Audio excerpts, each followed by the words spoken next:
Yo, what's up? Fuck.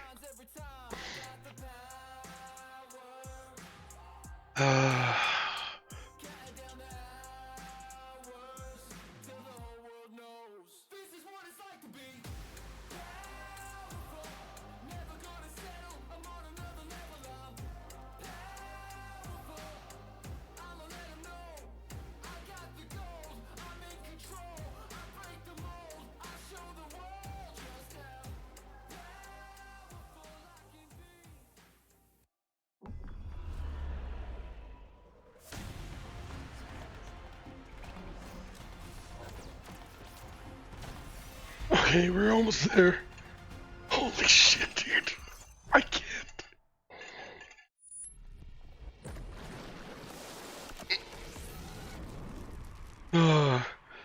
Maybe I have to drop the mic stuff so my mic doesn't cut out mid-sentence.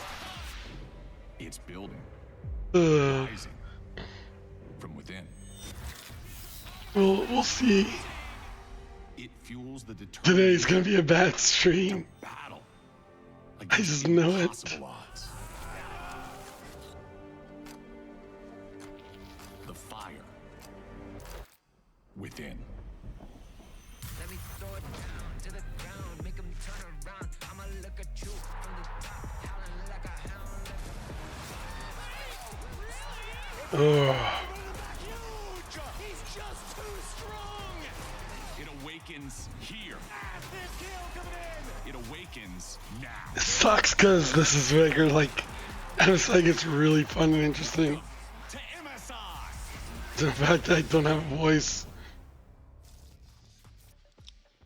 Hello, everybody, and welcome to beautiful Vancouver. The Pacific Coliseum is ready for EU versus NA for the absolute ages. I think this is one of the most storied rivalries in League of Legends, EU versus NA, and this is probably one of the best matches we're ever gonna get because it's a best of 5, and the loser goes home on the 4th of July.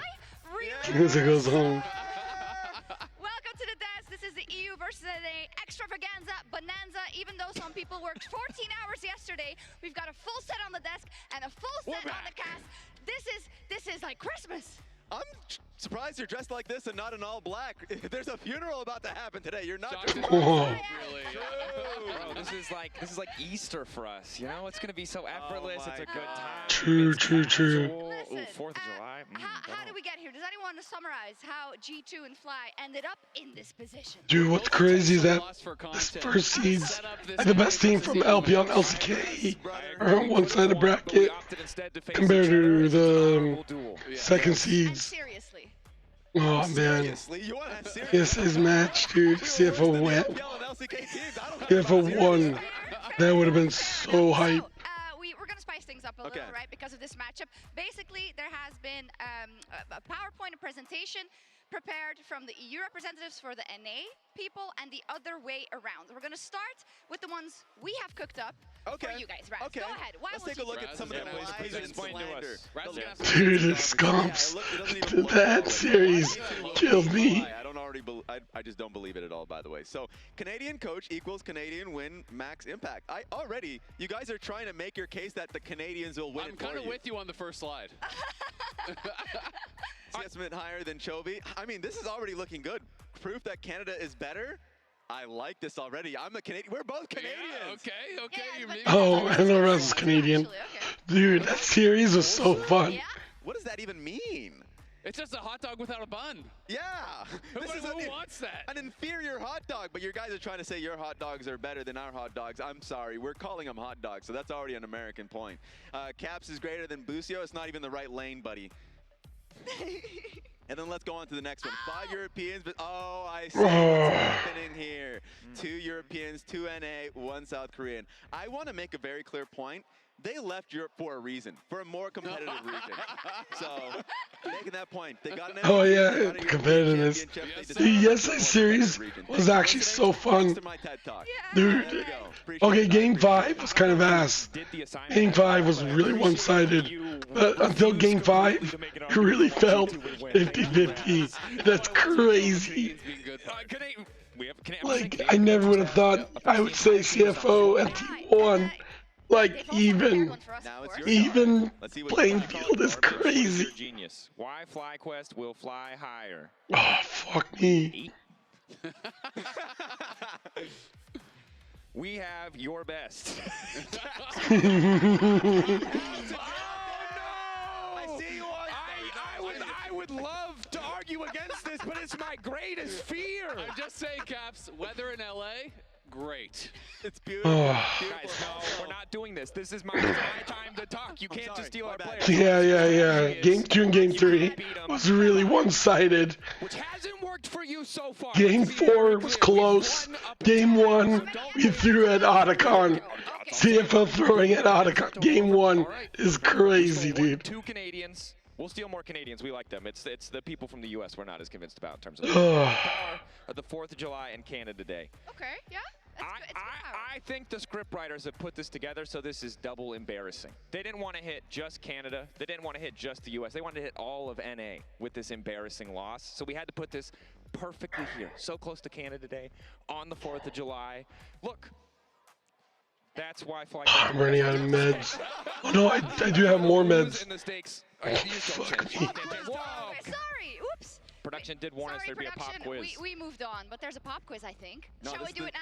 Oh, that was my pop quiz for you Not guys. yet, No, not that was yet. my pop quiz for you. I'm gonna ask you this question then. No.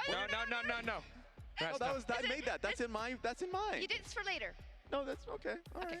Anyways, let's talk about EU versus NA history. What the There is fuck? so much history in this rivalry. So let's Shit, dude, I'm running out of pills now. In best of 5 series, it's 3-2 in favor of EU. But the dates there,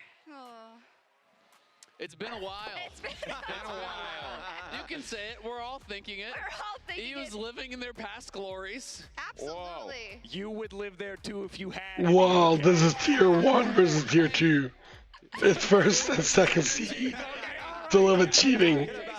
Okay, was there a trophy for that one? No. Yeah. Thank you. It was called the better of the worst regions. And we have that trophy. It's in our studio. And our hearts. That's actually, Guys, you can't just call the LTA trophy the better of the worst regions trophy. there's some graphics that Best of the worst, dude. I actually requested Best of the worst. when the seeds, the I'm not sure how I should talk. This is the last time EU beat the #1 seed from NA. Back in 2019. Oof. That is the last time I was happy. Oh, that just We're not got supposed to dark. say that. We have to pretend like we're like there's no doubt in our minds. Okay, yeah. And then we see Hello, what's up, everyone? Oh, maybe if I talk in a lower voice, that might work. All right. I'm prepared. Dude, I'm so fried. We're gonna have another like 8-hour stream. Okay, can you name the 4 times EU and NA's first seeds have faced off against each other in series play at international level? Okay, we'll start. Proceeds. TL. That's the freebie. G2 versus NRG. G2 versus Energy. TL versus KC at first stand. And then EG versus G2 at MSI? they didn't play series. Oh, you're right. It wasn't a yeah. The it last wasn't a one series. is probably forever ago. Fnatic versus... Wait, Oh, is and it best of 5. It's best of only 5. best of is it the G2 CLG? Oh, best of MSI? 5? Oh. I Golden don't Guardians remember. versus It was like BDS? it was the G2 I don't think vacation they era. count that because we don't count. And it's first seeds. First It says seeds. international event. I know, I but mean, that was the qualifier. MSI is the I've got no freebie because idea. if they played in the best 5 at all, it would have been first seeds. Couldn't send Yeah. anyone else. Oh, here we go. Okay. Energy. What the fuck? Okay, Worlds We're 2000. only counting best of 5. So it's, Oh, 2011? 2013. I don't even what logo best even of. is that? What That logo is TSM is this? playing Is against. this Alliance? That's Yeah. is that against all authority? That's what I was wondering against Oh. authority. What? It's the Against tribe. Oh Last my time he was gosh. good. Wow. But these are I BO3s. can't believe Nintendo let So them first play. stand would count. Whatever. I don't understand A it. little graphic Okay. to accurately portray how I usually feel. This is Oh it my actually. god! She's on our side. Welcome. Wait, what? Let's go! Why are you What the fuck? So Dracos is American and Shox is on our side, so I think we just have 4 NA reps on the desk now. No. Listen, they need to earn my love back, okay? Let's. Dracos is American? Lord, not yet. Did they have to earn it today? I won't leave you hanging, buddy. Lord did have a chance to check in with Bwippo in our Verizon Game Day interview. Wipo, thank you so much for joining me ahead of today's series. It is the 4th of July. It is Oh, let's go. versus NA. How do you feel ahead of Dude, that? if FlyQuest loses, This I'm gonna one is going lose to my be shit. No, at least that's what the fans think. I mean, G2 obviously had some. I will showings against, Sudoku. in the play-ins, so obviously I think that made their stocks go way down. But I still think they're a respectable, like, an opponent to be respected. Right. Performance can always change from week 1 to week 2. Mm-hmm. You know, in my whole career, I don't remember a single week 1 I won an international event. Like even last Worlds, we lost to HLE, lost to the Damwon. Yeah. Before that, you know, when I was playing in Fnatic, you know, we had our week 2 Fnatic memes. That meant that there was week 1s that were not so great. So for me, it goes both ways. I didn't have a great week 1. They didn't have a great week 1. Just means I have to focus up and make sure I play well this week. Absolutely. You were mentioning Fnatic, obviously. Well, you're going to play against Caps. I know that Inspired was talking about the fact that when you play against Caps, you cannot let him do what he wants to do. You have to pressure him all the time. What do you think of Caps' level right now, especially going into a matchup like this, loser bracket? Right. We expect him to play at his max, of course. Yeah, I mean, he's obviously one of the best players, if not the best player in Europe. I mean, even in the West. So you have to respect Caps. Make sure that you make him uncomfortable in the game at least. Oh man. If you let him, I don't know. Their G2's not looking good. He's got a great eye for influencing the map. So making sure you make a target out of him and make him uncomfortable is going to be really important for us to have an easy way to win. G2 is not looking. How do I even sound? Say that we're looking absolutely crazy either, but from my perspective at least, like it used to be if he got his way, then you wouldn't win. I feel like even if he gets his way, it does seem How do I winnable. even sound? Oh my god!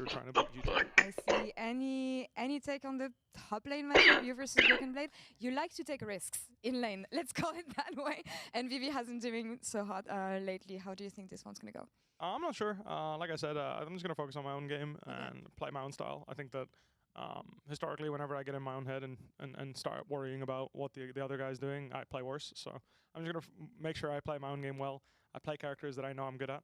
And the rest will be history. All right, let's see how it goes. I'm pretty confident that I'm going to do well. I just, I don't think I'm going to be like killing him or anything like that. We'll see. All right, I think I'll just farm my creeps. I'll show up in team fights.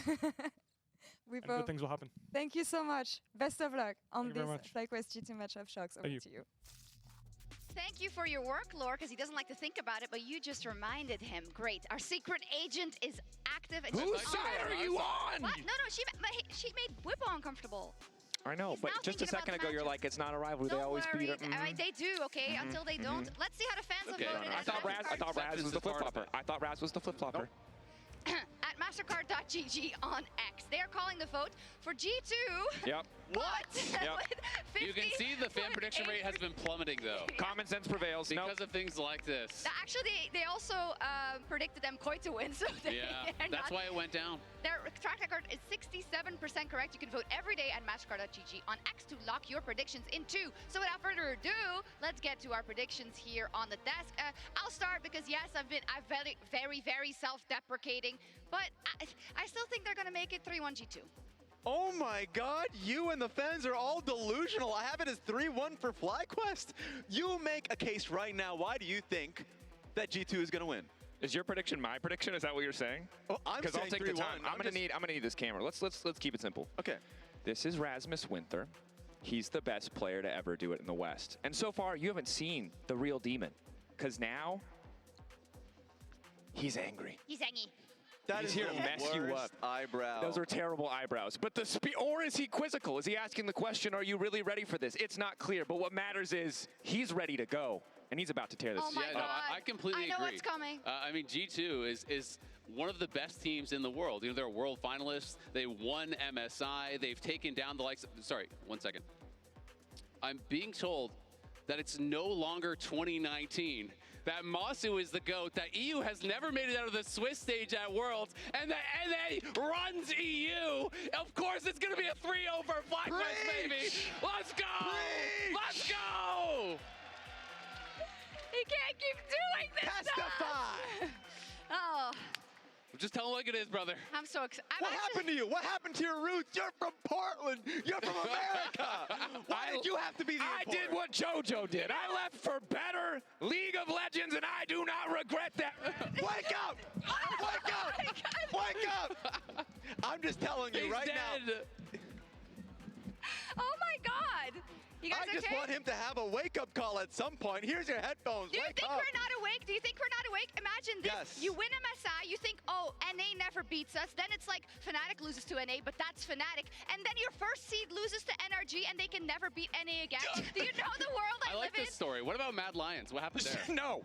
They don't exist anymore. I don't care. Regardless, okay, guys, with all jokes aside, I think this is exactly what we should be doing in this extravaganza, though. But elimination is on the line, so for the players, it's going to be a stressful day ahead. Not for us, though. Yeah. No, we're here for the content. Chilling. And not for FlyQuest. Yeah. Yeah.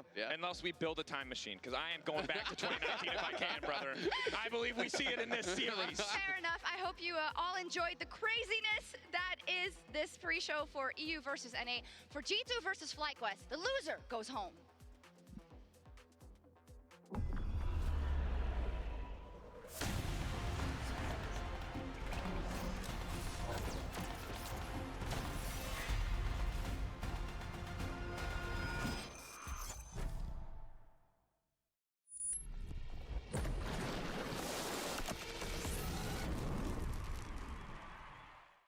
Let me throw it down to the ground, make them turn around. I'ma look at you from the top, howling like a hound. Let me take it off, push it up to another height. This is what I do. I'm a dog, not afraid to fight in the dark at night.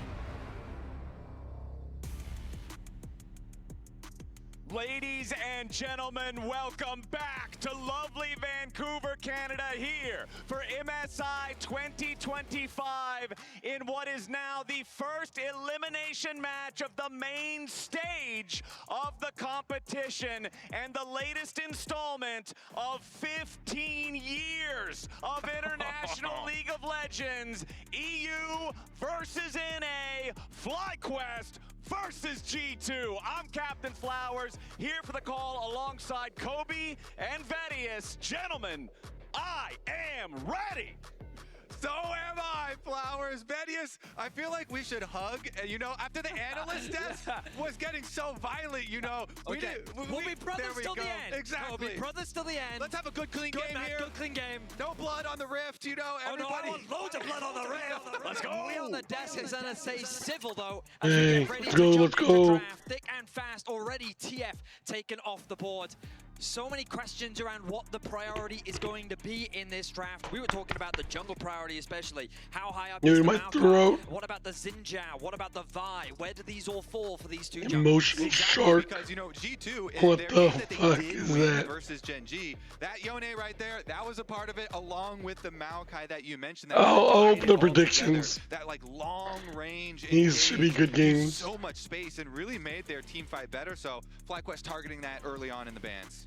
Caps, the greatest Western player of all time here in League of Legends, targeted in the bans for a reason here. All three bans from FlyQuest. Triple mid ban. The Azir, the what the fuck? Is Caps. On the other side, Talia taken off the table by G2 alongside that Rumble. We know Broken Blade doesn't really play this champion. Whippo does. They'll remove that one considering it is a power pick here in game number 1 as the timer runs out. What is G2's final ban on this red side? The Renekton as first pick goes over to FlyQuest. A lot of power picks available. BBC. And the question is, what's the priority going to Let's be? go. Is it that jungle role with the Xin, the Vi, all these high pick value junglers available, along with the Annie? We've seen be a very contested mid lane champion in the current meta, and it feels like that it's a pretty safe blind in the mid lane meta right now. And I wonder, with the possibilities, will you just go for power picks like the Varus here? Okay, instantly do. But the other possibilities in Fearless in a full best of 5, if you wanted to steal away early on the Maokai or something like that and play it, then it would remain Fearless banned. But that's not going to be the opportunity here. They just go with the straightforward FlyQuest, immediately getting the power pick of the current meta for Masu here, the Canadian on the team, and that is going to allow that Maokai again that has been so good for G2. And the Varus for Masu, somebody who has stepped up time and time again for FlyQuest. You remember back to Worlds last year when they impressed everyone, taking Gen G to 5 games. Masu, a massive performer there, giving him a chance like this.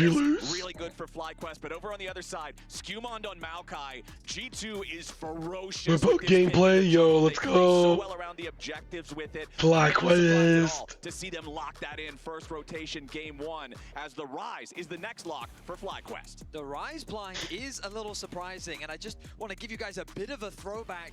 Caps is no stranger to the Anivia matchup. He is a fan of it, and he knows it's a good pick into the Rise. Whether it's a good pick in this composition is still a big question mark, but FlyQuest already setting their sights on potentially attacking so far, by locking in the Panther, things looking good. Alongside the Rise, very much about FlyQuest draft looks pretty good. Exactly, that's what I was going to go for immediately. Looking to play the sides there, looking to split push for later on, but also early proactive plays really have been successful there, especially if he can go towards the bottom side of the map. But G2, what are we going to grab here? You would assume they're going to get Caps' answer now so it doesn't get banned out. You mentioned the Anivia and things like Casio are fairly popular into it, but they opt to go for that primary support, the Alistar here. So versatile. It is a comfort pick for Labrov. It provides very strong engage, and they can also ban like support, potentially the Rakan, things that could be good matchups. Maybe they want to take away some of the engage options on the bot side of the map as well. Rel could very well be on the priority list, but the support pool likely going to be pinched for Busio.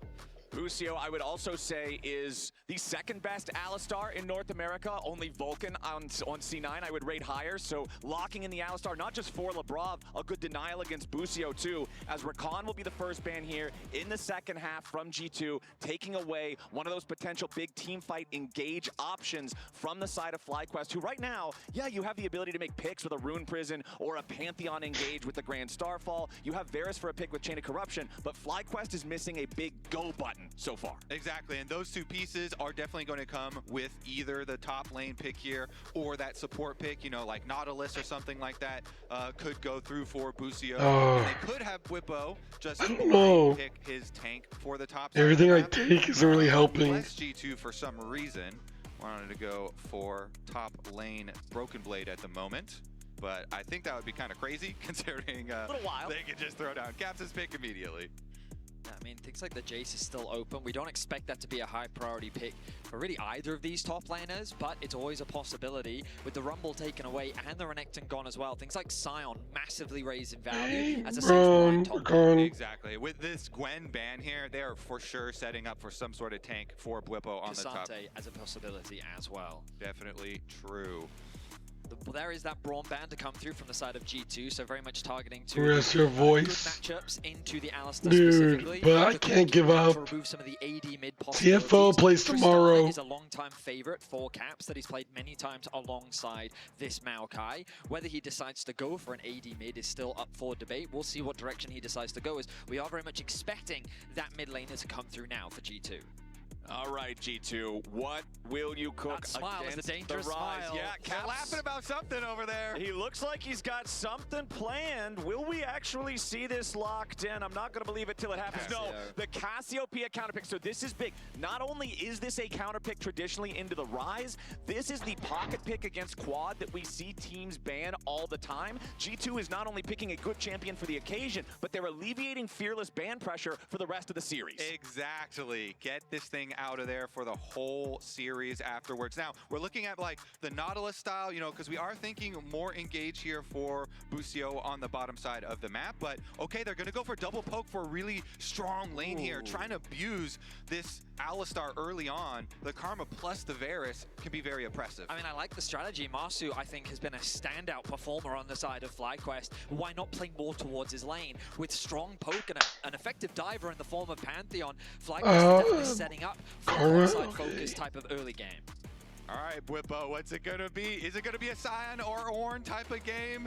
Or are they going to go crazy in game number one? All right, we're not going too crazy here. We get our front line. And Sion, with the ultimate, has so much flexibility around the map when we're going I actually feel like draft, and we're talking about the FlyQuest draft is better. To play those side lanes.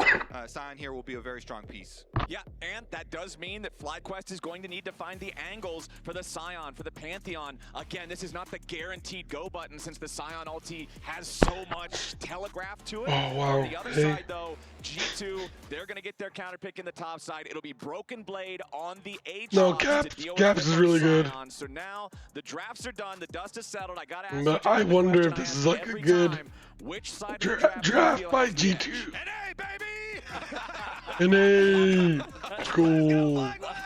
Honestly, though, Okay, something I am worried about is, you know, Pantheon can sometimes have a hard time with Cassio because the grounding from Miasma also can kind of mess up his ganks.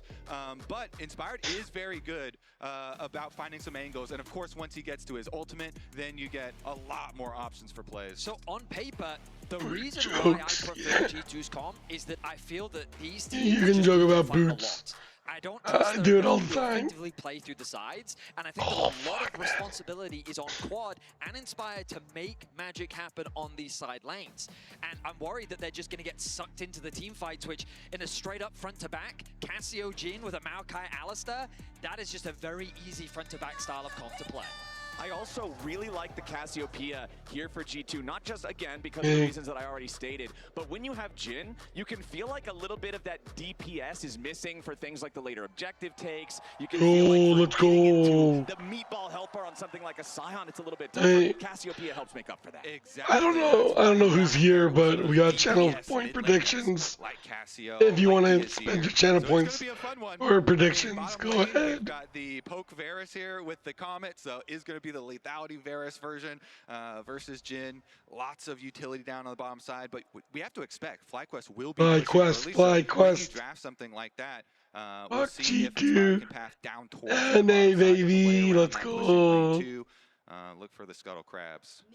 Inspired already setting out to get some early information as to where What happened to my voice? this early game. Yesterday's games were too intense. Because as you guys I recognize, ruined my it's, voice very easy yesterday in recent history, and cheering for CFO. Omar stressed coming into this best of 5. Hey, so are we.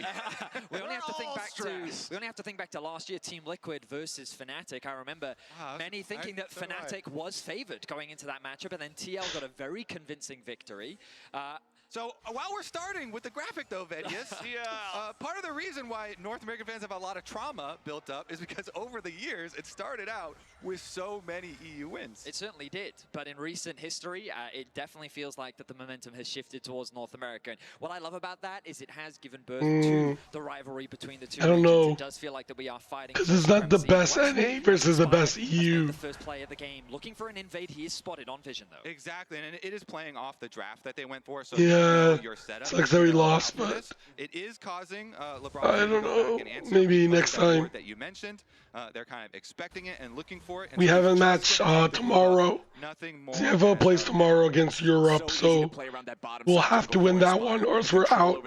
Over the bottom lane that the Varus and the Karma have. Now I want to see what his sort of plan is about covering back the other side to really cut off options for Maokai, because Skumon right now, with his full red quadrant done, is going to be heading over to try and get back part of Inspired's jungle. There was a ping onto their side of the map, so there's some level of expectation that Skumon recognizes that this has occurred.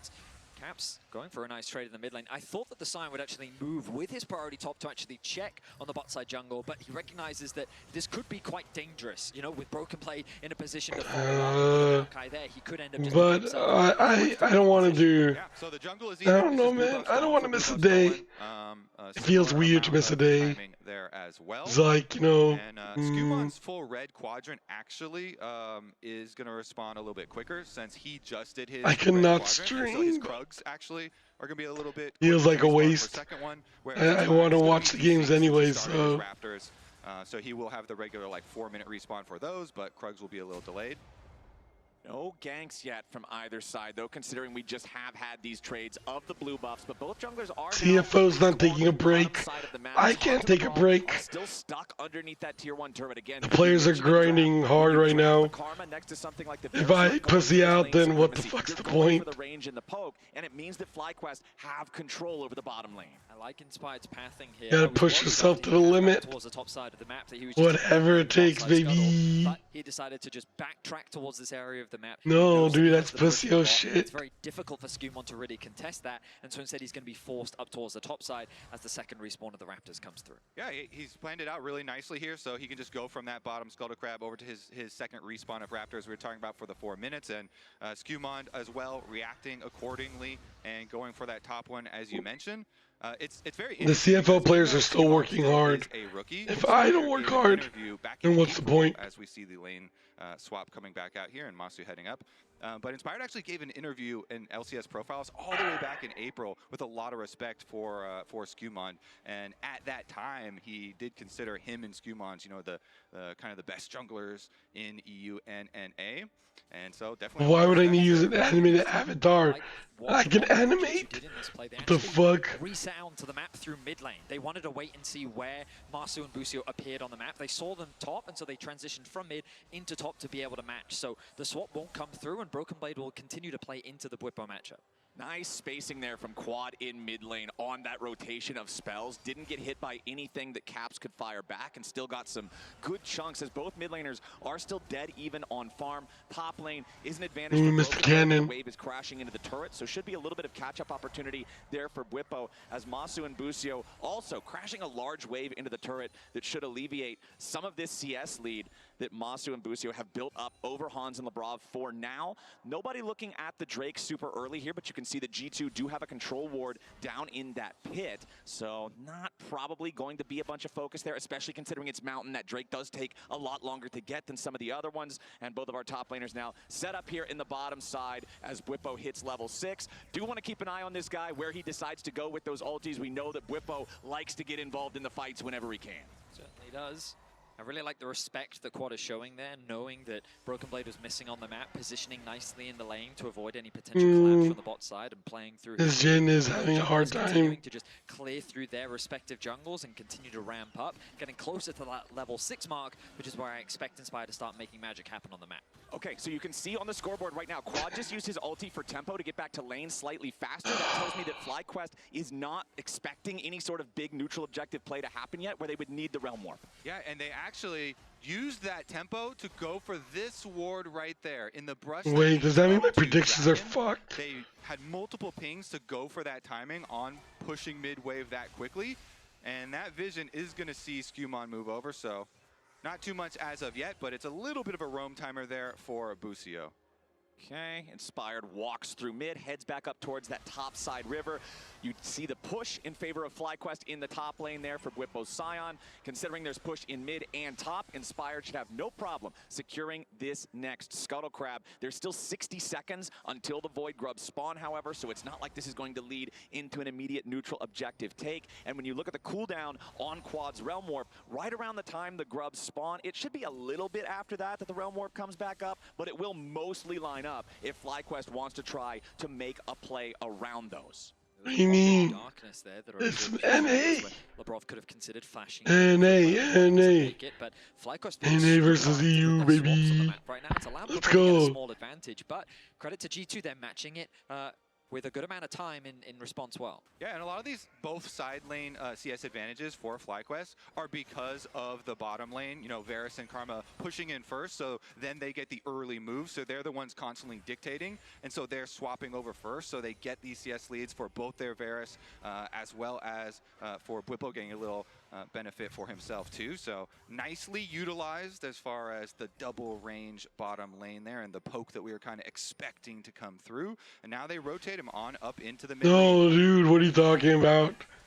Void Grubs spawned, and still, we're not seeing a whole lot of aggression out of either side. And honestly, we're not going to Flowers because they rotated already, as we say, their duo into mid lane, so that's going to provide the support so they can focus on the Grubs. And FlyQuest, the reason they're opting for the Grubs... Come on, NA, shit on you. They have the split push Don't lose. in their draft. If you lose, I'm giving up my North American passport. For the Sign, for the Pantheon.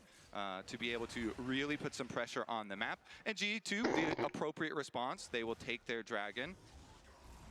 Cross map is solid, but a very slow and controlled game with FlyQuest amassing an advantage largely. Next is trying to tell Chunk. Chris has no idea. Able to accrue. I don't think G2 is upset with their positioning right now. When you run a Cassio, you're more than happy to scale through the early game. You're like an AI that reads chat. No, you guys are stupid shit. Up. Maokai choosing to go for the AP build based on the atomization that we can see, but Broken Blade also looking to ramp up, get a few more. You know what? Belt. I think G2 is more than happy to play the slow game for now. Yeah, both of these mid laners are going to become pretty durable as the game goes on with those Rod of Ages into the Seraph's Embrace builds like you're talking about, Vedius. You can see they're both sitting on Catalyst, both with about a half-charge tier, a little bit under that so far. Masu also working on getting his tier stacking nice and early on this lethality Varus, who does have the largest individual farm lead in the game of about 2.5 waves. And he's got good matchups everywhere because Cassio's weakness is usually longer range. And so I thought why FlyQuest are super happy to have Masu here in mid lane. You can constantly throw out the poke, constantly get push on these waves, and why these wards around mid lane are incredibly important for FlyQuest, you know, keeping that vision active for themselves so that he can continue to get that prio. Let's go now, I believe in the best region. Sidestepped by Caps. Side slithered. Side slithered Yeah, indeed. No feet, no boots, no steps. Yeah, what the heck? No boots? Oh my. But he avoids it, and that's what's important. Caps making sure that he doesn't get caught out there. Likely would have had to force a flash as the reaction afterwards. LOL カスハスのブーツ。Caught unawares like that. Does eat another piercing arrow, however. The Cassiopeia down to half HP. FlyQuest still maintains control over the top side river. That'll be another Scuttle Crab going over to Inspire. Jungle, really the only place where FlyQuest does not have a moderate lead in terms of individual gold between the roles, as Bwipo again just trying to get the top lane wave shoved up underneath. I really think Fly has the better draft. There's no way to win. With another nice use of the decimating smash, knows the very edges of that hitbox, which are a little bit dishonest, a little larger than they look like they should be. And Bwipo's making sure he's always getting the max channel on those. Yeah, and Bwipo, even with the Aatrox getting the healing buffs, you know, on the recent patch, he rushed into the Bramble Vest to try and cut down on that a little bit. 欧洲打得比北美好太多了。 It happens. Chat has Mayo. with those, okay? So Mayo. we don't have to do it. Bashing, bashing. I'm sure they were instantly on it. Thank you, chat. Thank you, thank you. Observers keeping us honest as well. But yeah, it's kind of, we're waiting for that next neutral objective to spawn. 2 minutes until the next Cloud Dragon. So far, both teams kind of on pace towards that first item, with the rowers being completed already for Caps. And Quad likely to... EU is a zero-team region. Where is KC? Labrov looking to match both supports at level 6 at a healthy time, which is often rare in League of Legends these days. Yeah, the Rod of Ages being completed earlier for Caps. I feel like this is one of those items that's especially valued to have online just a little bit earlier, because you'll hit that fully completed point just a little bit earlier. And if you can time thanks your fights Kislix right, for it the could be a big follow. difference. Worth noting, both of the junglers are the other two players on the Rift right now with those fully completed big items. Sundered Sky and Leandries for the damage. Maokai. Masu also with his first fully completed item, which isn't a cheaper price point with the Umbral Glaive, but it's a nice power spike if they do want to fight here 90 seconds from now for that dragon that you're talking about, Vedius. Yeah, and I just want to take a moment to thank the analyst desk for providing the action at the beginning of the day, because we've had a very calm beginning. What the fuck? Series, My voice is perfectly fine, dumb fuck. Popping off.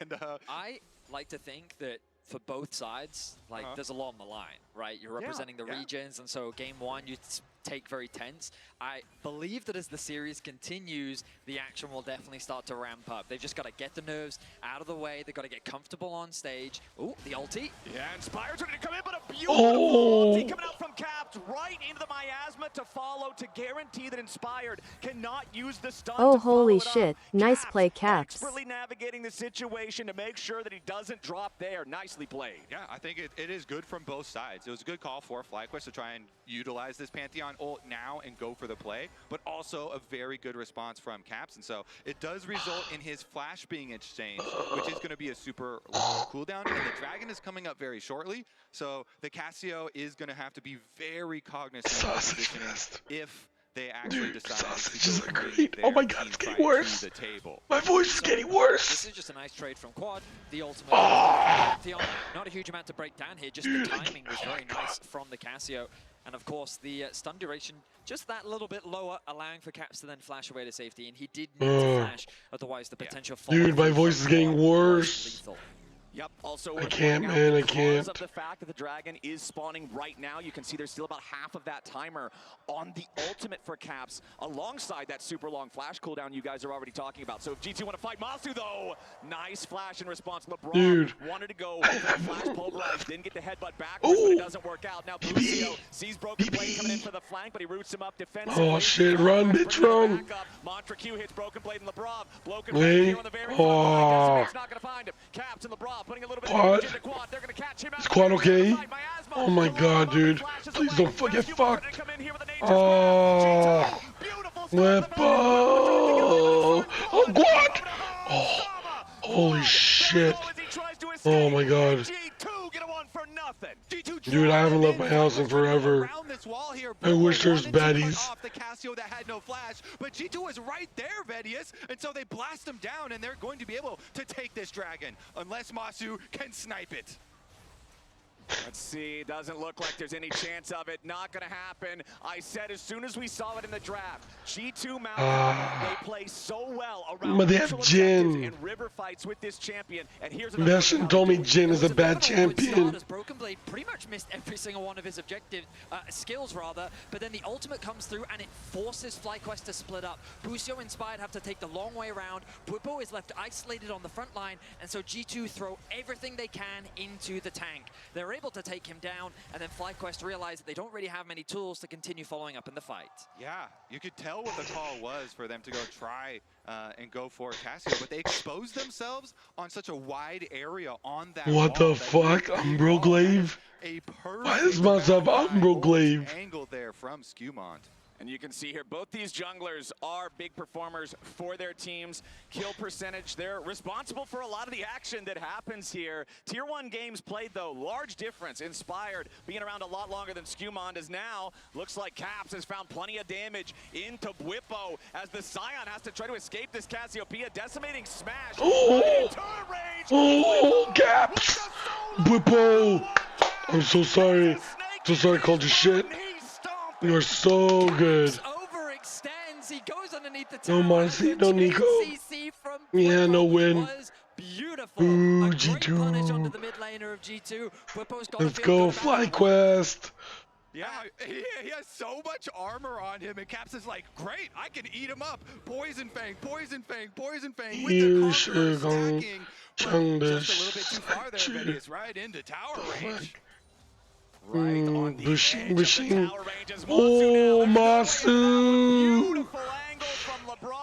Nice cleanse, dickhead. Wait, no, what am I saying? Masu's on my... Wait, Masu's NA. Oh my god, dude, I'm cheering for the wrong team. Nice pick up there. G2's at 2 kills. Dude, I am such an NA hater. They're ready to start the skirmishing. It will be fucking funny if NA loses. Then you can tweet, oh, we should have sent Furia. He knew there's still no flash on Caps, so goes under tower, draws him in. Dude, if G2 beats Fly, you could tweet, should have sent Pain Gaming instead of FlyQuest. What am I doing, But as you said, Flowers. Why does LPA even get one seed? Just get both to Brazil. The person that didn't have flash, Masu, of course, targeted right This is when you use Brazil to shit on NA. I know it's only 100 gold. Eon is better than Masu. Bringing the gold back to even. Remember, just from passively farming, because they had the dominant bottom lane. I don't know. FlyQuest, who were ahead by about 1,000 earlier Maybe. on. And now G2, after their success, I would say it's pretty close. Masu's had like a really great year. Starfall, the Infernal Chain's gonna pull him back a little bit. Broken Blade doing a great job. Wow. Decimating Smash finds another stun. Quad's ready, and Inspired gets the last. Damn. Are gonna tie up the kills 2-2, and they're moving on, looking to take the first tournament of the game as well. They'll have no trouble doing it. They got 3 grubs. There's no plates. FlyQuest are gonna take that one, and now the next neutral objective or the next kill will secure either one of those feats as well. Exactly. Now we are into the mid-game, we're really going to get to see both these teams play to their compositions. Actually, sticking around a long time up there, Bwipo, they are going to send multiple people here. Can LeBron find? But I probably watched the least amount of NA this year. No ulti. It's going to be tough. Bwipo trying to keep the escape going here, but just turns around, goes for the decimating smash on the Caps. He knows there's no way to escape this one. Lebrov just providing enough CC there for Caps and Skewmont to be able to take down this side. Cassiopeia feels really weak. Now claims the feat of warfare. FlyQuest claimed the feat Is that of just courage. me? That means at 2-2, the next neutral objective determines who gets the enchanted boots. And with how close this first game has been, despite the fact that it was rather uneventful for the first 12, 13 minutes, those boots could be a big difference maker. I will say, though, a lot of this is going FlyQuest's way simply because all of the damage that was done in the earlier matchup meant that the bot tower was already very weak, while so many resources were spent on the top side for G2, FlyQuest on their reset could start attacking the bot side. So they end up getting another tower advantage. Caps can't afford to stay on the top side to cross map. He needs to go back to base, spend his money, regroup as the Dragon is spawning soon.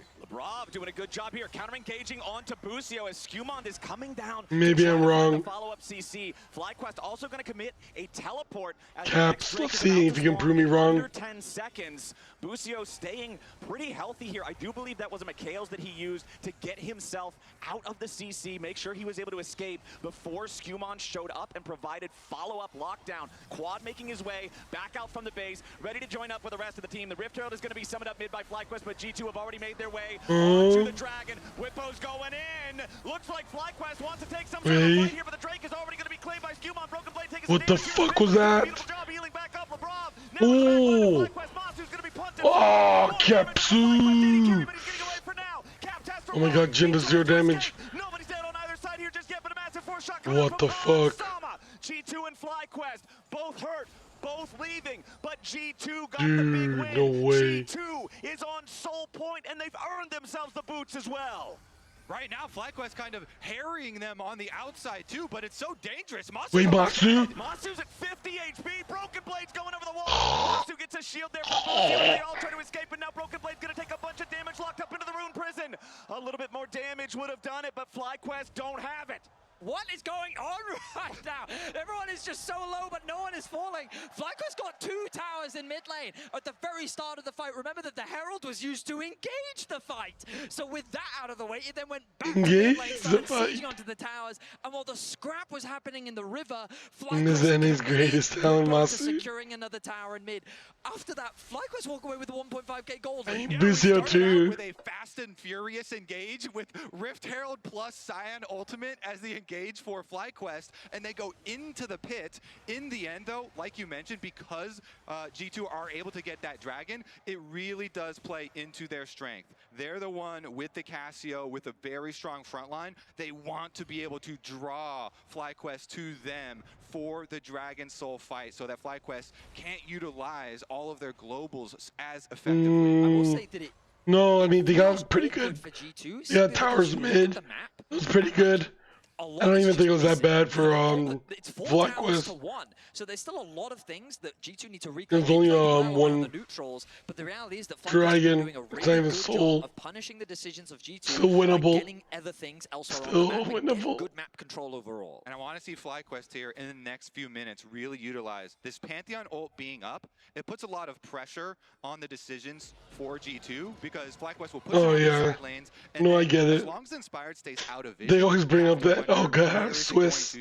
Actually or and who can safely pick up each they wave. almost beat G. Quad with really good pressure on the bot side of the map. Bwipo doing the same thing with coverage of the rest of FlyQuest just hovering on the top side, knowing that Quad is very safe with the vision control that he has. So FlyQuest are doing exactly what they need to, playing through in the sides, forcing G2 to split up, and then ideally what they want to be using is that Pantheon ultimate. Find a pick, get a collapse, create that numbers advantage before G2 can react. And we're starting to see next item power spikes coming online for both sides. Wait, Junglers, why is Qman going AP? Those items fully completed. He has Cass. Masu is about to have the Marijuana here in just 12 more of those stats. Shouldn't he just be a tanky front line for Cassiopeia? Infinity Edge on the Jin, absolutely massive on that one. As Bwipo finds Caps here, jumps right back. Oh my god, that's huge. Oh, Inspired. He prevents being turned to stone, and they find the pick onto the G2 mid. An excellent punish from FlyQuest. A nice little bait and trap set up by Bwipo to quickly follow up with the Pantheon ultimate. I just think it's weird. A lot of damage, and they're not in a position to be able to collapse on the Artican. All right, FlyQuest taking this objective, and G2's not even going to approach. Hansama is nearby. He'll fire up. He just try to see if he can get the when Cassiopeia ult turned around so he wouldn't get stunned. 26. If there was a deadly flourish there, that could have actually been the 1 in 100. But good, we get not the blood happening. pumping. Little excitement there, huh? Even in the lulls. But yeah, it was really nice by Bwipo setting up in this side brush right here. So dodging that this exact situation Cassio ult was pretty good. E-Town Inspired, yeah. the range of a Q there. Inspired is really good. He should stay in NA or in EU. Inspired stay in EU. Like if he was on G2 or if he was like, you know, on a good team in EU, they could actually get better. The real test. Dragon Soul spawns in 40 seconds, and this is the fight that FlyQuest have to be cautious of because they have to fight this, and this is the position that G2 is the most favorable. Yeah. It's been really cool too to see Bwipo versus. I mean, it's always the imports that are carrying NA. Fnatic teammate. We'll see if it happens again because he's in a brush again. He gets another Q to start it. Double decimating smash from Bwipo. LeBron has already lost half HP on the Alistar, but he is not forced to use Unbreakable Will, so he can still play his role in the fight, at least for one rotation of spells. This has been G2's problem. You already said it, Vedius. This is where they have been playing their best. 10 seconds until the Drake spawns. Cassio here. Here comes. Is Alistar gonna make it back in time? Get there. Lebrov is pretty far in base. Okay, Bwipo here on the very front line. Skewmon gonna take a little bit of damage there from the Mantra Q of Busio. Quad looking for a bit more. Caps takes a chunk. FlyQuest with control over the river right now. Lebrov off to the side. He has regenerated his HP, but now Skewmon is down to 1/3. Oh, nice catch. G2 have lost their cannon, and they're about to lose the ship. FlyQuest go in with a massive realm warp, and they're ready to chase down the rest. Lebrov is caught, and it's beef for dinner. Damn. I feel like Lebrov was so late on his reset back to base that it allowed FlyQuest so much time here to get poke off early. They got early health leads, and then they jump again onto Caps. They take down the Cassiopeia, and they will put a stop to the Dragon stack. Dude, I think yeah. Masu's positioning Jhin is kind of useless. in this play, and FlyQuest quite rightly are not going to slow down. They'll use the ultimate to quickly rotate over towards Baron. The death timers are long enough that they should have more than enough time to secure it. The TPs are coming through. Okay, G2 bringing a TP in. They don't just want to allow this to happen, but it's Hans and Broken Blade. Lebrov and Skewmon are alive. They're coming out of the base now, and they will be fast enough. Masu's only at half. And some of this like 0 damage. Bringing in another teleport. They might go for Oh my god, Broken Blade. He loses 3/4 of his HP instantly. Now Quad's gotta be careful. Deadly Flurry. Hey, he rooted. Quad takes a little bit more damage from the Noxious Blast, but G2 with control over the top side river, they're all right for now. No Baron. There was a very real possibility of G2 starting the Baron themselves there. FlyQuest still hasn't reset after the last fight. Masu, I don't know. He's used the I don't know if you can bench mid. It's so hard to bench Caps, dude. So hard. To have firm control over this game. Exactly. Now they feel so comfortable with this gold lead and the 2 outer towers still standing there. They have so many points that they can threaten on the map. Clear the vision around Baron, push out on the side waves, and then you force G2 into a position where they have to go into darkness to check any of these high value areas. Yeah. They do have a Maokai, so saplings help a lot there, but it's still going to be dangerous. Okay, so checking in on the items, 4,500 gold. You're going to start to see noticeable differences here in the inventory. No. Extra BF sword there for Inspired. Quad making a move towards Broken Blade, who uses the World Ender for the move speed, and now he's ready to try to turn it around. Skewmon ready to join. Mid and jungle versus mid and jungle, but it looks like FlyQuest don't want any more of this. They don't know what's around. The other thing I was going to get to, the most important part of this gold lead, is there's 2.5 items for Quad. The half is a Seeker's Arm Guard, unbroken, ready to be spent. I mean, kicking Mickey X was a mistake. Available here for Busio as well, another clutch opportunity. But on the G2 side, it's Rylai's completed for Caps. If he can, I think Skewmon is okay. FlyQuest can't just turn around and force him back. The kill is guaranteed. Lebrov face checking in a very dangerous part of the map that does not belong to him. Yeah, looks like he's going to be met with the decimating smash just immediately as Busio and Bwipo continue going forward. Masu shooting off another rain of arrows. Lebrov, however, saves his ulti. That's the important part here. If he can go back and heal, he'll still be fully effective. Bwipo has found so much value camping in these brush with Sion, finding members, checking into them. And a lot is because now, you know, FlyQuest keep on pushing up. As they're starting Baron right now, they've got priority in all these lanes, and it kind of closes out. G2 now trying to look for the opportunity to answer. Inspired also with a Guardian Angel. So it's Seekers on Quad, Guardian Angel on Inspired. Very big, very powerful items for a single fight on the side of FlyQuest. Broken Blade navigating himself out of what could have been a very, very precarious situation as FlyQuest now take control back over the mid lane, but they've been forced off of the Baron. Broken Blade still behind enemy lines here, gonna use the Hex Gate to try to escape. Gets back onto his own half of the map. Gold lead still at about 4,000, but FlyQuest haven't built that any further. We do have the next Drake spawning in less than 2 minutes, and it's still sole point for G2. All they need is if they find one pick, one moment to lock in that soul, the value of it pretty much evaporates the gold lead that FlyQuest has built. I feel like FlyQuest's control over the map, though, is I call it cautious proactivity, where they're not afraid to throw things like the ultimate, to use either Ryze's ultimate or the Pantheon ultimate, just to see Quad to react. And Quad now out of position.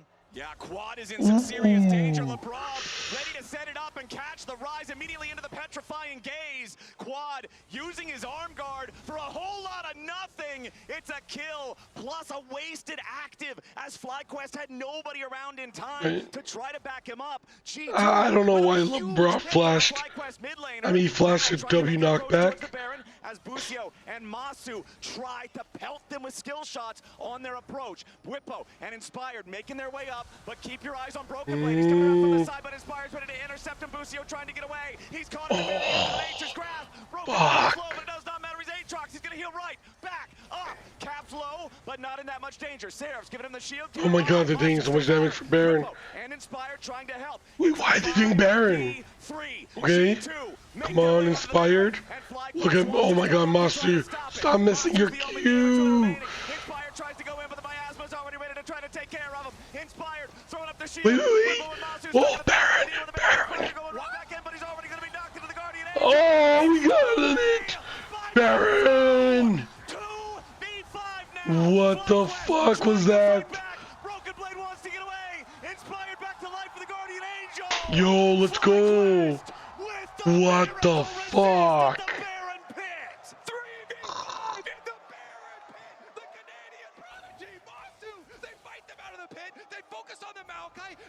Skumon over the wall, and they take it themselves, Venius! There was no smite in the pit. Keep your eyes on Masu because he's doing so much damage in the fight. Staying well away from the threats, trying to remove the smite on the side of G2, forcing Skumon to flash over the wall. And now the smite is gone. Even though Inspire loses life, he has the GA. And now it's a race to try and last hit the Baron. He has the Q, they pop it there. Really big props to Inspire. Is there 2020 Euphoria? His life to ult. Well, it was up there. Whipplo's headset. Inspired, Pantheon ults, he draws all those DPS members of G2. Oh, okay, yeah. Pit, and then he put up the Pantheon immunity, so nicely done from him. Oh no, it's 2018. After that, he actually sacrifices his GA to open the opportunity. So it's when Fnatic made the finals of Worlds. Can then turn on the Baron after forcing the Maokai over the edge flowers. This is insanity. The insanity is on the graph. 3 players at about 8,000 damage in the last fight as G2 try to at least secure their own red buff before they're forced out of their jungle. Skumon wants to hang around for it, but Inspired and the rest of FlyQuest have different ideas. They steal away the team-wide red. They've got the 6,000 gold lead. In the aftermath of the Baron play, because G2 had no what the fuck, dude? FlyQuest yeah, that team fight looks so ass. Sole attempt on G2 in the aftermath. And now Inspired's going in, looking for potentially another pick. Broken Blade, however, with the World Ender, it's a lot of extra move speed, and it gets him away to safety. G2 are running into a very be healthy. range Too hard to hear you. Yo, man, I'm sorry. That it's very difficult for G2 to really play on the objectives anymore or play around them. My voice is getting worse and worse the more I watch MSI. FlyQuest into these very difficult fights, but now FlyQuest are just leveraging the fact that they have Busio I'm hoping after today champions, and they are just it'll get better. Through whatever target they can hit on G2. Cause yeah, it got worse from yesterday. As well, for more ultimates to just keep throwing it out, looking for more, but okay, Masu. This is massive engage coming out from what the fuck?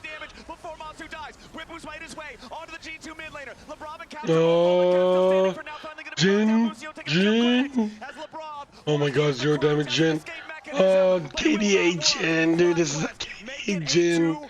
So useless. But they still have quad for the damage. And Inspired and Dude, if your name is not Ruler, the tier 2 turret here on the top side will fall as FlyQuest continue their push. then Baron may have worn away, but they've got a full what's it wave, called? and they've still got all 3 Void Grubs to assist with the pushing. G2 scrambling to Hey, if your name's not Ruler, don't pick Jin. Blade and Hans trying to keep them away. Oh, does it not sound good? FlyQuest forces their way into the top. I thought Afro Japan was kind of a cool nickname, no? Like Afro Samurai. Trying to cover for one another as they make their retreat, make sure nobody gets caught, nobody gets left behind. FlyQuest take tier 3 and exfiltrate.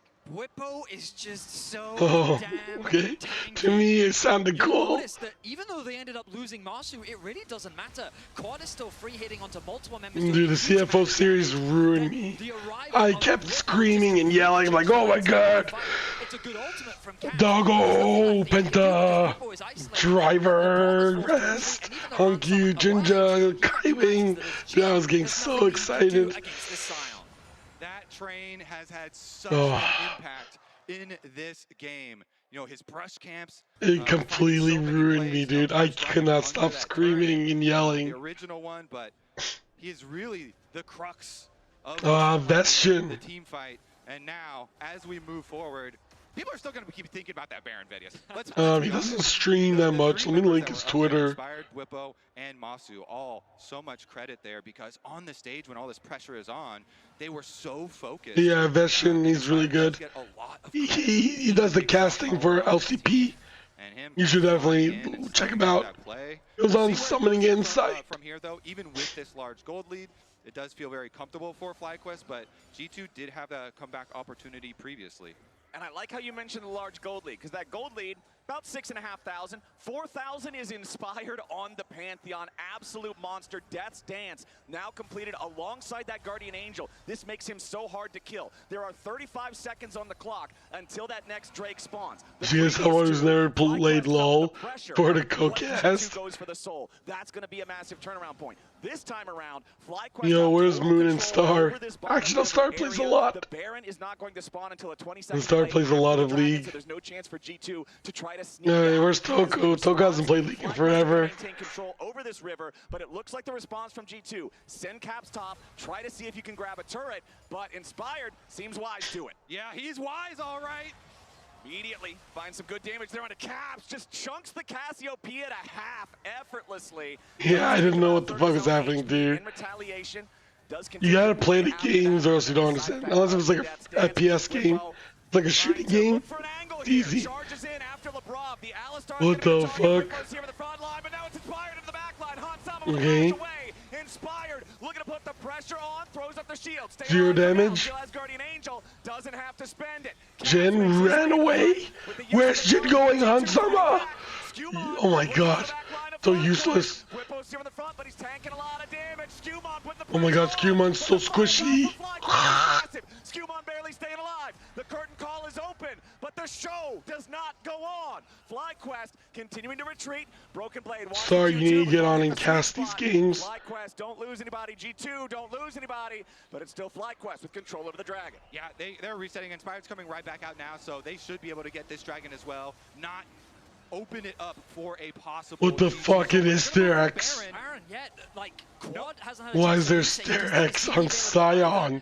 I didn't even notice. What the fuck? Okay, Broken Blade has made his team. What the fuck?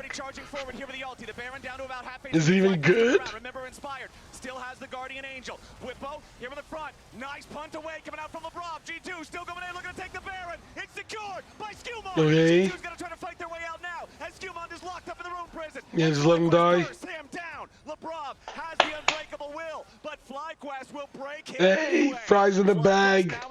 Dude, Hansama, this game is invisible, dude. This guy. Dude, what the fuck? Dude, if anything, keep Mickey X. Get rid of Hansama. Winning out every single one of these fights. And while the last one was very close and no one was really dying, a lot of summoner spells were used. Dude, this guy has 4 items, and I don't even notice him in the game. Don't have to hesitate.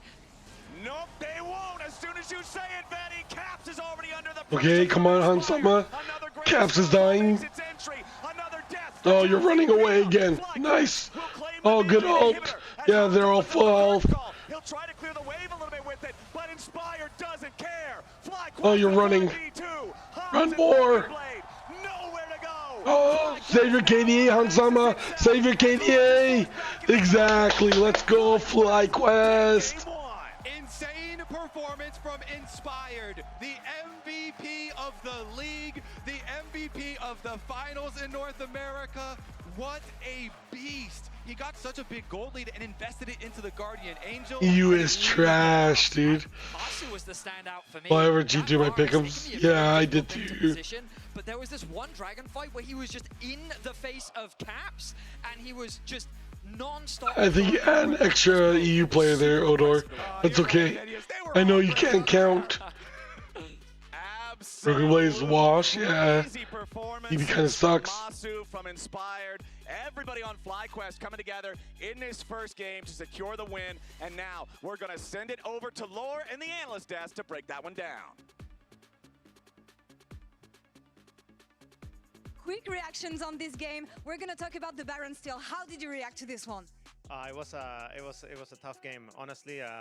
Yeah, my voice is really, gone. Have very good chances towards the Yesterday's game completely ruined it. Really stepped up, so very proud of them. Now, you've been in this situation before, winning the first game, dropping the rest. How do you make sure as a coach that it doesn't happen again? Busio, we'll see. no. We gotta take our learnings and then. It's Busio, no, Busio's American. Thank you so much, Mithi. I'm gonna let you join. Right? Shocks, what do you have? One of them is Canadian. I have a Baron replay for everybody to see exactly what went down there. Can I just say? Yeah, Busio's American. Yeah, in terms of just a couple. I gotta say, in terms of kind of the excitement of the game, this was crazy. Absolutely, yeah. and every second counts, and thanks to the reliable America, work, we do see Masu steal Canada, Baron, whatever you want to call it. But I want to talk about how G2 played this out. I felt like G2 were playing very defensive. You gotta think of something better, because that is a weak.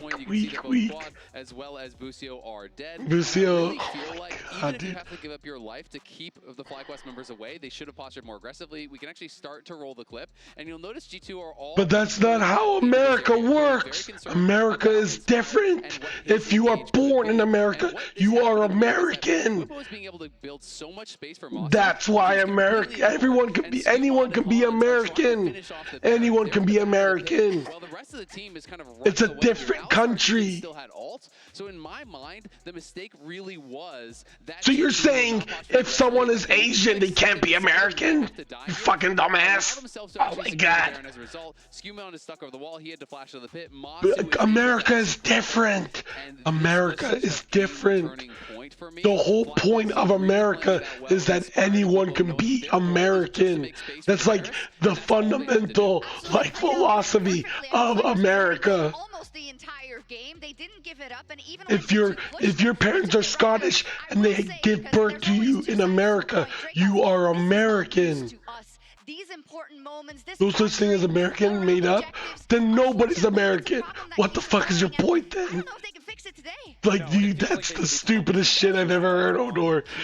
Jungler out of the pit. It's your philosophy makes zero sense. Situation, and you need to be adaptable in moments like that, especially against a team like FlyQuest, who are comfortable punishing you for having these baseline expectations or skipping these little steps. Oh, there shouldn't be a Scion here. There shouldn't be someone in this. That's just how America is, dude. And when G2 start to play on autopilot, FlyQuest are the perfect team. Yeah, there's Native Americans. Yeah, I want to point something out here. Just the juxtaposition between what FlyQuest is able to do versus what G2 is able to do. Now, if you just see, this is like 30 minutes in, from the G2 side, you have 3 Drakes. It's yeah, but then Busio's American. 4 turrets from FlyQuest side.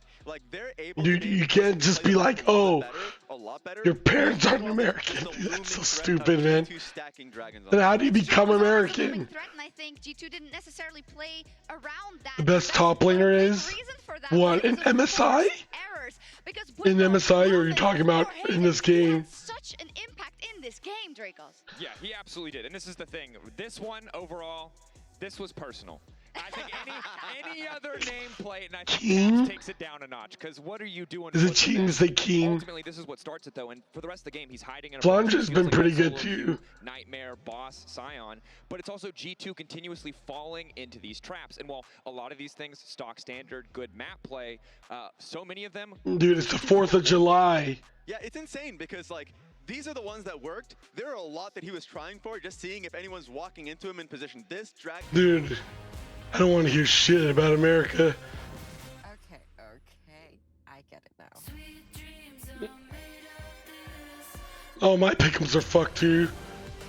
Now that you mention it. Yeah, so what? I get this one wrong, so I'm just fucked.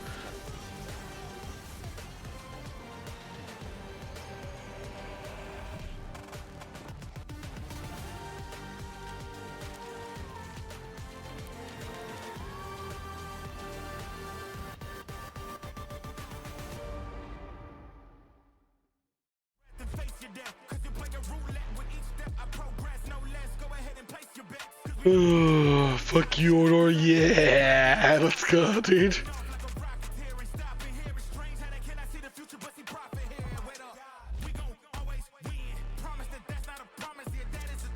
爱使用3C 就要补充善存叶黄素。成分经研究不止3周看见不同，还超过100篇研究，好吸收。Oh wait, we need something for NA.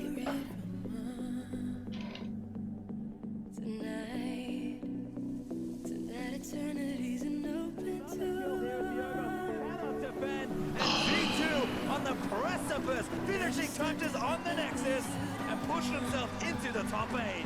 And Fnatic will foul Invictus. They will take the #1 seed into the quarterfinal.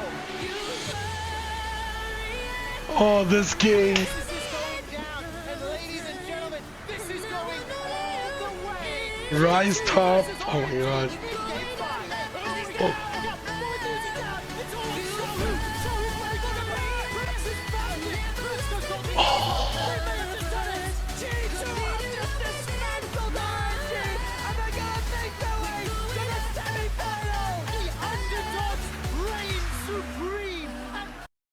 Look at this. Dynasty will be defined by taking down RNG. Two teams, one from NA and one EU teams don't have this kind of aura. down all of their opponents to arrive right here in this moment against each other in the biggest rivalry either region could have ever imagined. NA versus EU for the last spot in the World Championship final. 5 HP, the Black Wall finds another kill, and they are still chasing Fnatic on the hunt for more, and they're gonna find a double kill for Reckless. A third falls, an auto attack for Caps, kills off Sneaky. In game 1, Fnatic smashed Cloud9 in the battle of the last two Western teams. Fnatic are 1/3 of the way to the final. But here comes the backline Axis, looking for some flash away. It's 2 for 1, 3 for 1, kills coming across. Has seen that pick up the backline. Oh, look at Caps! He's done everything, and Sneaky falls. A massive quadra kill for Caps. This will be 2-0, and Fnatic are a single game away from the World Final.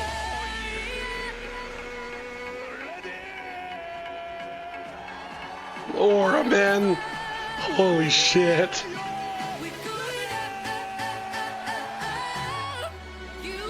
Looking to knock it down to the 5v3 to get those last few kills. A desperate engage and a shutdown on the Cap. A few more seconds spot. But look at the blade caller. It's everyone dead. Fnatic are the kings of the West, and they will represent in the World Final. You don't talk about finals. 4v4 in this bottom part of the map. TP available for defense going in. And now, they're still looking to make things happen. It's Attila going into the base. Vitality has to buy time. That's the call. Cube has to try to defend this on his own. Jizuke will not be taken down. The shutdown goes through. Vitality's looking to end it. They're pushing Nexus turret number 2. They can't get back in time. Gen G is rushing to Nexus, but Vitality will take them down. Europe 2-0 against Korea. Dude, I'm just gonna say, man. Old EU had aura, man. I feel like there's no aura from EU teams anymore. Official matches, we don't really joke around too much, but in Dude, like, Shizuke. time to enjoy things. Yeah. Something funny happens. So whenever Masu's in the game, especially because he's a bit like me, he likes feeding a little bit. It's usually when I try to like 1v2 or 1v3 Like, and die. people hate on Perks because he's washed, but dude, Prime Perks had aura. Eastern teams feared Perks, dude. They were afraid of him. They hated his ass, dude. They're like, look at that smug mid laner. Dude, when Perks is like grinning and laughing, he has aura, dude. Terminology in our team. Sometimes he would We don't have that anymore. Like, it's only Caps that kind of has aura, but he's like getting washed. Specifically, well, it started off with a Happy Meal. So like when a jungler he does a full 6-camp player walks into your lane and kills you, you're a Happy Meal. It evolved into Big Mac because it was funnier. A little bit of brain rot, but it's funny. And the absolute troll of the team, I would have to say. I don't know, man. They need to engage. Their Nexus is dying soon. Like, even Mickey X has aura, dude. In terms of like energy. Play low, okay? I'm looking. Yeah. I mean, I think Blippo has more aura. Joy is a performance enhancer. As far as I'm aware. Thanks to your shit team losing, fuck you. I think actively making Well, you got the closest, dude. You got the closest. Being a part of a team that cares about that. Hey, EWC, they're all BO3s. CFO is gonna be EWC champions. Dude, we were up 2-1, dude. CFO EWC champion, let's go.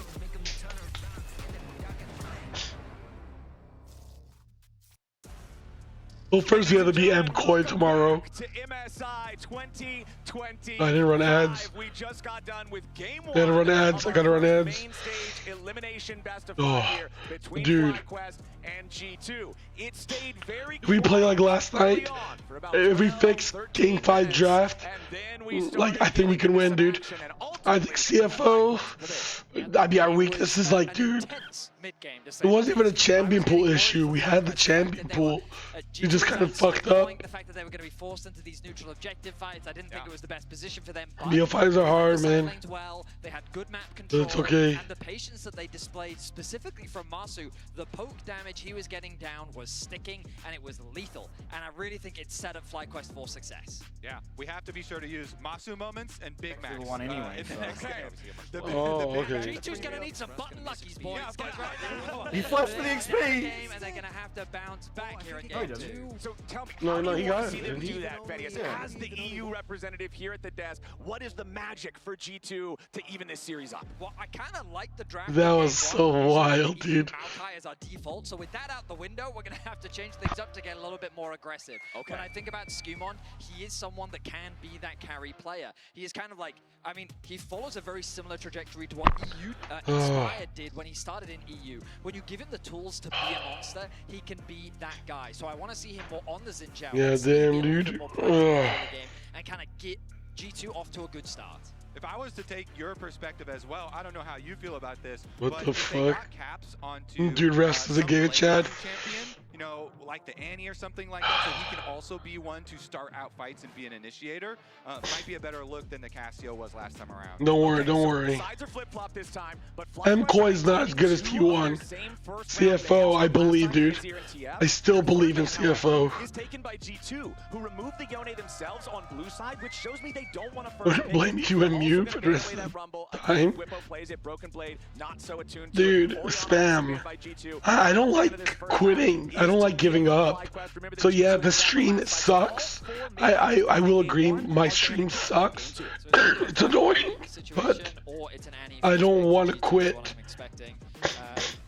CFO aren't taking a break. They're scrimming right now. They're training hard to win right now. If I pussy out, that's whatever. Oh, it's hella painful. It hurts a lot. But pain is temporary.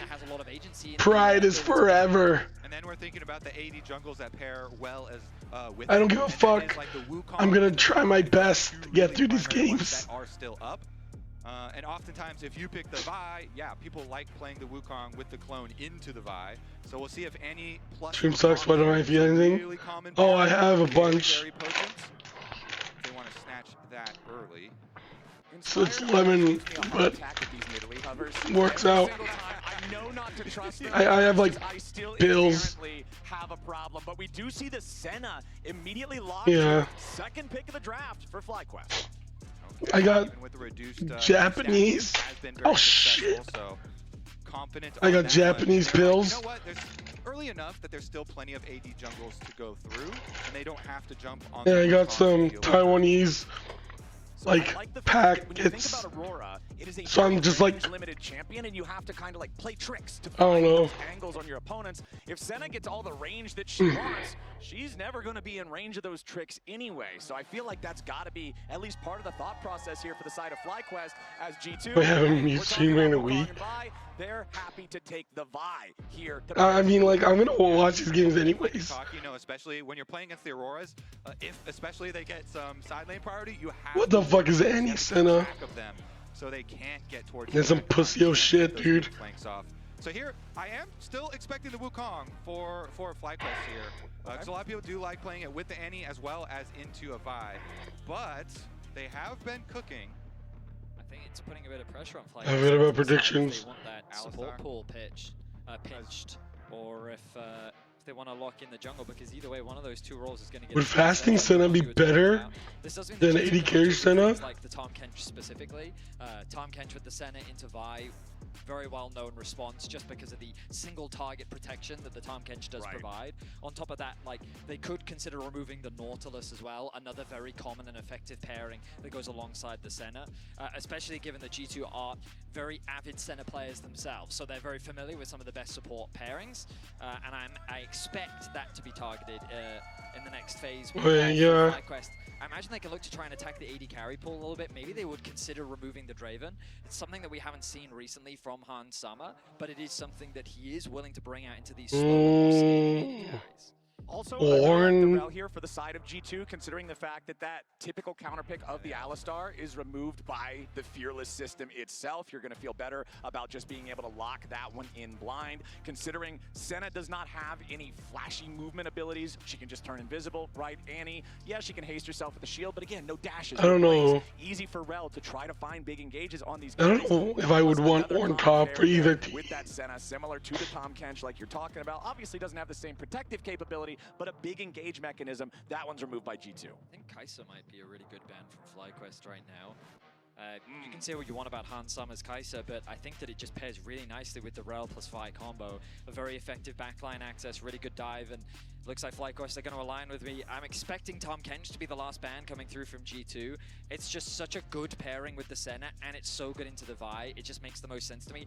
Braum would be the only other thing I would consider, depending on how defensive FlyQuest is feeling. Yeah, some of those, you know, peel tools or the defensive tools, maybe because both of them are available, the value on ban goes down a little bit. I came into this series as well, kind of looking for Bwipo to be on Warwick top.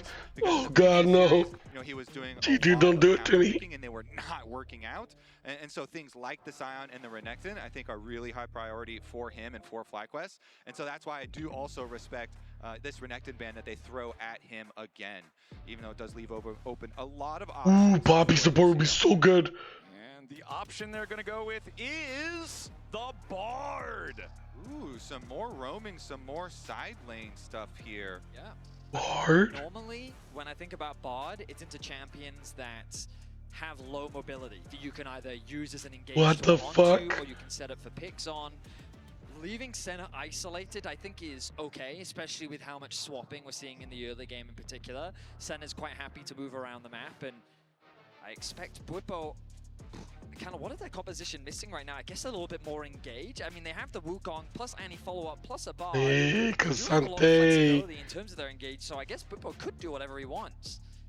And that is music to my ears, Vedius. Probably his as well. Yeah. Because Bwipo doing whatever he wants can definitely be some spicy cooking, and it will be into the Kasante here. Obviously going for the blind pick here, Broken Blade, trying to play that generalist pick for himself up on the top side. No, York is kind of crazy. Folders real quick, find the copy pasta, get that one ready to go. Bwipo has done a lot of things, like, you know, Urgot style stuff as well. Could be something, you know, go for the executes. He likes scaling into it. See what it's going to be. The Garen with the execute. So thinking about the executes on There K'Sante. Whoa. The Garen execute Garen. is effective if you get ulted. So for those of you who might not be familiar, because we haven't seen it in a little bit here, at least not at home in the LTA for us, Garen, the execute, obviously it's true damage based off of your missing HP. When K'Sante goes all out, he has to be missing HP. It's very easy to find the execute and shut K'Sante down before he can be that crazy drain tank that he wants to be when he goes in the ultimate form. It's not a champion you see a lot, but it's a specific counter pick into K'Sante that is made to deal with this champion. I mean, Fly, they have a lot of engage. You have Annie-Flash, you have Wukong flanks, you have Whippo just straight up running at you. The Bard ultimate also providing support, and if anyone uses their flash, it becomes so effective at locking them down just because of how quick it is and good it is at punishing low mobility targets. Now, I will say G2 do have a lot of mobility on their side because you have things like the Aurora W, the Corki W, the dashes that K'Sante somehow manages to find. Like, it's... Yeah. Garen is like in the mid game when these a counter into K'Sante. Opportunities for them to try and punish. I'm excited to see what they can do because while it was a slow start to game one, ultimately FlyQuest We do have predictions, but they were the ones getting all of if you want to try they to were the ones initiating on things like the Grub and the Herald, and they were playing the map well. So we'll have to see if G2 can get a stronger foothold in this game when they have a Vi and an Aurora to make things happen in the early game. And it looks like there is going to be no sorcery second for Bwipo. He's going for the tankier route with the Resolve. Sometimes with Garen, you'll see people take the Axiom Arcanist thing to have ults, that and Last Stand type of thing. Well, they need positive signs about FlyQuest. Big burst potential there. And they've had one guy delusional about Whippo. A lot more regeneration for lane. All right, hopefully we get a bit more action-packed early game. T1. Remember, while you're watching the action unfold, you can keep an eye out Fucking for exclusive T1, drops man. just for tuning in to MSI. All you got to do is be logged in and watching on lolesports.com for a chance to score that quad versus Caps here in the mid lane. I'm looking forward to the next installment. It would be like King, Vlandre, Ben. That maybe Ben above Vlandre, but I think Vlandre's been playing really good. But when you look at them in the past, they've both played a ton of international games. Best international placement, Bwipo got runner-up at Worlds. We don't even have time to talk about it because immediately G2 is ready to fight down here in the bottom side. The 2v2 starts. Lebrov and Hans Sama getting the better of Busio here early on as FlyQuest fires back. Bit of trading back and forth. It's FlyQuest who still have positioning on Dude, I don't even think have that ranged advantage. Whippo's like You're right in saying that there's a lot of expectations the best top laner It was in LCP, dude. That guy would fucking Whippo's success. Whippo's been running it recently. He's trying to steal away that Gromp. Very early. Get it. Nicely done from Inspired, but now in the bottom lane, Busio's about to die! First blood over to G2! Nicely done, as Masu wants to try to get something back, but the only thing he's gonna get is a trip to the graveyard! Double kill Han Sama, 2 minutes and 20 seconds in. A double kill for the Corki. That is going to be so much burst damage into the center. That's very weak early.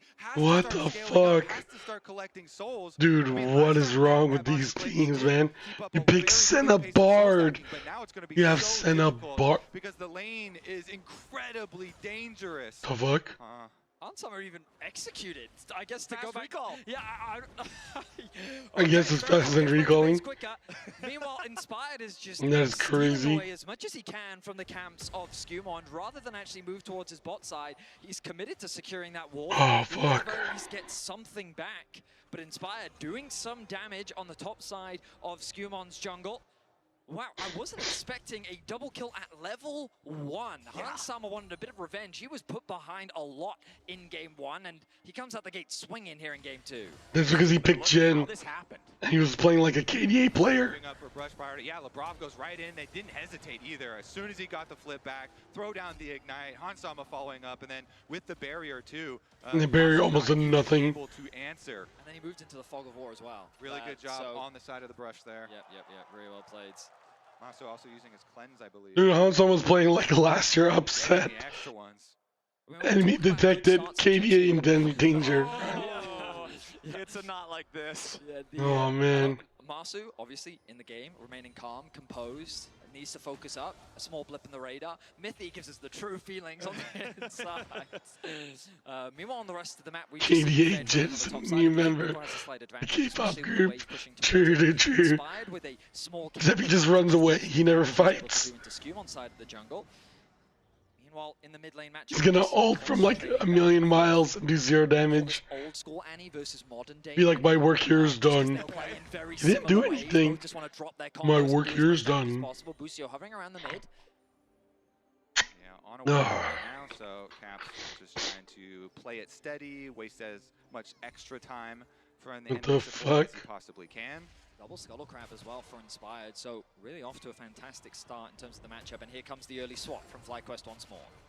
Okay, Masu up here topside, forcing Broken Blade back a little bit, making sure that Broken Blade is later on his recall. That's going to give Whippo the opportunity to make his way down to the bottom lane first. As you can see, that wave crashing into the tier 1 turret, Hans Sama doing that. And remember back to game number 1, the biggest early game lead when there were no kills was Masu's farm advantage on that Varus Karma lane, like you already mentioned, Vedius. This time around, though, it's Hans Sama. He's up in farm, he's up in kills, he's up in gold, and now he's valking in after Whippo, who has to turn around and run. Yes, you are a Garen. Yes, you're up in levels, but you're in a 1v2. Oh, Caps. Oh my god. What the fuck? G2 have defeated Warfare 5 minutes into the game. The burst damage of the Aurora passive combined with Electrocute never gets old. I don't know what this G2 has been, but solo kills in bot lane, solo kill in mid lane, this is absolutely crazy from the G2 members. Like, we have not seen this type of performance from them for a while. Whippo level 6, the cavalry's coming in. Yeah, Whippo still ready to try to turn this one around. Lebrov gets silenced, but he's not worried about it. Full health still on Hans and Lebrov both, as Skumond is chased out of the Dragon Pit by Inspired. So FlyQuest, despite hemorrhaging these early kills, will at least take the first objective, forcing the enemy jungler out and securing the Drake. Here's how Caps got his solo. Yeah, Caps with the first trade right there, got the big chunk early, and then just chased him down on Aurora. Oh, got him at just the edge. The range on that is always very deceptive. The reactions from the crowd, always fun to see. Very big. Can you get some? Very epic. What was that mic? Caps in a little bit of danger, though. Goes between worlds. Dude, the mic checks have always been so weird. You hear like half a sentence. No kill game. He's like, oh, yeah, okay. And that's it. I'm like, what the fuck? What's the point of Synced that? up almost exactly. Same story being told for the teleports here of the top laners. Yeah, and that chase down from Caps was even with Quad running the phase rush there on Annie. So really nice from him to be able to chase it down. So we've been talking a lot, obviously, about the kills that G2 are getting, but Inspired is just bullying Skumond out of this game. The fact that Skumond thought he could secure the dragon with the pressure that he had in bot, FlyQuest smartly attack the bot lane, means that there's no support available for Skumond on the dragon. Inspired bullies him off it. He's also consistently trying to steal camps away, and just look at the advantage that he's building for himself. He has, what, like a 4 camp advantage over his jungle counterpart. Inspired really putting his Skumond through his paces. Yeah, it really was a nice, like, thank you for the leash moment on the dragon that he was able to go down and collect. And since the early double kill from Corki, Yeah, really going like, damage, oh, back and forth. Garen, of course, we saw it multiple times. But makes sure. Activate that W, reduce a lot of the threat of the opponents going for those all-ins. So Whippo here doing a lot so far. Dude, ProV was so good, dude. Now, that first dragon I watched so much ProV for LPL. It's such a good way to learn the game. Remember back in game 1, you can just watch from beginning to end, learn so much. Now that those are not up at the same time, the grubs have just now spawned. FlyQuest are starting the objective, but you can see G2 hanging around. There's nothing else to look at in the Sleep other side of the research. river, so G2 are going to look at this instead. Busio gets crashed down by Lebrov, but Masu misses the center route. Hans Sama is here, level 6 on the Corki. The rocket poke can be very, very devastating. Han's going to try to steal one of those grubs away there with a Frost Bomb, but it doesn't. What are they doing? Now that last grub, the target here for FlyQuest. Whippo's Okay. around the side. FlyQuest looking to go in as The fuck? Oh, dude, they're so off on that timing. damage coming in from the Wukong, but now Caps is between worlds. Caps has to go back over the wall. Holy and shit. Blade has found his way into the middle of the fight. This is like one of the worst fights G2 ever did. And get everybody out alive. They didn't get a kill, they didn't get a grub. Actually walked up first, so the fuck are they doing? The mid lane there, the wall, and giving the extra comfort for FlyQuest to then turn and make that play. Quad investing his flash to go for it. Was it a huge capsule? Extra kill on top of all 3 grubs. G2 seemed very indecisive on what they actually wanted to do, while FlyQuest had a very clear game plan. Bring Bwipo up, force the fight, and they didn't waste any time. The moment that the grubs were secured, that was a flash engage from Quad. They quickly locked down Hansama, and they took him out of the fight before it could really begin. And when you look at plays like that, you also have to look at the minute or even the 30 He must have 30 stacks. Because our camera was on bottom side, and we did see Bwipo go proxy the wave. So the big bonus when you go proxy waves behind the tower is you get the early move timer. And so Bwipo, doing a lot, communicating with the rest of the team, goes for the proxy, gets the extra timer, gets the early move up, and FlyQuest kind of use all of that to manipulate the situation there. Big wave crashing into the top lane. Tier 1 turret, Broken Blade wants to collect as much of that as possible, especially considering the top lane CS deficit already. Inspired ducking back into the grub pit now as Skumon and Labrov threaten him. Busio's here to back him up, though, just fires a little bit of damage into Labrov, forcing G2 back away. And this is kind of what you were talking about, Vedius. FlyQuest feels comfortable leaving Masu alone to try to farm the souls, but they shouldn't be this comfortable. Masu in danger now as Busio shows up in time to barely get his AD carry away. I thought you cursed us, brother, for a second right there. Woo, that was a close one. You are lucky Masu lived, buddy. All right. What the fuck? I didn't mean to. Busio's got my back. Busio's got my back. And now we've got a teleport coming in. Bwipo's got his back. The Garen back up here in this top lane. He's a half level ahead, well, about a quarter level ahead of Broken Blade, who would like to hang around and be able to intercept this wave. He does have his teleport ready too, considering he's almost out of mana, is in a bit of a precarious spot, does get caught up by the Tempered Fate there. More of a tempo ulti, not like you can make a whole lot of plays with that, but you do interrupt the recall. Bwipo finds a quick silence into a little bit of spin. If he could have got some more damage from that, you got him close to ultimate range, but you're not going to kill somebody from 40% until it's a higher level ulti. I actually really like that play. You know, taking a couple turret shots, then going for the ultimate, all because this Cassante is so low on resources, very low mana, already low on health. So Bwipo, he's just keeping up the pressure. He got one turret played already. He can continue all this Garen. Wow. Now he's working Actually, really good play by Busio. But Broken Blade with the footwork, it's like you said, Vedius, Cassante always has a dash. For some reason, there's always one off of cooldown, and Broken Blade is making sure he doesn't give Bwipo any more ticks on the spin. G2 starting up the second Drake of the game. Okay. Wow. Inspired. Oh, never mind. Masu rotates into the fight, and Quad and Busio are looking at Labrov. Hansama flying away as Busio and Quad go on a magical journey, and Labrov gets away to safety underneath the tier 1 turret. Hansama continuing his retreat. G2, what they the thought fuck? they had the trigger pull, but it was a trap trigger, and Inspired ends up baiting him in. The counterpunch Yeah, dude. FlyQuest just seems to hit hard. How the fuck? The fact that Inspired lived. under the damage from Quad and Masu, Inspired could still get his ultimate off, even in the midst of that chaos. They didn't quite have the damage to one-shot him, so FlyQuest turned the fight around. And the heals and shields. Yeah, look. This is an attempt at bursting the Wukong. One of the reasons people like playing it into the Vi is that then you can pop your ultimate, then you can go for your clone. He doesn't die. You know, we saw the Senna ult coming over the top. We saw Quad and Busio coming through to peel him as well. And as you say, Flowers, it really is a gambit when you go for that play. How the fuck are they losing? To burst him down in time. I can't, man. Can't. DPS check,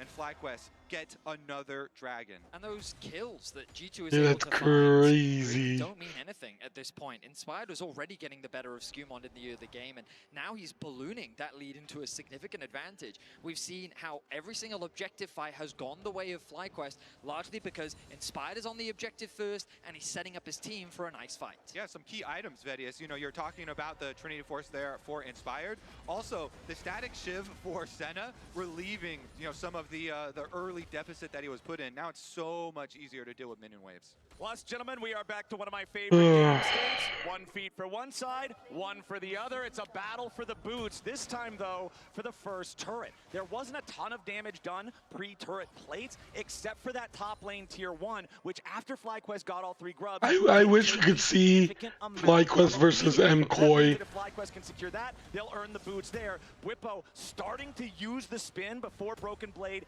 enters into the scrap there with a Pathmaker, but it's G2 who want to find the kill here onto the Garen. Immediately, Skewmon makes the engage. Bwipo is low, flashing away, trying to finding some sort of an outplay, but immediately Broken Blade goes Skewmon. Skewmon, though, trying to get himself away as Busio wants to get one back, but the kill credit over to Caps is right where G2 wants the money. Strong play there from G2 up on the top side. Yeah, they almost lost. They almost lost to Furia. Now Busio in the middle. Nice play coming out from Labrov, and immediately Broken Blade looking to slam Busio back into the wall. But Busio with a 2-man stun, ready to set it up. Between worlds. Busio gets away underneath the turret. The tempered fate is perfect. Inspired. Labrov. Caps missed. Busio stays alive. Hansama. About to die to Hansama. There's dead bodies on both sides as Quad keeps chasing. What the fuck? There's no more opportunity here for a kill, and dude, I can't. Caps. Busio is just dancing on G2. The fancy feet, the side steps, the getting away to safety was G2 still end up picking 2 kills. But my goodness, like, G2 overstayed way too deep, and they almost got punished massively for it. You said it, Vedius. Busio with the juke boost. Yeah, on. damn, That dude. was crazy. Actually getting away from an Aurora is definitely a feat. And he like quick channels his recall in the middle there, but they have Quad and Inspired coming over, and again, a Senna ultimate over the top. That Senna ultimate was just enough, and Caps tries to follow him under the tower here with the double ultimate, and then right after he comes out, Caps goes for the Q and flashes, but on the bottom side, you do have to point out Hansama, the Corki that got the early couple of kills, getting more money. He got the kill onto Inspired, and he did get the kill onto Tibbers as well. I mean, it's not everything, but it's an extra 50 gold there. Yeah, Busio Bard was really good. This guy in the audience is loving it, man. Hansama on the Corki, the win condition potentially here for the Dude, that guy looked baked. Spirit Shogun completed, tier stack 2/3 of the way. Worth pointing out, we Oh, saw the picture in the Canada. Rift Herald for G2 is their first neutral objective so far this game. FlyQuest got the grubs, FlyQuest got the dragon, but it's good that G2 was able to stop that bleeding here in these river battles for objectives. FlyQuest still with a very moderate gold lead, but it doesn't mean a whole lot. It's 500, 16 minutes into the game. Bwipo and Broken Blade, both level 11, level 2 ultis online. For the Garen, a very big deal in this matchup. Your execution threshold has gone up. It's that much easier to find the insta-kill onto Cassante. Eyes on Labrov, Hex flashes over the wall. Wants to go in for Monsu, it's a lot of burst, but immediately he's going to be saved by Busio yet again. The tempered fate to guarantee the follow-up from G2 cannot be there. Labrov, he's fine with it, gives him the emote. They get the cleanse out from Marsu, a valuable objective to pick up, but again, we kind of look at the rest Wait, of no the Bard match, it's still ult. going very much the way Use of Rift so Herald. very much in their favor. Use Rift Herald now. G2 sitting on is in the pockets of Hansama with the dragon spawning in 10 seconds. We'll see how things play out because it is FlyQuest that have better vision set up around the neutral. So, Vedius, how do you feel about this Spear of Sojin Corki build? Because usually the most common, of course, is the Trinity my ass. the Mana, or you could go like the crit version, some people like as well. But this one is a lot about the ability damage. Yeah, I mean, we saw it from Caps during the play-in stage, and it's something that G2 is clearly prepared coming into this tournament with the idea of giving you a little bit more value around the poke. I personally still prefer the Trinity Force. I just think it spikes harder in the mid-game, and we'll see if it comes to fruition now as the root comes through. Yeah, Labrov getting bound up. Chain CC, he can't press a button. FlyQuest immediately. Dude, FlyQuest looks like they're gonna dominate the series. G2, and with him out of Yeah, the picture, GG looks so washed. FlyQuest, they'll be at sole point if they get this. Exactly. Oh. G2 lost their primary engage, which means that they're not in a position to contest this. Their best option is now to try and cross-map, attacking that top tier 1. But again, we find FlyQuest in this mid-game just finding advantage after advantage. And G2 making these mistakes where they're just out of position, and FlyQuest doing a really good job of finding them and finding advantages off the back of them. Yeah, with all the pressure here of the Dragon stacking, FlyQuest are now going to be able to just draw G2. Dude, it's so hot today. See about Busio's trailing play here up on the top side, though. Busio doing a good job. Fly taking 3-0. Goes on a magical 3-0, I feel like would be crazy. Even though it only would have been a slow. Busio still trying to get away before Caps gets that third hit. Dude, they on barely the spell. beat Does C9. find a recall there on the queue. Now this turret down to 1/4 HP. Remember, this is still very important. There were still no turrets taken by either side. First turret and the bonus move speed boots are still up for grabs. Labrov in the enemy jungle.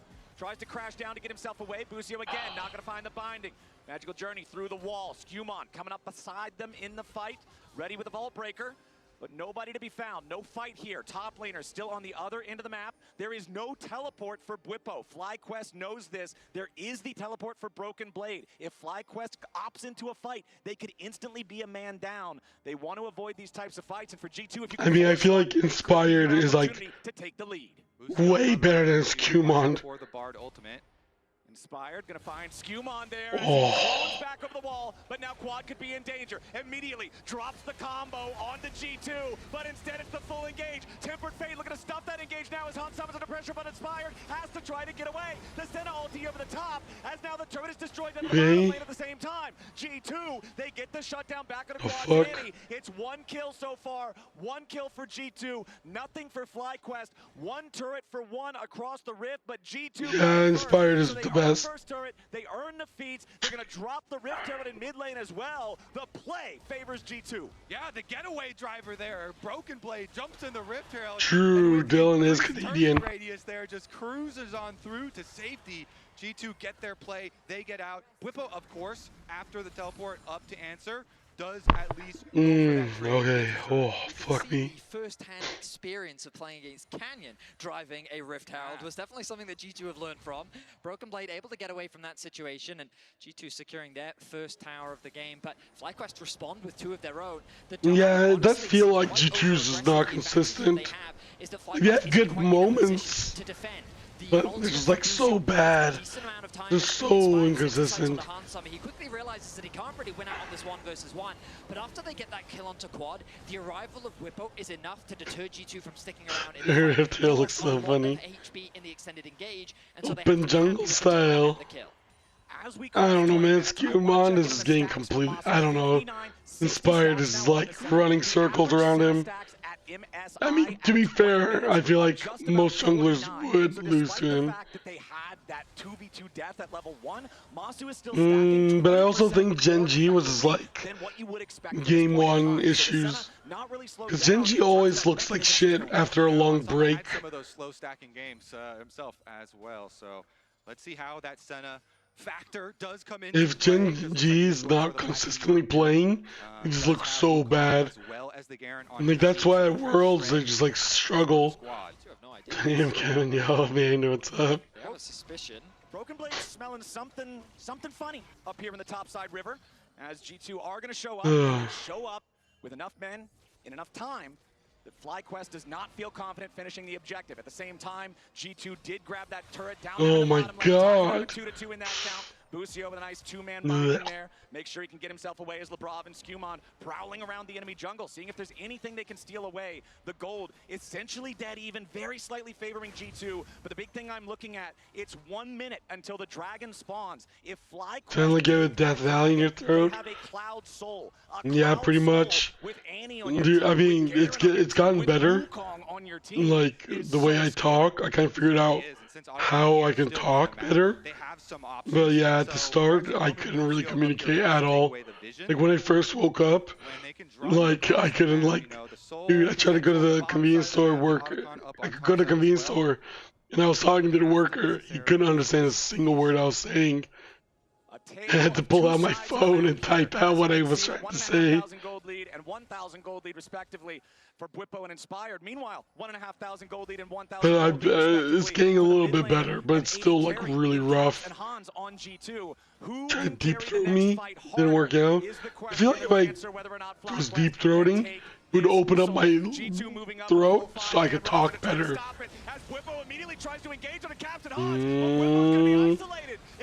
Bwipo's dying in the back.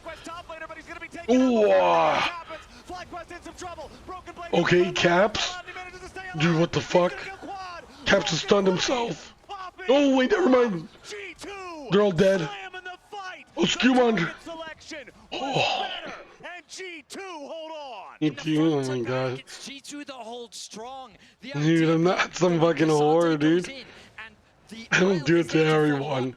Whippo immediately turns I his do it for attention onto the clout. backline. He says, if I can stop you from following up, then that means that the Casante's just going to die. But that is not what happened. Broken Blade was able to survive for a huge amount of time, while Whippo just melts trying to deal with Hans Sommer and Caps. Exactly, right over the top. They used the Senna ult too, but that was not the difference maker this time around. Whippo right into the double carries of G2, right into their faces, flashes on Caps, goes for the silence. Meanwhile, on the other side of the fight, the other engage gets stalled out by Busio.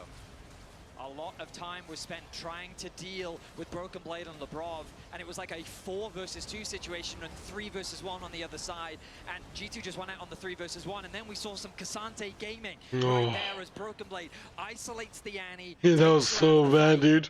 And G2 find themselves a 1-team fate. They deny the soul away from FlyQuest, and now they've started off the Otacon. They've denied the soul. This could be a massive jump in power here for G2 as well. FlyQuest is on the approach, but the Otacon is already low. Lebrov goes in for the engage on Busio, but he gets away on a magical journey. Broken Blade here to frontline now, as Whippo's already spinning on top of him. The Garen damage is big, but Broken Blade's still getting himself away. Yeah, just let Broken Blade die. Let him die. Let him die. What the fuck are they trying to do? Why are they trying to save him? Fuck. Continues running, trying to waste as much time as possible here on the FlyQuest side. Broken Blade still clearing the Isn't it better if he dies early? finds the last hit there for the shutdown. Oh my god, quad. Quad's already going to be killed. Busio. Finds a big tempered fate, but Whippo's going to die now too. Stu heals with the triumph, but he does not die. FlyQuest solo laners go in alone. Masu and Inspired now ready to try to follow up, but Hans Sama's already able to make the distance. Crash down over the wall, but Inspired. Oh my god, Caps. It's 2 dead on either side. Yeah, FlyQuest trying to clean up scavengers, but they got too many. Caps here. Doesn't even have ult. Should be okay. Yeah, Inspired got the clone to jump over the wall to chase after Caps, means Caps can get away. I thought that was going to be a Baron start for FlyQuest, and I think that was their idea. We kill Casante, we chase down G2, and with numbers advantage, we can turn force a Baron. Instead, what happens is it's really sloppy. These games have been really ass. But Quad already dies. That means that in the extended fight, no one gets the value out of the center ultimate. A nice binding does come through. Yeah, waste the center ult. But it doesn't quite secure enough damage. Inspired though, he said that he's not done with the fight. Nope, they go for the extra chase afterwards. Caps laughing as well, and he is the richest person in the game with the biggest gold. Wow, Senna has 80 stacks. As well as the Actually pretty good. Dark Seal fully stacked here. So much burst potential behind that Aurora. I hop on a call, fill in a bit. I can't. It's okay, Meander. We're seeing FlyQuest in some of the same pitfalls that we saw domestically in the I appreciate it though, man. They would start to feel a little bit, and then they would become discombobulated. They wouldn't all be on the same page, and it doesn't seem like they're all making the same choice. We'll see if they can regroup, because right now, G2's in the enemy jungle. Yeah, those last 2 plays for G2 had so much value. The big team fight win before Dragon, stopping the soul stacking and getting the Otacon. Whippo is at it again, though. Yeah, Whippo wants to go in after Hans. Tempered Fate finds the Corki, but nobody else. Okay. Inspired ready here with a Cyclone. Hans Sama's dead. Trying to get away from Lebrov. Huge. If they can kill the Rel too, that's going to be huge. Master's doing so much damage. Wow. Got the kill now. Broken Blade about to die here too. It's 3-0 for FlyQuest. They make the quicker play. They just started out with Whippo chasing down the Corki. Yeah, yesterday was really fun. Chase through a tower of their own, and now Vedius. I'll do it again on Sunday. Tomorrow. Dude, this game is so stupid. Dude, I don't even know which team is. Dude, both these teams look so bad. North America versus Europe. Back and forth here, Vedius. Big objectives traded. G2 will still have this power of the Otacon, getting extra flower for every kill they get and the on-death effect. But now FlyQuest, with that last play, the pushing power of this Baron, and with Dragon here about to spawn, they can shove out their lanes on the top side of the map first, and then get everyone back there for the Dragon Soul fight. G2 setting up for a trap, but it was that lockdown onto the Corki. They got Hansama's flash in that extended chase that was happening. Oh yeah, Jin is so useless. That's why I say it was such good target focus, because FlyQuest recognizing that summonless Corki meant that with him gone, so much of the damage disappears. And they have teleport on Blippo right now, so they're keeping Blippo split pushing. Inspired has once again got a Guardian Angel for the critical. Yeah, Hansama Jin was like the worst thing ever. But the Tempered Fate is immediately there to try to stop the engage. Inspired ready to peel for the Senna, and now it's Broken Blade taking a little bit of damage. G2 found their moment, but FlyQuest was ready to respond. Now G2 is split. Lebrov gonna be the target for Blippo as he immediately goes in to target that engage mechanism. The Rel stays alive. FlyQuest with control over the Dragon Pit. Ahead of the fight, G2's trying to find a pick on Amasu. They don't find it. They might found Caps. Caps is low, flashes away from the Dawning Shadow, but Lebrov gets clipped. He's down to 100 HP. The Rel cannot fight. That should be Soul because Caps now has no ultimate on Aurora or flash on Aurora. So much value here from FlyQuest chasing off and getting those cooldowns. They should be able to get it. Skewmon is around, but there's plenty of vision for FlyQuest if he went for a miracle steal. Absolutely beautiful Tempered Fate from Busio's Bard to save Masu from what would have been a phenomenal engage on the side of G2. It might have been a visual bug. I didn't notice. Now, but could there be a counterpunch? Quad's in danger. Oh my god, Quad is always getting caught out. Oh my god, he flashed for that? Why did he flash 1 inch? I mean, he flashed normally. He flashed normally, but then he ulted like 1 inch. Broken Blade's gonna make some distance, but another Tempered Fate. It was so weird. Hansama hit with a binding, but they can't follow it up with enough damage. Masu's got a lot of range on Senna now, and Broken Blade is low. Masu getting himself away as Inspired drops the clone to drop the aggro. Now, Whippo still spinning around, but it's only minions under fire. FlyQuest dancing with the line here between greatness and disaster. G2 low on health, backing up. FlyQuest still with a big with the Aurora burst. Dude, Caps is still good, man. This is why you can't bench Caps. I mean, Masu also fucked up, but still. God damn, man. Senna has 105 stacks. 105 stacks. Still walks up and dies. And that does put a stop to this. Yeah, just thinking tower hits for fun. What the fuck? Secondary tower, but it's not a huge influx of gold back to G2. Here's another look at actually how it happened here. And then Nice to hear you not sounding like a girl. Dude, I sound terrible. I listened to myself, I was like, oh my god. Nobody's gonna be watching my stream today, dude. I was like, what in the fuck is that voice? Frustration on the face of Masu, understandably so.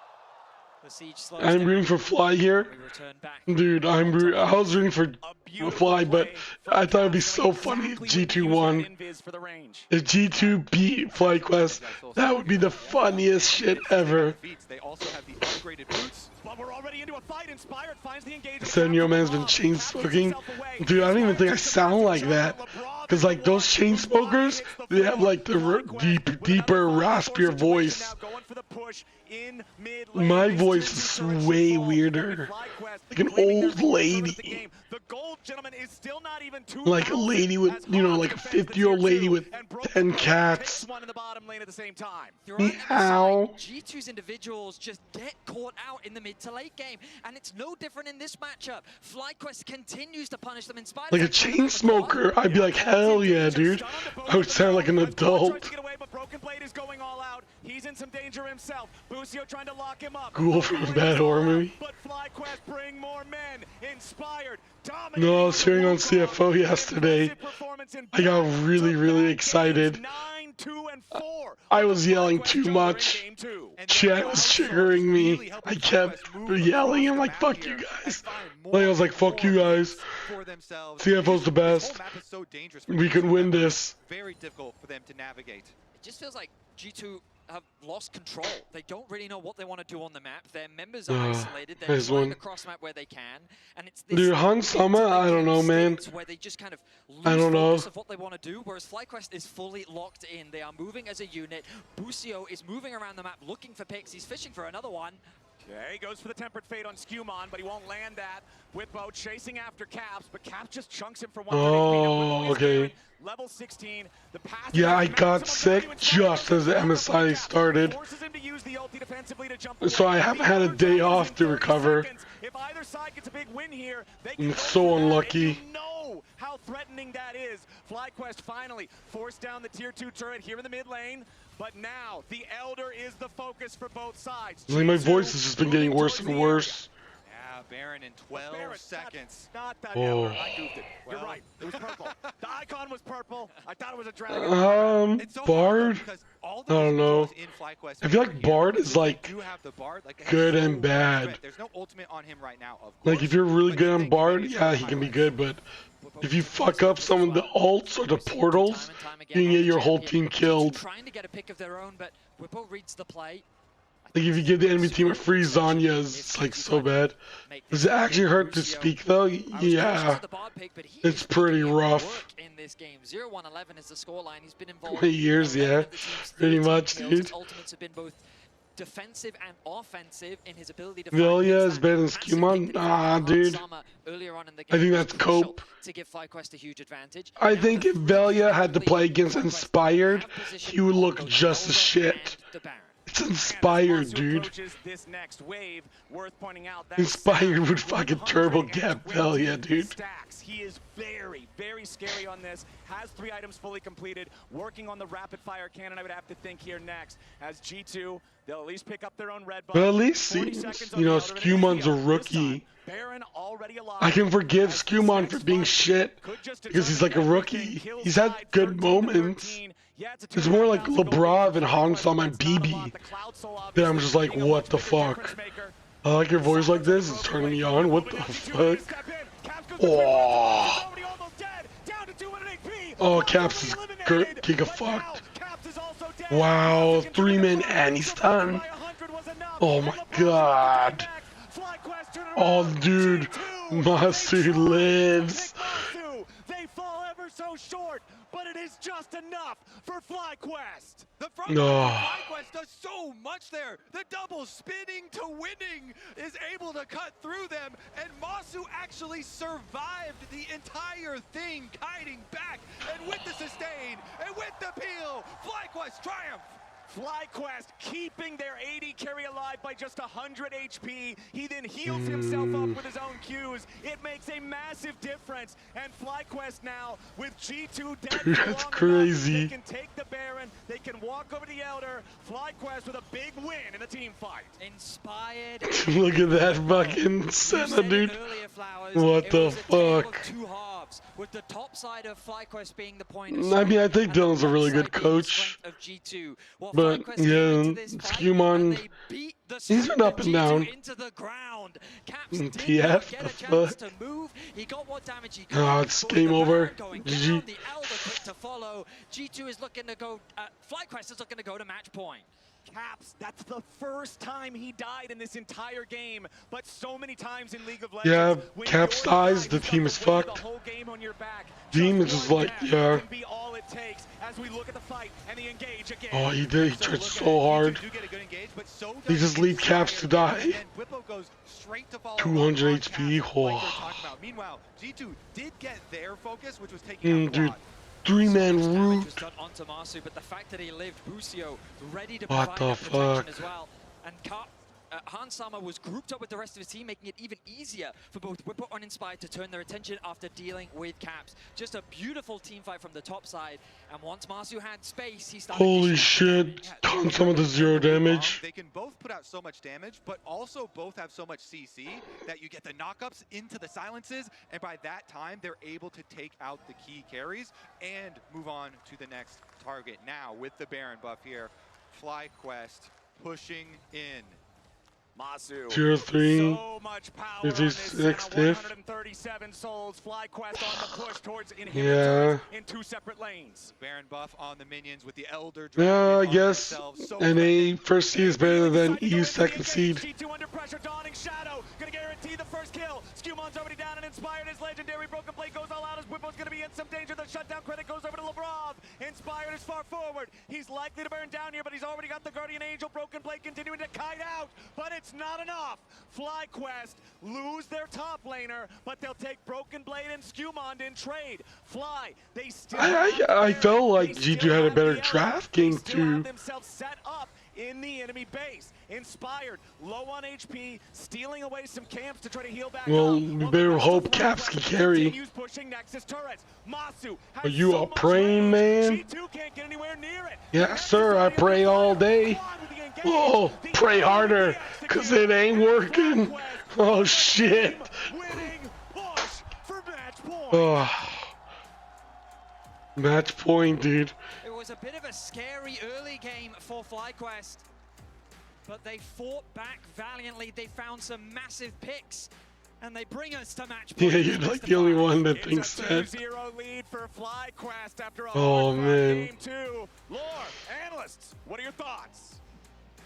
Captain, I'm shocked, Okay. but it's okay, and I'm just as sad as Lore. Listen, I'm gonna take a quick break, guys. I'm gonna try to fix my nose and throat a little bit. It's kind of rough. Also, G2 sucks. I'll be right back. Back-to-back, not always been in a winning position. Maybe some skirmishes didn't always go their way, but Raz, they always find a way. Usually, I feel depressed the moment you see what happened in that early game. Like going down 0-2 bot, the solo kill mid. At that point, I'm like, okay, I already know what this segment's gonna look like. That didn't happen this time around. It didn't. And Isaac, I'm gonna give you the floor because you want to tell us a story. I want to tell you about Busio, and I think the first time he went international, this guy was kind of scapegoated for his performance. I do not think that he played to the expectations that we had for him when he first came in. I think he really struggled with nerves on these big stages, but he has been developing as a player, and I feel like the way he is playing in this series is absolutely incredible. In the Karma game, I think he rarely ever set a foot wrong. In the Bar game, yes, they got slammed in the 2v2, but then this man was on the map making things happen constantly, and I feel like he was absolutely a difference maker in the second game, completely smurfing. That was the most disgusting Bard game I have seen in a long time. Yeah. That was, as an EU rep, embarrassing. Actually, as good as, wait, Mickey's Bard probably. Oh, come on, the strays, the strays. It's our HyperX Reflex replay because, yeah, they break Caps' ankles. I mean, this was just sick from Busio. It looks like it's going to be a free pick here for G2. They flash in, but he's able to buy so much time. The Senna all comes through. He lands the binding on multiple members. Caps goes back in, flashes, gets through the portal. Perfect timing on the ult to connect on both of them. Then he has a sidestep. Then he has a binding to come out as well. They're even able to eventually get him out. I do think they eventually got that kill onto Caps too. I mean, this guy was just playing out of his mind. I mean, it was incredible, and this is something that G2 have been painfully reliant on, is these very linear compositions with kind of overloading on engage. And if the Bard ults are on a point, you shut that down every time, and he was so consistent in saying, hey, well, you're going to use 2 ultis, we'll eat those initial cooldowns, reset the fight, what do you have left? And the answer was consistently absolutely nothing for the side of G2. Yes, either trying to find and bait those fights in, or there were times where he was just saving Masu, just if there was an attempt being made on his life, either mid lane or that one play that happened topside. Just an amazing game from him. Yeah, we also have the Baron to run through at 27 minutes into the game. Another good one for FlyQuest. We're trying to remind ourselves what actually happened, so let's play this out. Yeah, let's just play this out and just watch this one out. Because, oh, this was the pick on Hansama. Hansama ends up, yes, Valkying over here, but an amazing Bart ult that ends up catching him. And I love the fact that FlyQuest just says all aboard. Inspired goes for the pick here, and at this point, we just see this pick turn to a Baron. I love this play overall because it was around 27 minutes into the game where G2 had the gold lead off the picks they had through mid, and all of it was on Caps. So I really enjoyed the fact that this immediately turns into a Baron. And you said there something really, really important, right? And I think Bwipo also touched on it in the pre-game interview. He said, gone are the days that if Caps has a lead, he's going to take you to the finish line. And that might not necessarily be because of him, right? It is because the team is not gelling. And I think that goes for everything. You might say, oh, LeBron was out of position, Broken Blade was out of position, but it's because the team doesn't seem on the same page. I think G2 at their best historically have been a team where all 5 players' game knowledge is at such a high level that each and every one of them can make decisions independently. They don't need a simple game plan. Today, FlyQuest are that team. All these players on the fly. And yes, there are some fumbles. On the side of G2, they look lost. They look like they need someone to direct them in the mid-game to make decisions. And that's why we're seeing them just throw ultis at people, go all in, because simple seems to be the only option they have now. It used to work, but everything is working on the side of FlyQuest. And I'd like to contextualize this a little bit, Azael, into the history of FlyQuest, how long they've been playing with each other. The fact that they were so good internationally last year already, but they just didn't have enough. I feel like we're seeing the next steps come to life here. Yeah, I really hope we are. I mean, you know, this would be the first step towards that if they're able to take down G2. You know, they brought Gen G to 5, but people are always going to say, but you didn't beat them. Close doesn't count. You know, it's not enough. And they are the longest standing Tier 1 roster right now. Rosters in League of Legends, they change like that. You have a bad year, you are gone. FlyQuest has been building with this squad, trying to accomplish that big goal of taking down an LCK or an LPL team in a best of 5. And they're going to have the opportunity if they can potentially get this done. And you brought up Lucio, the other player I want to hit on really quickly is Masu, because he kind of made a commitment coming out of MSI last year. Terrible performance, no doubt. He said, I'm going to get better. Every single player says that. How many of them are in this position now? Almost none of them. He has gone the distance. He has gotten better. And overall, this FlyQuest team is so monstrous, due in no small part to his individual level. Yeah, international's been the focus for this team. Anytime you have an interview with them, they always have their eyes on that direction because, yes, you mentioned Masu, Lucio, both of those guys had regrettable international performances they wanted to rewrite, and this is the moment where they're doing that. But this guy, right, there's a lot on his shoulders, and maybe he can do it. G2 has elected to go to the red side, but now you're up against it. A reverse sweep, it doesn't happen often because it is very, very difficult, even if you get that one game. I mean, it is incredibly hard, but I'm just going to say it. This brother needs some help. He has been playing incredible, I feel like, all of MSI. Even when the team is getting stopped, he's the one with big individual advantages. He is making things happen. The rest of the squad needs to step up and be there for him. It is unfair to ask Caps to bear the burden, but we have to ask anyway. G2 fans have to ask because it is just him. It is all the pressure in the world. It is all of the expectations on his shoulders, but they cannot go anywhere else at this point. Or don't, you can go home quick. Or, that's an option. Thank you. FlyQuest are on match point. We'll see if they can finish the job. But Twitch subscriptions are back for MSI. Subscribers enjoy benefits like enjoying MSI ad-free, custom chat emotes, badges, and more. Riot allocates a portion of the proceeds in the global revenue pod, directly supporting the leagues and teams in the esports ecosystem. Subscribe now to unlock the Not Like This Way in-game emote. And we're going to take a quick break, and when we come back, we'll see if FlyQuest can finish the job.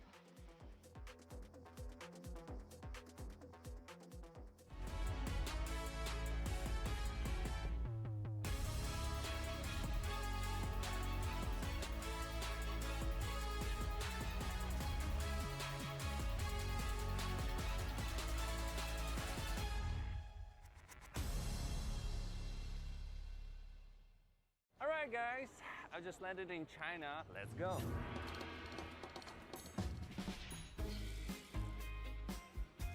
Play the local way, pay your way. Hey, it's Vestian. What's up? Play the local way, pay your way. Dude, I've been cheering for FlyQuest. NA. Get summer ready at Verizon. All new and existing customers get iPhone 16 Pro with Apple Intelligence. Oh man. Yep, iPhone 16 Pro on us. Only with Verizon. Dude, all the coughing just hurts my stomach. The one muscle, my one flab.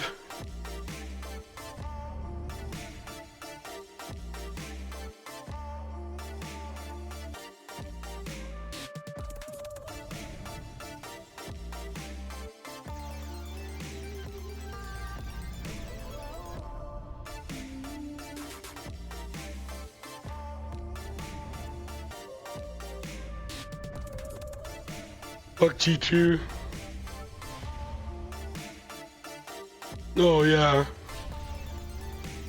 KC would have smoked them.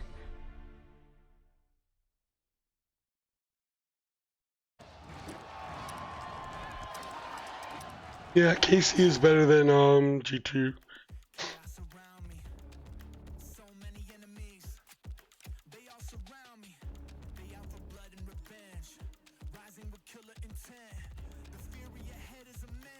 Dude, this is so hype.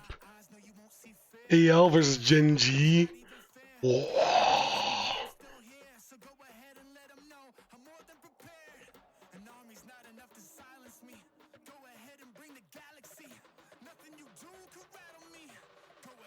Why do you think I would be cheering for AL?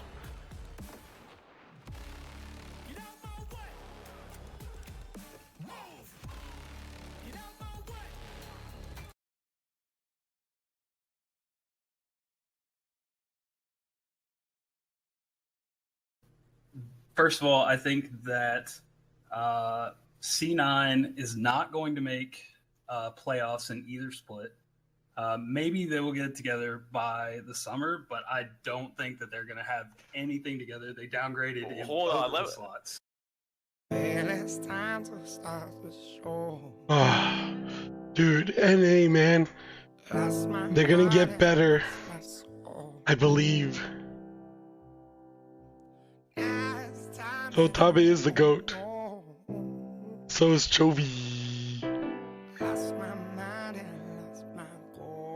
Dude, I love the C9, man. Rapper went in. Last out if it's going to be crazy after lands the spike. In goes Zazel, the fight. Oh, there it is. The shock is on. Rhea's going to flash. He's going to grab the way out. And we'll see the pressure now turn over to the next one. Three-man stud door. Heal. Oh, he lands a Q. Just straight up clean. Now it's getting team in tight. He's going to fly Toru. Grab dance. The ult down, and that could be it. Able to get it. The next is open, and that's it.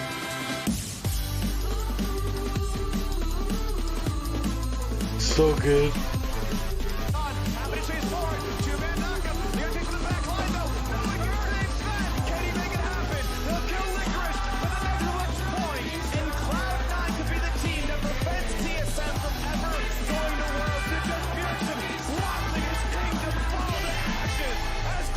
Dude. They wall him off. You're not allowed on this side. This one's for winners. Cloud9 3-0.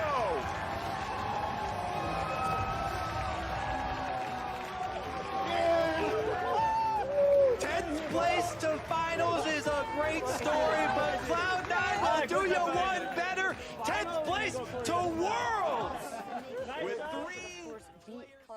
Man, I used to be such an NA fanboy, dude.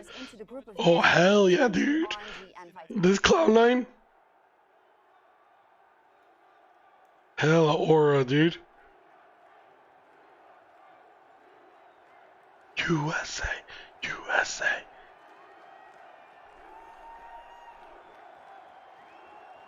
Dude, none of these guys, no. Cloud9, dude. Where's Cloud9? Why ain't Cloud9 playing? I believe that we will win. I believe that we will win. Back when NA was good, dude.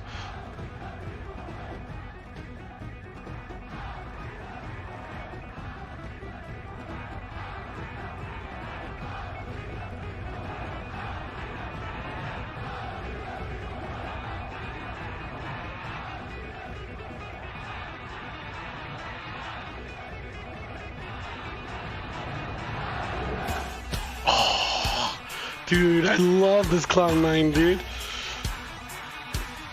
The 7-man roster. Dude, shit on DFM. Look at them, dude. They're beating LGL.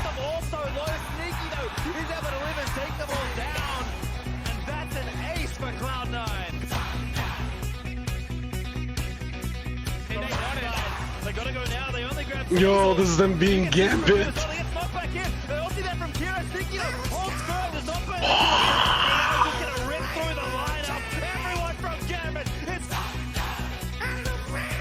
Dude, it's so good, dude. Absolute cinema.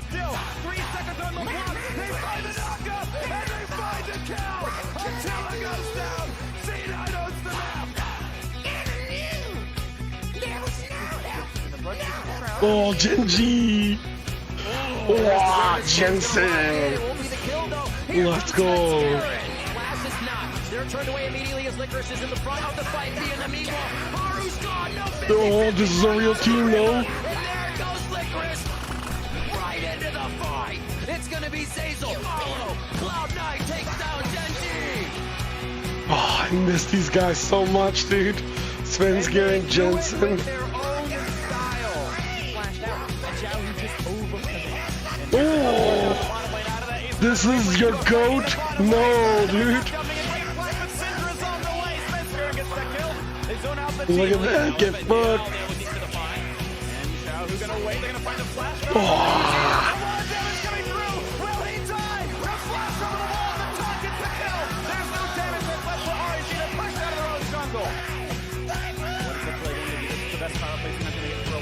Still 20 seconds to knock up. It's going to land in a 1. Fear beyond death. Jensen's got it. Oh, Zazel. Do they have the damage as the squads are getting lower? The health bars are dropping down. Oh. That clip is empty. Cloud9 on the map. Can it happen? Onside the base's door. The biggest ball. Levy keeps trying. They're done. Cloud9 knocked out RNG. And now the North American lineup can seriously lose. Find access to flash away. Can they catch Attila? Oh. And they got the most important kill of the fight. It's up to Dazuki now against the world. Looks for Sneaky. Trying to chase him down. Has to hold back. Cloud9 past the group of death and qualifies. Get out of the group of death.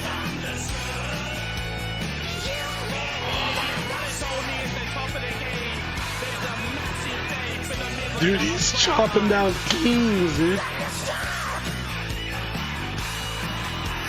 3-0, dude.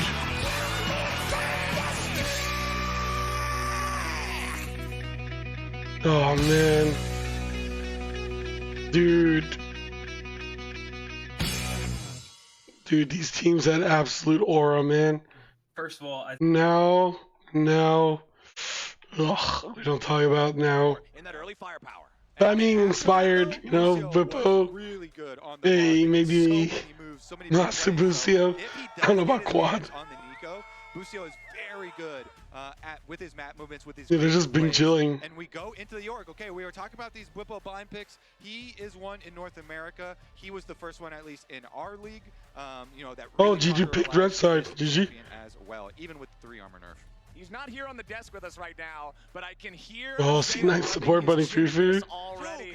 Azael is a very critical person of the blind Yorick, because Yorick has a lot of potentially really hard counter matchups if your opponent is willing to play them, but inspired on the Trundle this time. That may be why they want to go for an early Trundle, so that you kind of dissuade. Imagine having NA players in your team. From going for like the Cho'Gath or something.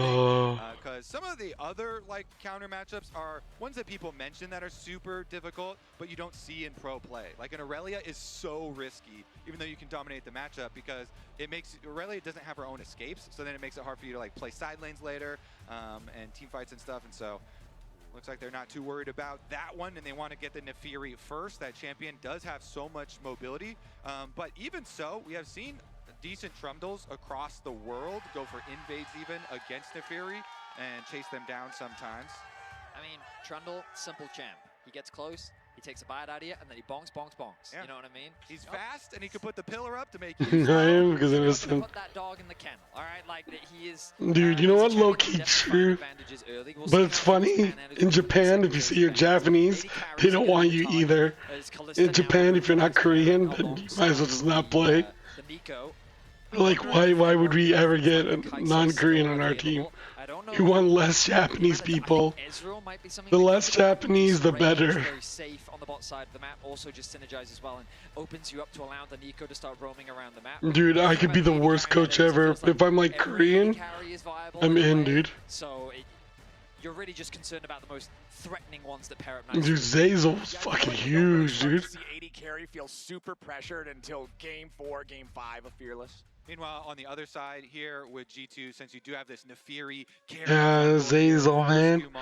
Oh, dude, I don't know. Does this feel like back then, like League players had way more like personality and aura? Those 2 other really big ones are already off the table, obviously from last game. Let's see if there's any other of them that FlyQuest are actually worried about. This is quite clever. So they're aware of the potential flex of that Nico into the mid lane. Yeah. They're wary of a possible Braum Caitlyn or something coming out from the bot side of the map, so they just choose to ban away the Braum to kind of mitigate and push away from that potential flex of the Nico. The Gwen being banned out on the top side can be a good carry option for Broken Blades. Cho'Gath is usually the direction he's looking at for a matchup like this, but into the Trundle, he might be dissuaded from bringing. Yeah, Zazal has way more aura than me. What are you talking about, dude? Zazal actually looks intimidating. Like he has a nice beard. I have pubic hair. Saying, all right, I see your stick, I raise you a Cho'Gath. And the reason you immediately started talking about Azale, talking about, you know, Cho'Gath counter is because of man. And being able to deal so well with ghouls and everything. So we'll see if the Trundle is going to be the kind of switch that kind of nullifies that counter pick. But oftentimes, like the Rourke then just doesn't summon the level 1 Maiden. Later on, you know, the Feast isn't going to one-shot it, so you can do it later, and you can like choose your moments when you're going to summon it, but that is normally the reaction. If the Cho'Gath's just in your lane with Feast ready, you just don't summon it. So seeing Orianna, I am wondering if G2's thinking about either a Sylas or an Akali. When we think about how he's been playing, wanting to give him as much agency as possible would make sense. He must be very confident, and he'd want to have a nice jungle matchup. Oh, sorry, a mid-jungle pairing is what I mean. And into an Orianna Nico, there are some good ultimates to steal. The Kai'Sa as well. Sylas might be the direction, but oh my god, he is good into the Orianna as well. Caps Akali. What the fuck? When they need it most, elimination game. All right, Caps on the carry in the mid lane. This is the guy to look at to see if he can keep G2's hopes alive. The Cho'Gath, the big front line for G2, but you also that's a predict draft. Say 20 different champions, and eventually you'll get it right. Running one main frontliner against Trundle. Trundle has a very obvious target in every fight on who to ult. And also, sometimes it can be hard to play some of these short-range, like melee carries into a Nico. Busio doesn't always have to be the very beginning of initiation. So, Skumon and Caps here on these melee carries. No orders to follow. Data going back in again. I'm just picking whatever. I'm just fucking. Or Caps. Or Caps. Violent so far in this series. And oh, Sidell's leaked voice comes from Caps. To see junglers pathing Caps is saying, just pick me whatever, let's just fucking lose in peace. Or just get involved in the action. Mid lane, of course, is an area where G2 would love to try and find advantages. If they can unlock Caps with a kill or two, then Orianna becomes very difficult. Whoa, Misfortune. Ult me. Misfortune can ult me. If they can keep Caps down, then they're in a great position to round this out in a 3-0. Yeah, I don't want to worry you, Vedius, but Busio is 8-1 on the Nico. I was worried at the start of the day. I feel like that I can't be more worried. G2 reverse sweep. Well, I do have a fun fact here for you, Vedius. As of this I have predictions going if you want to predict. Now passed Xiaohu for second most international games of all time for any player at 193. Only Faker is ahead of Caps in terms of international appearances now. I mean, there is a reason why he's called the Western GOAT. The fact that he made back-to-back World Finals all those years ago. The fact that he's competed against some of the best mid laners in the world. He is recognized as being a super talented. I don't know, man. If he wants to I don't have any faith in G2. I feel like it's kind of fucked. I think Fly's going to win 3-0. Then we get to go to the good series, dude. Then we get to watch the good matches. Like this from Quad 2. So there's that. Watch of the Raptor camp to see if there's any attempt at warding so he can alert Inspired. So much easier to work around the information that your opponents have when you already know where they've invested their trinket cooldown timers. Also looking at the AD carries, sometimes you'll see AD carries take the cleanse into these CC heavy champions. Not this time around. Barrier for both, and I feel like this leads right into what Reyes was talking about. You'll be back when lanes ready to scrap from the get-go. What's it called? AL Gen G play. Fishing for a hook, but Masu and I was about to say Masu and Masu. Double Masu. Masu and Busio positioning nicely within the minion wave to deny that hook possibility. Hansama being denied some farm. Mimo on the top side of the map. Whippo already getting out to a good start, but Broken Blade utilizing his E to trade back. You expect Whippo to have the advantage in the early trades. Yeah, moving up there. He had the ghouls ready on the ground. Goes up and gets it. We also saw on the bottom side of the map, Masu is using the expensive Uzi skin, and then Busio turned into him, so they got double value out of it. Right. The double Uzi skin. Oh, I triple with Oh. the Uzi skins. The value. FlyQuest already popping off in the bottom lane there, as they do have control over this. And Hope it's Geo. G2 shanked my Glorious Fusion. Previous one, it was 2 minutes and 20 seconds on the clock when Hans and Labrov got their double kill. All right, that's why you do see a lot of the Nico with the Kai'Sa, because the Kai'Sa's pretty short range and doesn't have the strongest lane phase by herself, but then you pair it with the Nico, and you're able to have that agency. So pushing in on the bottom side with both junglers pathing towards bottom side, that means this top side trades that we're seeing here are going to be... Oh, Whippo.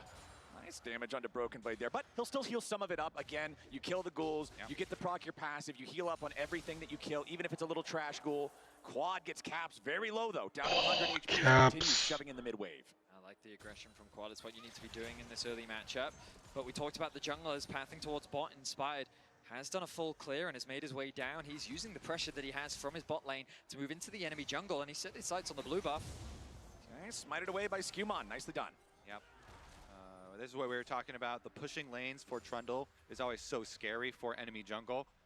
Because he is going to be able to come and look for those invades, but Skewmon had his smite, I mean, so yeah. no problem for him, and he can just cross over for the scuttle. And I don't know, man. Be able to finish it and chase it upwards. I think Koi, just fine, even though you see if Koi Fly be a much more interesting matchup. Oh, but this is the tragedy for Whippo. So many times you see him get a little bit greedy, sticking around, wanting to shove the wave up the last little bit, and it ends up costing him his flash. As Skewmon Yeah, Skewmon's not having a good time. Because, like I was talking about, like Inspired is covering this route, so they've been trying to trap this. Oh, but Skewmon. Oh, Skewmon.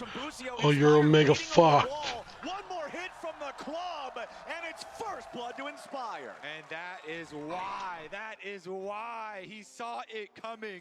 A couple steps ahead. The 4D chest there, Inspired becoming the embodiment of jungle diff. I mean, he's just in the head of Skewmon. The fact that he's like, okay, here's what's going to happen. Ooh, Labrov covering mids. Labrov wanting to at least try to get a summoner spell here out of Quad, but instead just gets a turret shot as Caps does hit the Shuriken, but that's not Q money. a whole lot. We've actually got Yeah, I did. standing by in this early game. Because he's just like, you know, free gold.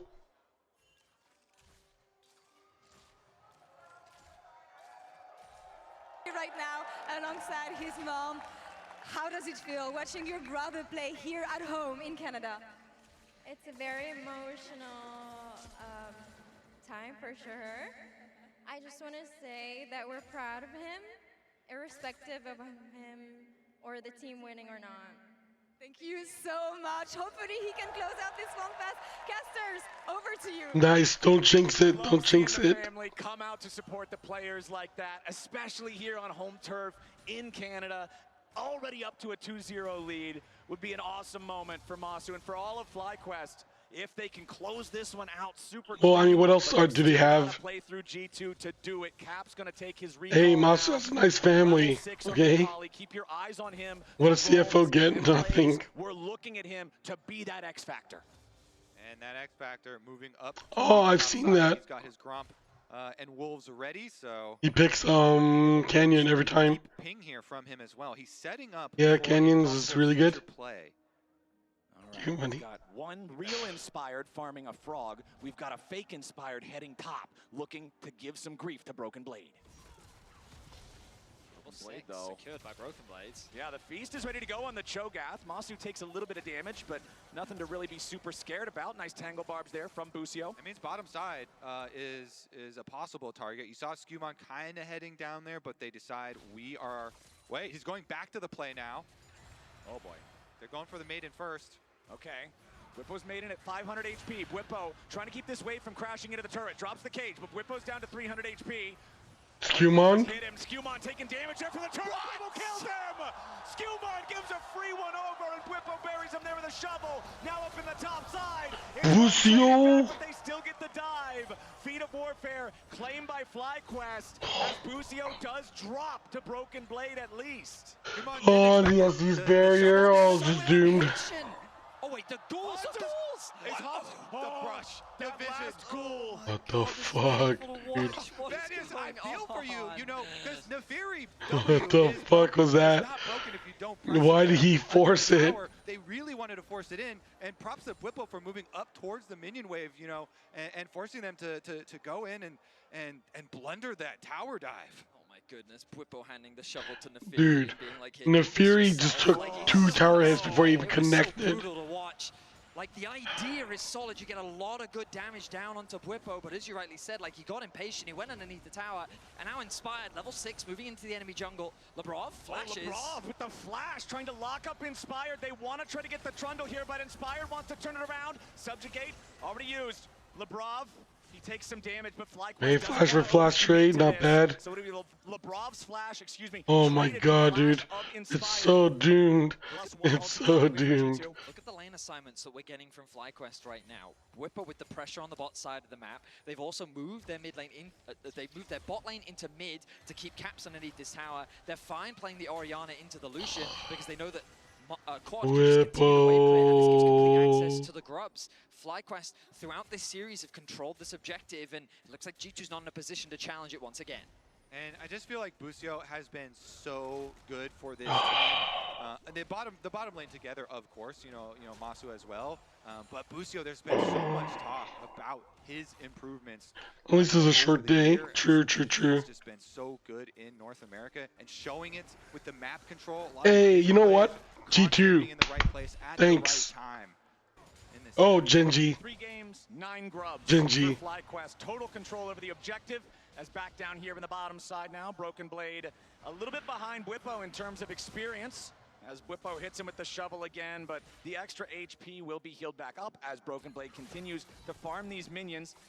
I think AL has a better bot lane, but I think overall Genji's is like way better. Gives him enough distance to not take those extra And the fearless draft helps Genji so much. When they have a shit draft, you can't do it again. You have to like pick something else. And Chovy's champion Ocean's gonna fuck them up. KMTlol first Drake typically has pretty low priority considering the stats that it gives don't really feel super effective in the early stages of the game. But Hans and Labrov, yeah, this top lane wave shoved in. Labrov still not level 6 on the Nautilus. Just think the lane assignments from FlyQuest. Dude, Genji has not lost a series since April 2nd. It's been like 3 months, and we haven't lost a series yet. Very comfortable with the level 2 boots to go toe-to-toe with Hans, who's so a lot of farm. Meanwhile, Masu had full access to wave after wave. I think it's going to be the same. Solo experience as well. He's nearly got a full level over Hans. I mean, he's got a 20 CS. Yeah, they won 18-0 in LCK. They beat HLE, and then they beat G2. That's 20 series wins in a row. Have their outer towers. You know, maybe later as the game goes on and the so outer towers do get taken down. If AL beats them, that'd be crazy. Because no other team has figured out how to beat this current Genji. Like even Hanwha couldn't do it. It looks like it is probably going to be another like G2 pray for caps to pull out some really big plays in this game. Okay, and you can see right down there in bottom lane, as soon as Broken Blade ulted a minion right there with the Feast, Whippo immediately summons the Maiden because he knows he'll at least get 1 Feast cooldown worth of value out of it before Broken Blade tries to burst it down and kill it off.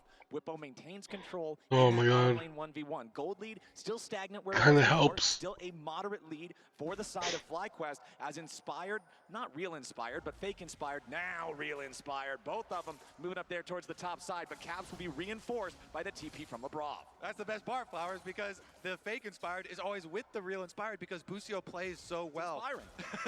He plays so well with his jungle, and they have been able to create so much. You know, he sacrificed his life for the topside tower dive.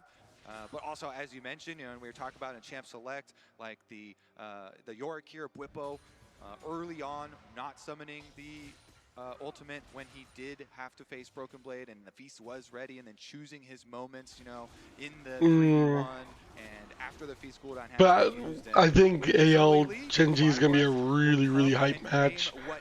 I'm so excited for that. Pre-existing vision, waves in very good spaces in both mid lane and top lane here, so they rotate over, they collect their objective. It does feel very methodical and calm. Feels like that, honestly, the confidence is slipping away from G2. They're very much a spectator right now, not really looking for many proactive plays on the map, and FlyQuest are running around pretty much doing everything that they want to. And that's the one thing that I love watching about Inspired. He plays with nothing but confidence. Cap's going for a nice trade in the 1v1. Now that he's got that rocket belt completed, he should feel a lot more comfortable in this matchup. Always having that potential of a kill. Yeah, this game is like, I don't know, man. It feels dunzo. 11, that cooldown is going to be extremely valuable, along with the extra damage. Yeah. But for now, it's FlyQuest. They can play passive. Herald spawns in about 2 minutes' time. They can continue to farm up. No need to overforce anything. They've hit that double Trinity Force power spike, which you love to see. And yeah, FlyQuest very comfortable 13 minutes into the game. And that's the thing with these early leads, you're still going to be able to get to the point where G2 have their first items and can still fight a fight versus FlyQuest. I mean, like, I don't think... I would be really surprised if FlyQuest entered, into the draft to G2. The biggest gold lead for the side of G2, the only gold lead, is capped with that massive farm advantage of 5 waves. Broken Blade here. He doesn't have the Feast. He's still going to try to whoop the Maiden a little bit, but not quite enough damage to guarantee the kill, so the Maiden gets back to the safety of Bwipo, as the gold lead has shrank a little bit here, and we'll see if G2 can fight their way back into this one, as the TP into the top side arrives from Quad. Broken Blade versus Bwipo down here in the bottom lane. Bwipo has lost his Maiden. Skewmond is nearby, waiting in the Pixel Brush on top of a control ward. Broken Blade is low on HP. Bwipo will walk into the river now. Skewmond waiting. Bwipo doesn't walk any closer. Yeah, he's got his flash, so he's kind of staying on range there. They might have seen little dogs. Easy. First turret claimed for Oh my god, dude. We crest the 14-minute point, and we can see that G2 claimed no turret plates during the early game here in game number 3. FlyQuest getting 3 of them themselves, so not a crazy Yeah, feats to fly. built up through those plates. A pretty low plate game overall, but FlyQuest securing the feats now. They've got the extra power on the boots. Skewmon trying to step up to scare Busio and Masu out of his jungle, but he takes a little bit of poke in doing so. Inspired still up here on the top side, will be able to secure the Scuttle Crab, and Rift Herald spawns in 20 seconds. Inspired with just fantastic map awareness, seeing a good opportunity to secure that top tower, knowing that Skewmon is likely on the bot side of the map. Not only does Bwipo respect the possibility of a collapse, but just results in first tower, the boots upgraded as well. And you mentioned it, Flowers, but Busio constantly doing all this setup work. Look at this vision line ahead of the spawn of the objective. So Rift Herald comes onto the map, and FlyQuest see every entry point that G2 could possibly use, because they push up the minion wave. I mean, they're just not good. Vision, then you have like, FlyQuest is the best team in North America, right? G2's not even the best team from Europe, dude. Actually visits.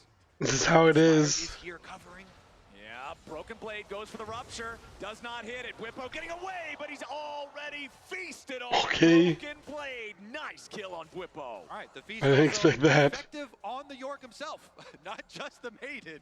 Yeah, but NA gets really bad after the first team. Some money. And again, the Rift Herald is up, but it's still difficult for G2 because they invested But usually the best EU team is better than the best NA team. The second best EU team is better than the second best NA. And so FlyQuest will still start up and take the objective. I think that really caught Bwipo off guard. He did have his flash available, and I think that he thought that I've probably got one more auto attack in me before I die. Big beast. Definitely caught me off guard, that's for sure. Fly could beat Genji? Hell no. Fuck no. Fly has 0 chance of beating Genji. 40 seconds away. The fuck did they lose to? Oh, they lost to AL, dude. Come on, man. Into FlyQuest jungle. LG better than AL? No, dude. LG is dog shit. Too many Korean imports. ahead of the Dragon that we're expecting a bit of a contest over. I do like the boots of swiftness for Broken Blade, because usually it's pretty hard for Cho'Gath to dodge, you know, Yorick abilities, but that does mean so much. They're really far behind. I mean, I don't know how they can play this game, dude. Everything's at. Caps running away from some ghouls up here in the top lane. Next Dragon spawning in 10 seconds. And it's G2 with the setup around the pit with the wards in the FlyQuest jungle as Inspired trying to approach. He's got his bot laners standing by here in the mid lane grouped up. It'll be up to Quad to answer the push from Broken Blade down there in the bottom lane. And Skewmond is going to start the objective. Shockwave used onto Broken Blades. Yeah, just onto the Cho'Gath. He gets a chunk, but that's a big team fight ultimate that FlyQuest doesn't have. FlyQuest with a Trundle ultimate could try and go straight through front line.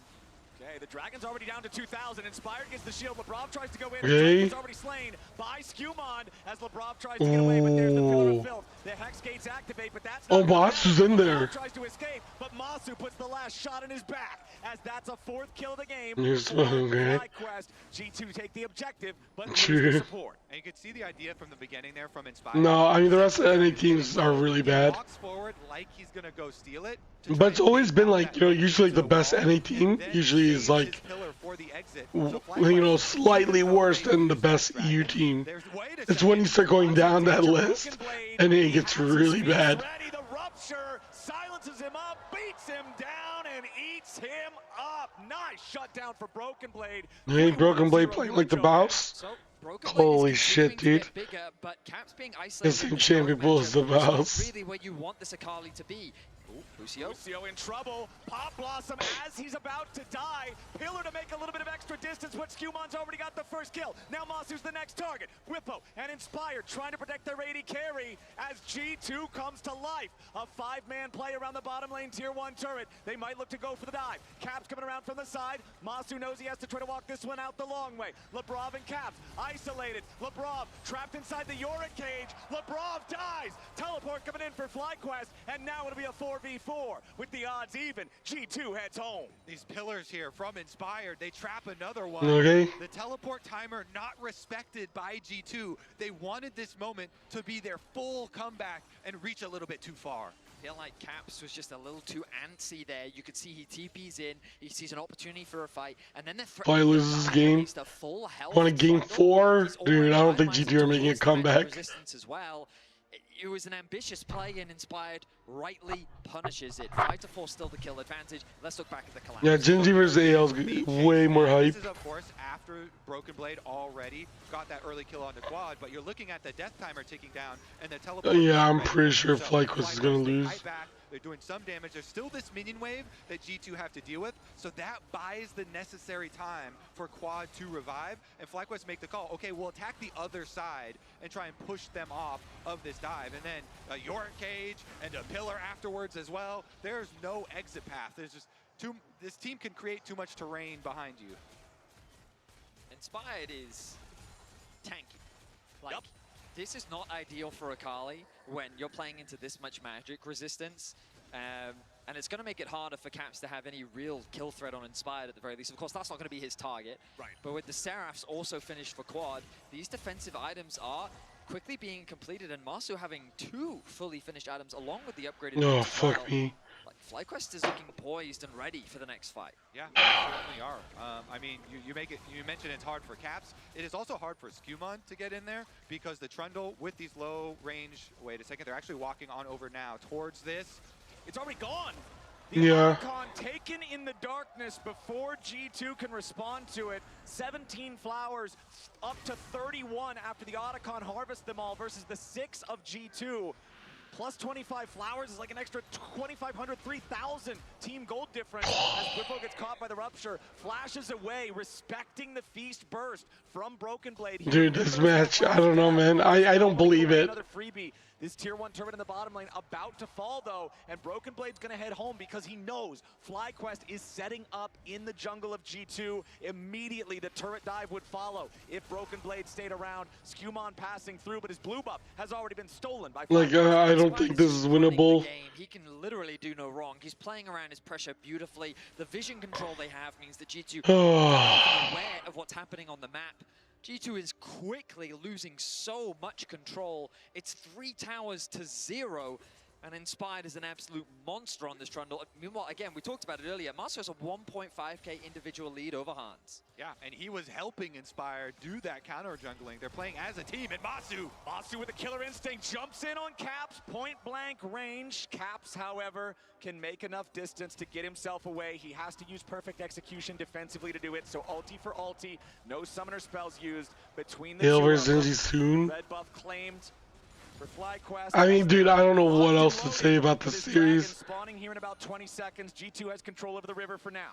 I think that is a good ulti trade before the dragon fight here, actually, because Akali, without the ultimate, where is the threat, Vedius? To crack this FlyQuest comp. I think that was a no. If I thought Genji or G2 could win, I'd want more games. But I feel like if they get one win, they're just gonna lose the next one anyways. This could be the fight they need right there. Caps gets the kill, and Bwipo, wrong place, wrong time. That's the opportunity for G2.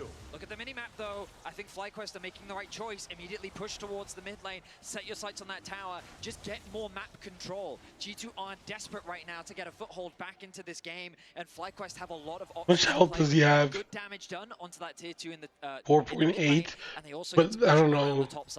He has 9 stacks, but doesn't really tell me how much health Cho'Gath has from that ult, you know? As we get closer to the late game.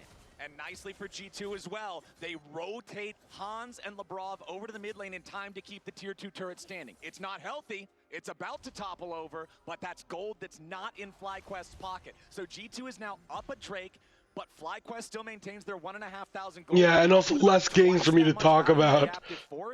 Through those flowers that they've got from the Otacon. Yeah, I mean, that foot. I either want a good series or a fast series. Really move from G2 to punish the York that has no flash.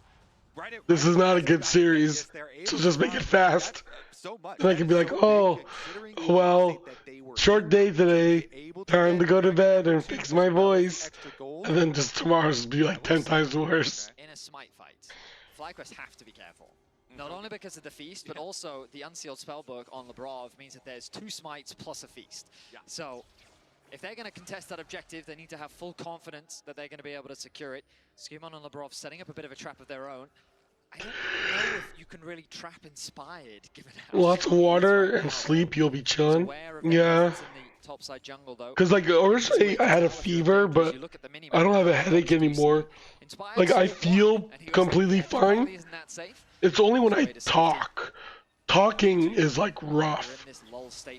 But when I'm just like chilling in my room, typing and stuff, working, I really have no problems. It's just when I'm like talking about shit. Can just do what they can to match and catch these waves. Oh, tomorrow's gonna fuck up my voice, dude. MKoi versus CFO. Holy shit, dude. Eat lots of gingers. Okay, okay. Plus 800 for Caps. Is there ginger in this thing? Summoning up the maiden. Fuck, I can't read Chinese. The picture doesn't help. I don't know what ginger looks like. Okay. I'll buy ginger tomorrow. For Broken Blade, both of those level 3 ultis, very, very powerful on these top laners. Broken Blade will find the maiden, but again, the HP on it pretty tough at this point. Bwipo's just going to drop the cage defensively to try to keep Broken Blade away from the maiden, but if Broken Blade can feast this thing, that's pretty important, and there it is. Broken Blade secures the feast kill on the maiden, but Bwipo is ready to try to keep the fight going now as the ghouls continue. Did that count as a stack? Broken Blade loses out in the trade, but again, he's Cho'Gath. He'll regenerate pretty easily. And I guess not. He already has 6. Stack's pretty good for him, but Caps over the wall, throws out a shuriken, does not find a valuable target. Masu and Quad were both right there, but it just slightly misses. That Masu lead that you're talking about can be very meaningful too, as he goes for the AP upgrade. That poke is going to be a hot water, lemon, and ginger. In the standoff. Okay, hot water. Okay, okay. Advantage before the engagement. Yeah, I bought. FlyQuest are playing on 2 lanes right now. What the fuck, wait? Oh, honey, that's what it was. Lemon, ginger, hot water. Let's do a couple shots of vodka. Let's do that. I can't focus on the games. FlyQuest can respond in time, and so FlyQuest get themselves another small advantage. And you can see Broken Blade's ulti is almost back up, whereas there's still half the cooldown. Oh, your takes is so bad. Is a very long long cooldown ultimate. Oh, true. Broken Blade. Motherfucker thinks NA he's good. Here on that Cho'Gath, Bwipo just hit that value there with the Yorick. So the next Maiden is going to be even beefier. Dude, I feel like CFO would beat FlyQuest. Like, I don't know if this is cap, but like, I feel like CFO would beat FlyQuest. Introduce my boy to Vodka. Who? G2 territory. As you can see, the wards placed down all over the map by the side of FlyQuest. Control ward in the Baron pit here will disable one of the G2 wards. Yeah, true. Does sound like Odor. Fly would fuck. What the fuck? Oh, me? Doing just a really good job with their vision in general. You've already praised. I don't really drink on stream. I don't feel like I'm entertaining when I'm drunk. To keep an eye on what G2 I'm either horny or tired. That's about it. Any major advantages since the I'm joking. CFO would kill Fly. It is darkness. I don't know, man. Watching FlyQuest play, I don't feel like. I honestly feel like CFO is better. For Broken Blade here, whereas Bwipo is still on 2 and pieces. This next fight, man, I feel like it could very easily go either way. Caps is still topside. He's got his. You're always horny and tired. Not tired, but yeah, I am always horny. That's why I always masturbate.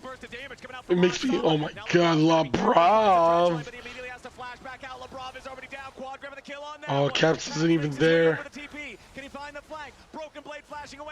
Oh.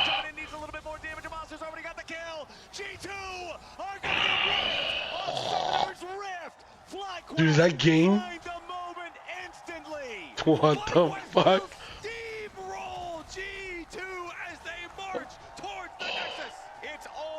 Dude, what the fuck, man? But it will not matter. The last golden statue is buried. The latest chapter of the rivalry. Hey, GG. From MSI. FlyQuest in Canada. I mean, FlyQuest completely dismantled G2, picked apart. Even when G2 found advantages, Go to airport. To take those back and shut them down. An impressive performance from FlyQuest, who will stay alive here at MSI 2025. The team play here, and at no point did it look G2 are the first team to leave MSI together from last year to build on what they from the bracket stage. They got eliminated. Say their MSI's done. About G2.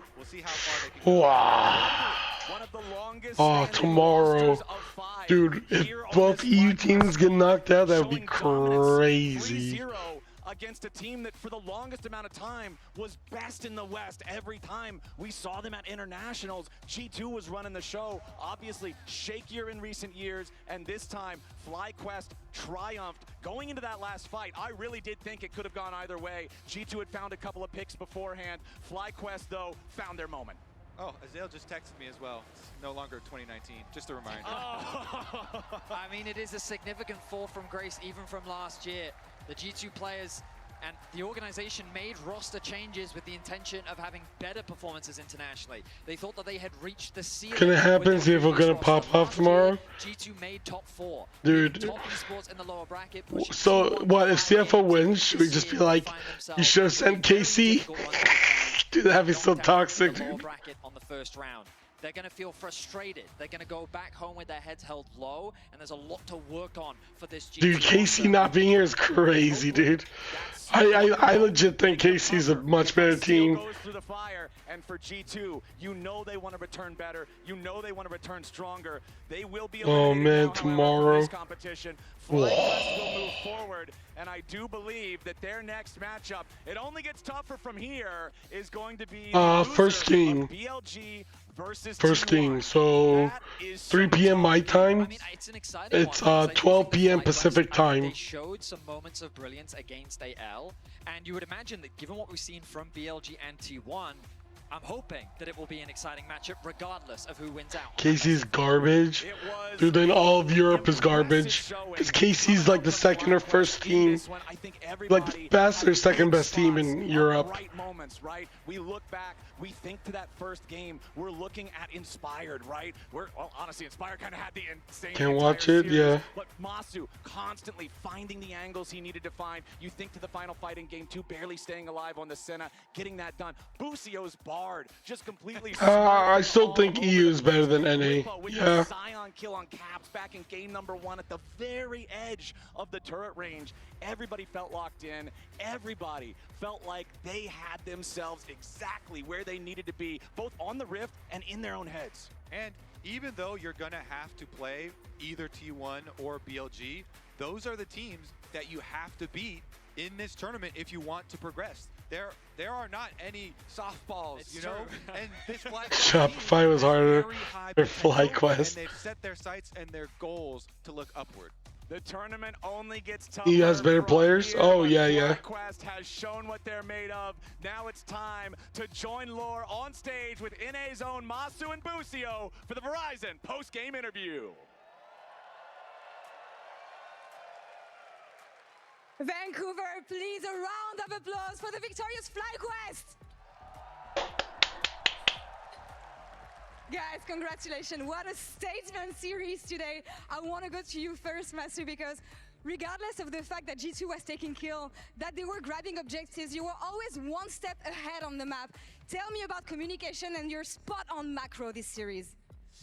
Honestly, I'm the ADC, so I have like the least part in it. 24 more hours of CFO? Some, really good swaps. No, it would be more like 21 more hours. Kind of led to 21 more hours until CFO. In the mid game, we were very aware of where they could play, where they could get gold, and we defended very well. A lot of good EU players go to NA for that.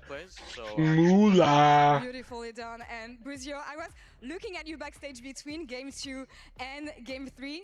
First things first, happy 4th of July. Thank you. Must feel good. Stomping EU the way you did. You were dancing backstage between game 2 and game 3. What gave you the confidence that you were going to send EU home right after game 3? Well, it was the 4th of July, so we had to win. But honestly, we didn't even need it.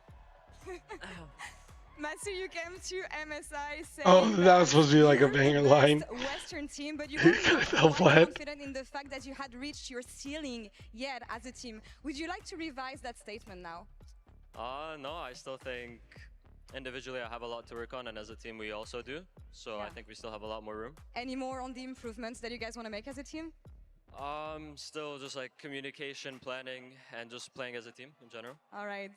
Busio, when I think about your first time on the international stage, last year MSI, we don't talk too much about this, but look at you now. Look at the improvement that you made, both individually and as a team. Labrov is a weak link, kind of, yeah. Labrov is not looking good in G2. And BB looks like ass, dude. Absolutely. Again, statement series from you guys, and you guys were playing, but I was hanging out with your family, actually, during this series. Everyone dude, people are putting, what the fuck was his name? People on their power rankings were like putting like BB like higher than like so many players, dude. He's probably the worst top laner in the tournament. Actually crazy, dude. Actually crazy. You wanted to make your family proud, and I got a chance to chat with your sister during the game actually, and she was telling me how emotional it was for her watching you play and watching you succeed. Is there anything you would like to tell her and your mom? Thank you for coming and always helping me and supporting me. And hopefully my sister wasn't too weird. Of course, a brother had to make this comment. Thank you so much to you both. Congrats on taking this one. Yeah, I love BB, so it sucks to see him fall off. He looked good in BDS. A round of applause for Buza and Masu. And guys, that's all for us here on the stage. We'll be right back for the second series right after this. Yo, this is it, dude. Yeah, 5-3-0, easy game, easy life. Hey, let me take another quick break, guys. I'm sorry. I'll be back in a bit. Time for anyone's legend to break Gen G's win streak. Captain Saru, are you Odor's alt account? What the fuck? Okay, whatever. Anyways, dude, this is the main event for today. Yerby. Okay, I get it now. 传奇该如何铸就？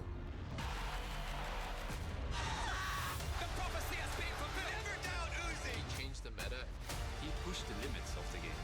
Uzi now raised and picked.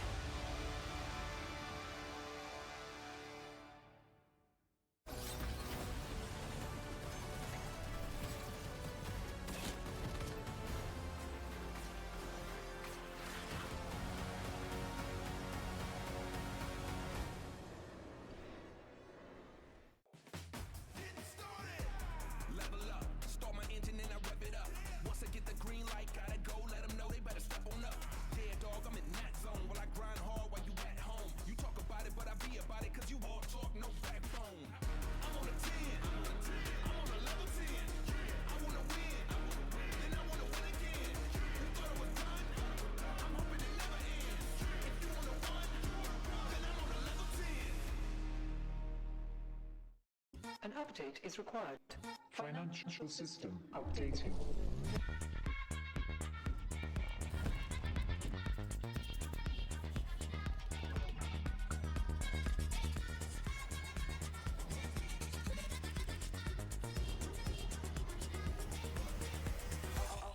System updated. We will dance together. The future of money is here. Feels good.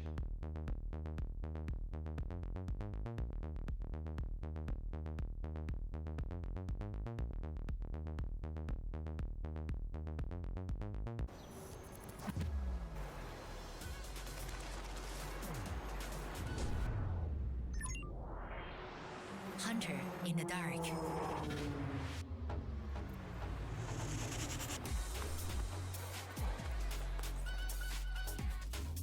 Master of night shots. Oppo Find XX series. Powerful camera, powerful AI.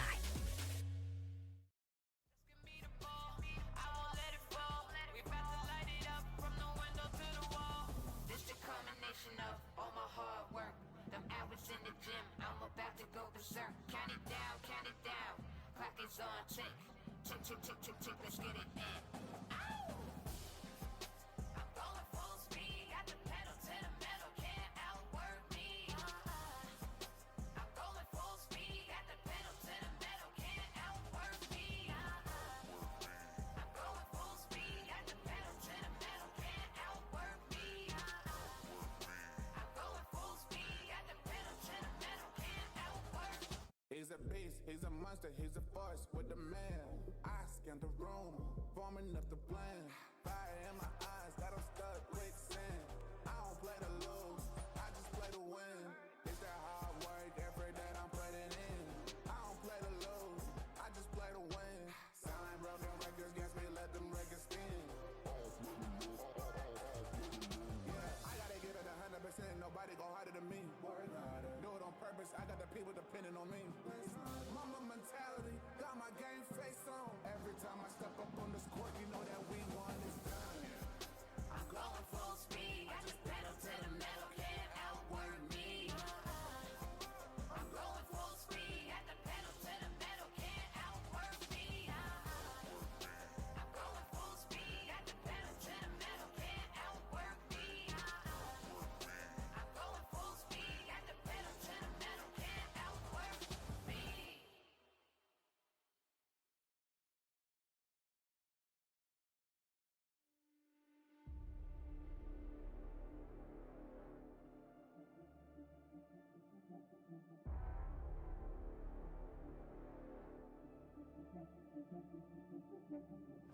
Yeah, you're looking for something amazing. That's why I put in the work. That's why I grind on the daily. I'm running wild and I know that no one can tame me. Hall of Fame on my mind, they cannot contain me. I know that I can't stop now. There ain't no way I'm giving up. Won't back down. I've come too far and I know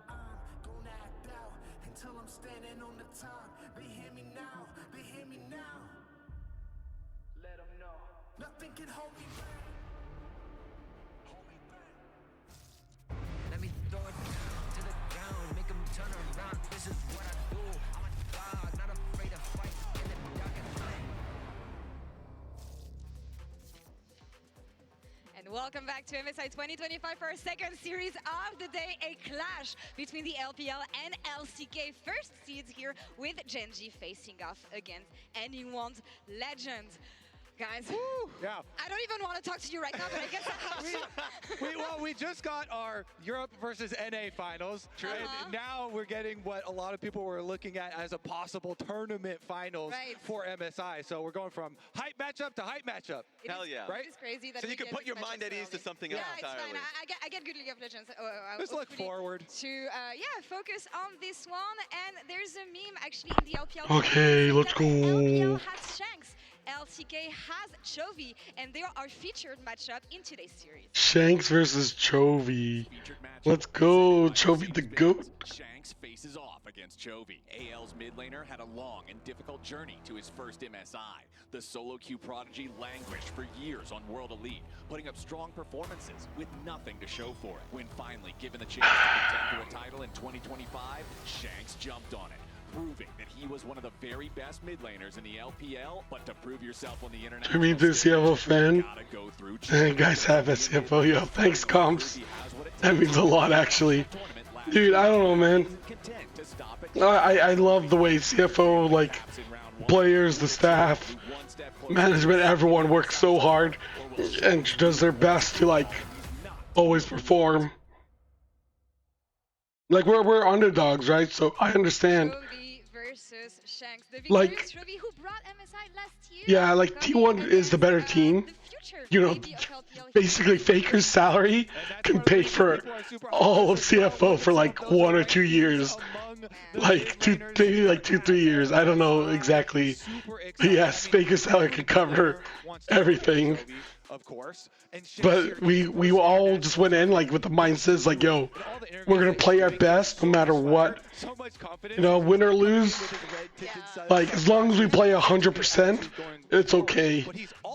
And everyone worked really hard. Game 5 obviously was like bad, but I know everyone's like thinking like, oh, you know, we could do this, and like one of the good things is like nobody gets their feelings hurt.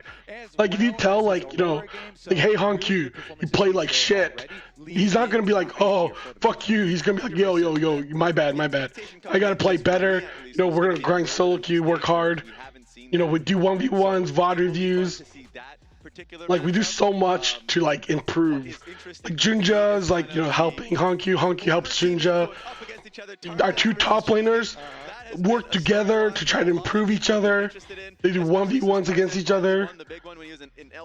They do so much work. This is a fun one of like career head-to-head versus when they were together on Griffin.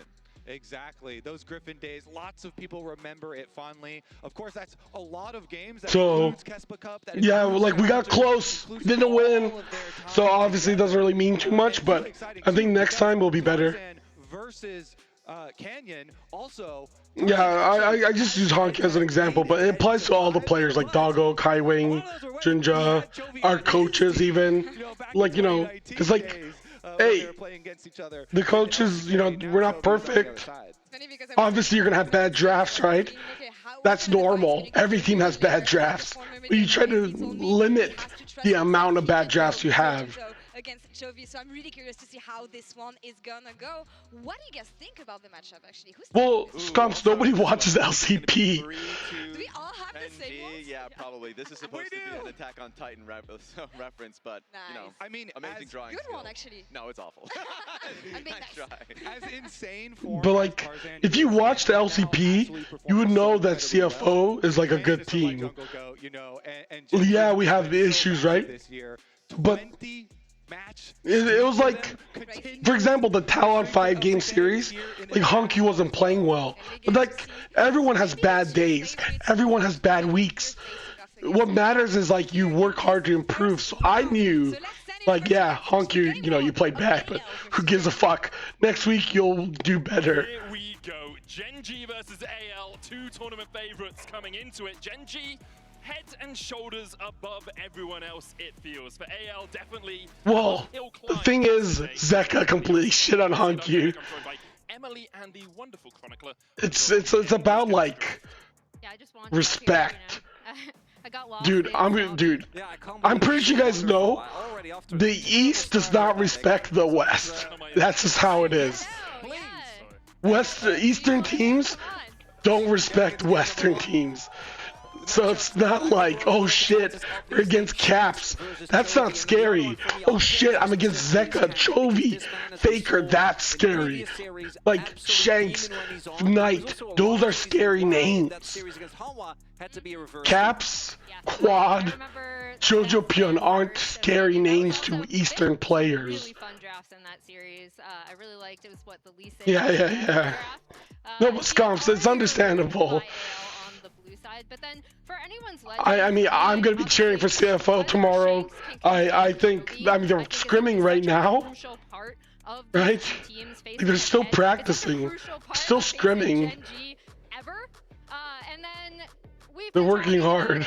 I'm gonna talk about it again. The support jungle combo of Tarzan and Kyle is so key to the way the AL play. They can kind of flex into any draft with their picks, and they are really responsible for a lot of their team fight setup and cross mapping. And as good as Canyon and Doro I think have been individually, when it comes to them as a duo, they haven't really necessarily been as crazy. Yeah, that's true. 2018, 2019. Okay, you know what? Back then, G2 was feared because they beat SKT. And that's what made them feared, because Korea did not understand why G2 was so good. Like, you know, I was talking to Korean coaches, analysts. Nobody can understand why G2 was winning.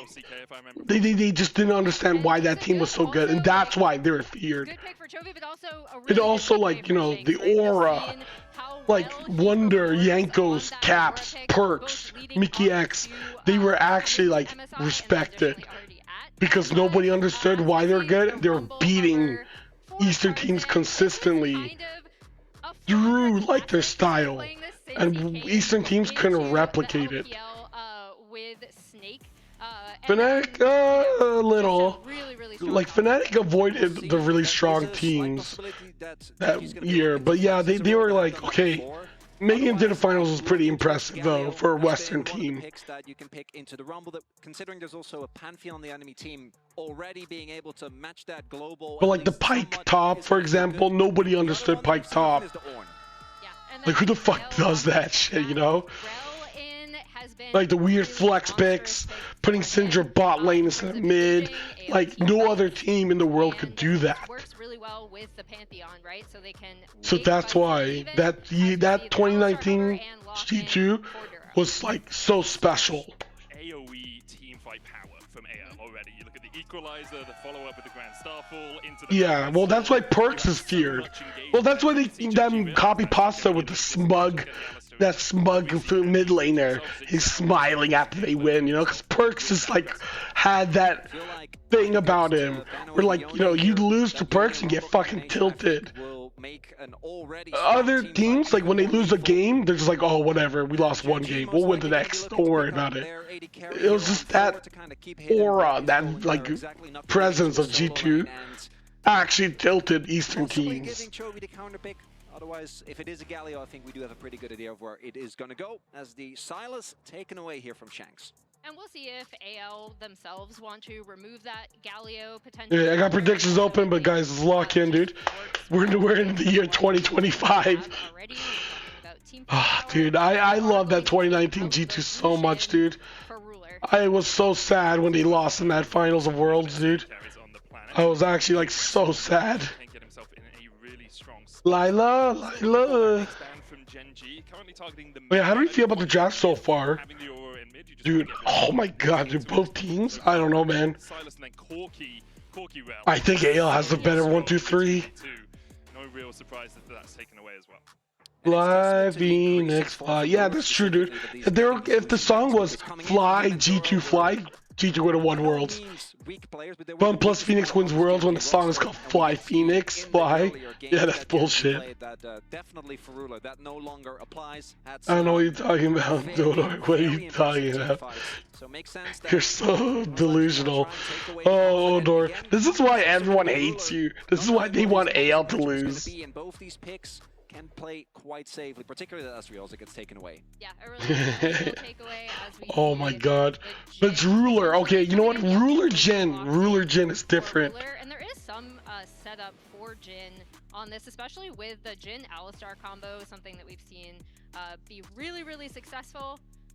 And we'll see what AL want to lock in on their side. And one of the problems with AL is they now can't pick those safe AD carries either. So if the Alistar is going onto your AD carry, you don't have the RP shift to get away. You don't have the dash from the Lucian to Let's see. saving No, Han Sama Jin was fucking useless.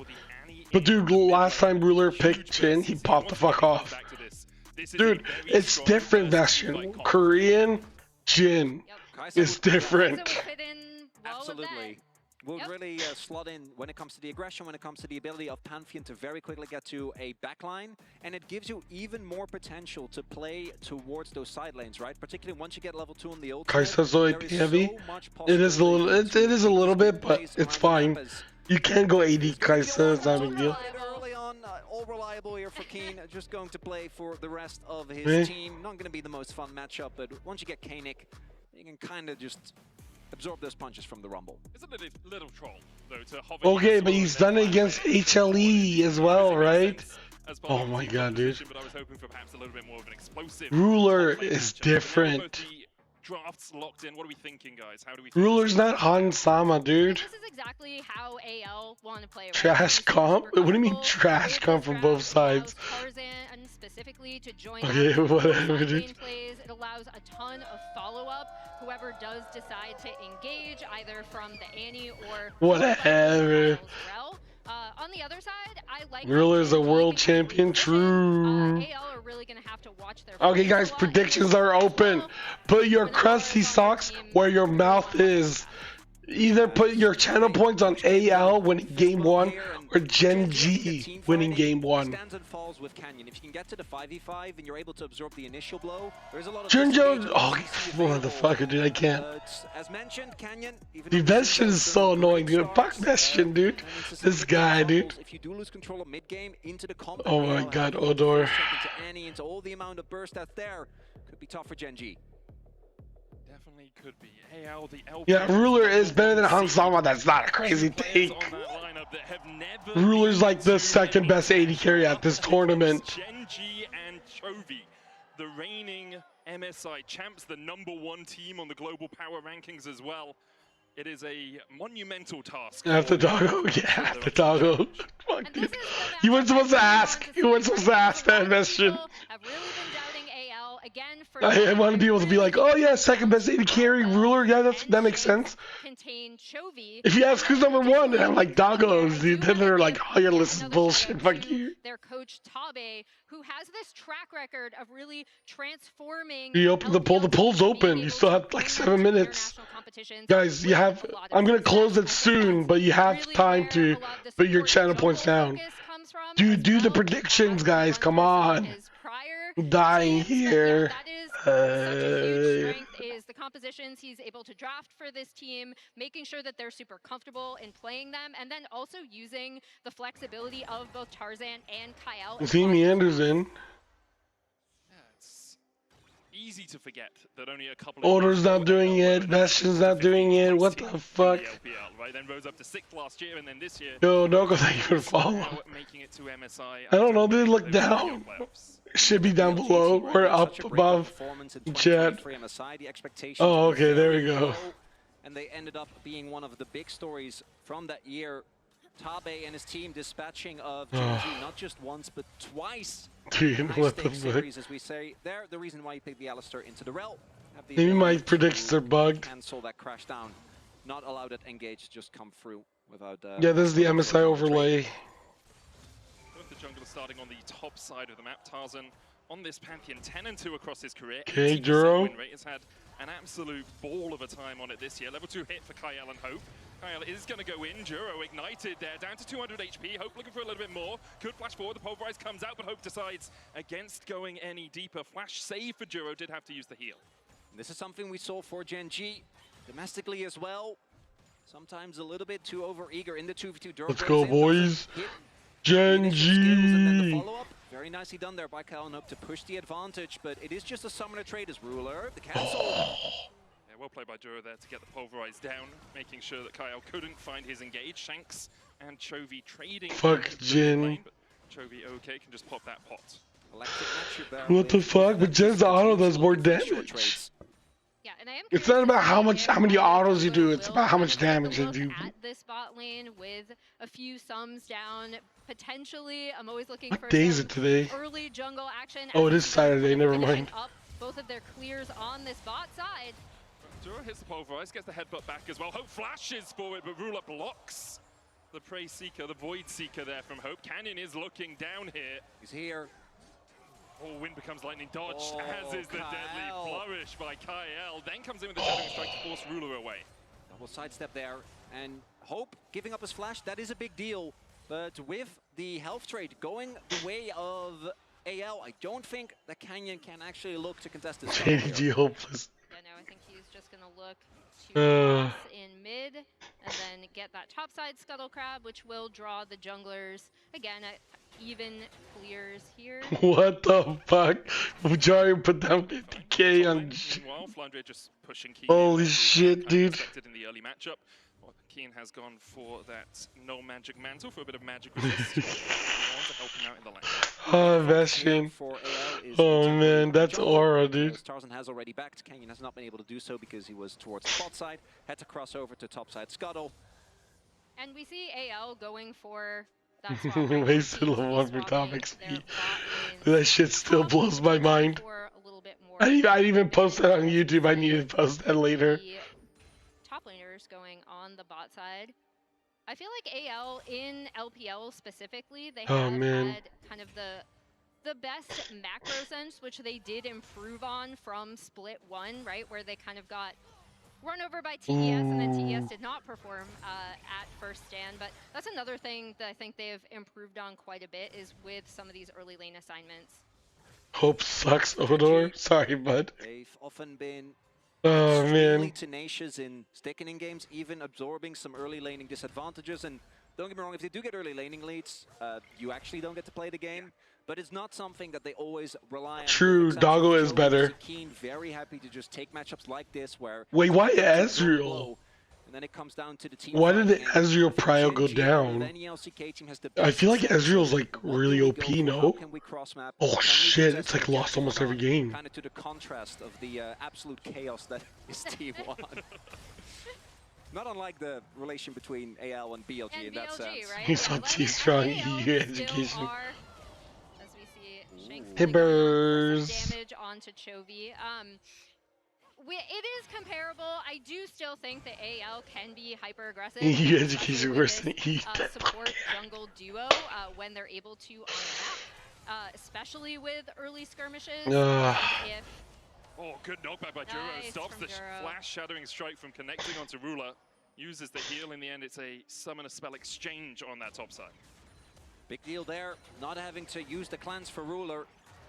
Especially when playing into Annie and into a Pantheon, keeping hold of that. I have gap teeth.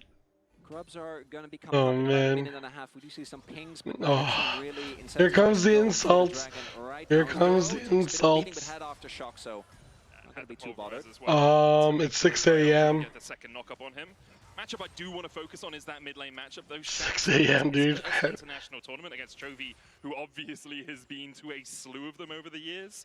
Importantly though, Shanks had such a good start to this MSI. Chovy obviously continues to play well as Kyle actually going in here onto Juro. Juro down to 100 HP, the ignite ticking, but it won't be enough to kill him off. And in the end, again, it's just summoners exchanged. Yep, we see the AL bot. Oh my god, fuck you, Bastion. Tarzan was going to do something up there as well as we see you're banned, buddy. Onto their side of the map, but still kind Why of against Zenji was a bigger gap, dude. CFO almost won that series. Game 1 and 4 were winnable by CFO. Is in the area, who I don't think was spotted. He was at that point backing in bot side river, but if Canyon is there and you try and go for a big play onto the Alistar, can backfire quickly, and I don't think Oh my god, dude. feels the necessity to make Oh, whatever. for Genji. You look at that Ornn, the value that he's going to provide. Whatever. You guys is haters. You guys is haters. Necessarily pressured, but even for AL, Minus 220. What the fuck? you have, I think you can afford to take it slowly up until the point where you have to start. Are we favored to beat MKoi? Is CFO favored to beat MKoi tomorrow? Kyle not yet level 6. Juro's only just ticked over to 5. See Kyle trying to soak some of the XP in mid to get. Oh, so easy. Boo, dude, that's lame. And have their ultimates available, but oh, they are favored? Hell yeah. Up towards that top side river, so we have to see a little bit of a push from either of them into the enemy jungle to get a bit of vision down. Chovy though goes Chovy. the weirding. Shanks using Tibbers to force him. Happened to my voice? Too much yelling. Wrong on AL going for grubs. Small advantage here when it comes to the health bar. Shanks won't have his ultimate, but does Chovy having his ultimate matter if he doesn't have the health to walk over? We see Genji still looking for a contest. I think wanna desperately try and get at least a grub. They've done a good job of keeping. Are they gonna flip grubs? Coming in through that top side of the river. Chovy being forced away again in that mid lane. Chovy doesn't really have health. Grubs, but AL have secured one. He has ult though. Tarzan looking for this, can't land as Canyon gets a smite. TP from Keen, call at the port, Duro with a double knockup. And onto the backline. Ooh, huge Ornn ult. And taken out, first blood to Genji. The dive in from Tarzan. But okay, Tarzan. Wow, Omega play by Chovy. Hope able to kill Canyon off, but Hope should go. Oh my god, Rumble Flundry! Will be able to get one of his own. Keen can't get in range. Oh, Keen has no mana. Ruler's gonna be able to walk away. Ruler has ult. Ah! 1 second too late. Able to be connected there. Flandre takes the fine couple of shots. Kale coming across as well. Shanks has enough mana for another disintegrate. The electrocute procs, and Keen will fall in the end. A 3-for-3 exchange. When all is said and done, wow, 3 for 3. relatively even trade. Even the grubs are 1-1. Yeah, I was gonna say no one actually has cleared out that final grub. But that was a really messy fight, and oh, Tarzan may be in trouble here. Stun comes out for Duro. Never mind. Oh, never mind. Oh, he heals. Will get the cherry on top of this cake with a grub to boot. Yeah, I was gonna say, meanwhile, Flandre is just cleaning up that last wow. for a Call an ambulance, not for me. Drink some tea and honey, works for your charm. I did, dude. I did. I've been doing all that shit. It's gotten better since the start of the stream. It still just sucks, that's all. At the start, I can't even talk, dude. The ultimate available, can just ult and walk it off, but I think not quite ready for the amount of. I could only whisper. Genji finding themselves at an early deficit as the continued fighting from AL, and look at the gold as well. The fact that Hope was able to pick up those kills, and that damage of Flandre, man, he really sells the fight because the first couple of seconds looked like Genji kind of knocked it out of the park. Yeah, Whisper. Dude, Whisper wanted to expose me, dude, as a fraud. That fucker won't pick anything he's good at. I don't know why that guy's decided to just become a Xin Zhao vibe merchant. In the early Snake days. Yeah, we try not to remember the early Snake days. Look, Flandre was great during that time. He was really good. This is the moment to bring up a freak out. How would he know? Actually, yeah, we can go down memory lane for both top laners. Snake actually did finish second in that split. Yeah. No one banned Beast and Baka as champions, so it's fine. Of course, dude, Emily Rand is the GOAT. Of course she knows the shit. Dude, the other casters don't know shit about LPL, dude. Can't believe that he was able to pull it off for Genji. This deficit obviously not going to be the end of the world. Item breakpoints that they're looking to get is Sundered Sky on Canyon. As I finish my sentence, he does have it. Koenig working for Keen, as well as Chovy obviously wants to get to Everyone knows first Snaky item. Sports. I'm also going to be looking Dude, at Keen. I can bet you $1 million. These casters cannot name 3 players on that was on Snake. Champions kind of bound by stacks. In Oran's case, Did you know Flandre was on Snake? as possible is such a big Exactly. deal. So much of the champion's power budget is tied up in being able to give out those item empowerments.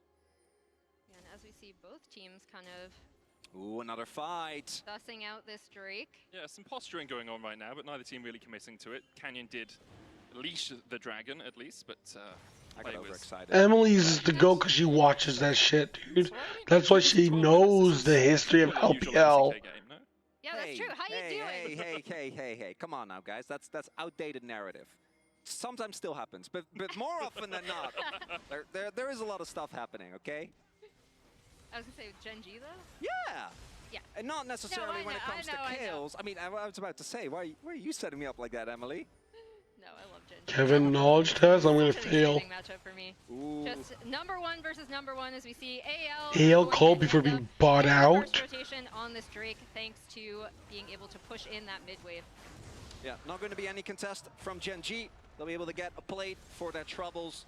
Canyon on the opposite end of the map, not feeling really any necessity to. I think what even orgs Over disappeared. the last sequence of fights, Canyon has hit 1,000 international assists, which is incredible. It's not V5. 7th player to reach that milestone, so good job, Is Canyon. it? No, it's not Suning. That's I'm Weibo. sure he would have been more happy to pick up a couple of the kills in the fight. Oh, Rogue Warrior. 0-2-3 right now on the Shinshao does have that Sundered Sky complete. AL Oh yeah, it could have been. Okay, Rogue Warrior. Then got the Drake. Obviously, the first 3 kills was hit by Gen G. Dude, there's too many teams in LPL, man. Mask, obviously, to make sure he doesn't, confuse that with the Mask 2, which you should stay very far away from. I've seen this build a lot. The extra amplification, particularly on the champion, that is very. Yeah, I was trying to like remember what teams even existed that don't exist anymore. I have seen Shanks, I think, make good use Because a of this bunch of teams went to different rebrands and shit. Which has meant that he hasn't really been able to have any impact in the sides, and I want to say skirmishes, but really it was just skirmish and a little bit of runoff. It is interesting how much symmetry there is between these two teams. You know, Chovy and Tarzan playing together on Griffin, obviously in the good old days. Flandre and Keen, 2 stalwart top laners of their regions who went through some hard times before hitting the limelight. Really? Kael and Duro even actually just mirroring like bottom teams in LPL, I probably know like the least about. There was like when they announced there's 17 teams, I was like, dude, that's way too much. And like the bottom teams are always so boring. Making it to Worlds in 2022 did, make way for the best Cinderella run of all time. I really thought that team was going to make it. Yeah.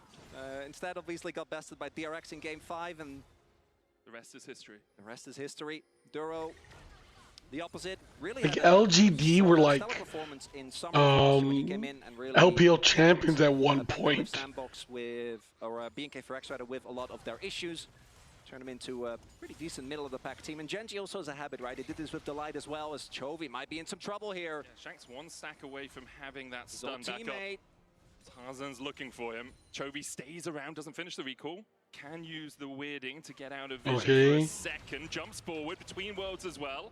With the TP coming in, AL might call off the dive, but they decide against it. Chovy able to get out there. Wow. And now Keen's on the chase. Tarzan has to flash.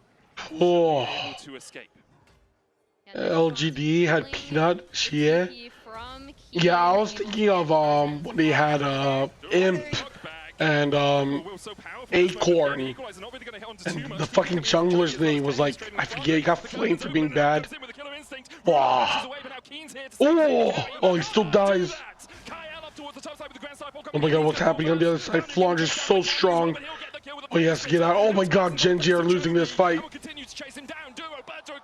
Wow. Well done, States for AL as they win out the fight. He had like some weird name, like some 3-letter name. Types of fights, this is where AL thrive, right? Especially with in that particular fight. It was like, and also mid lane was like Gold V or some shit like that. And Tarzan's team fight targeting, as well as Hope just kind of going really, really deep in the I think that's the roster that won LPL, right?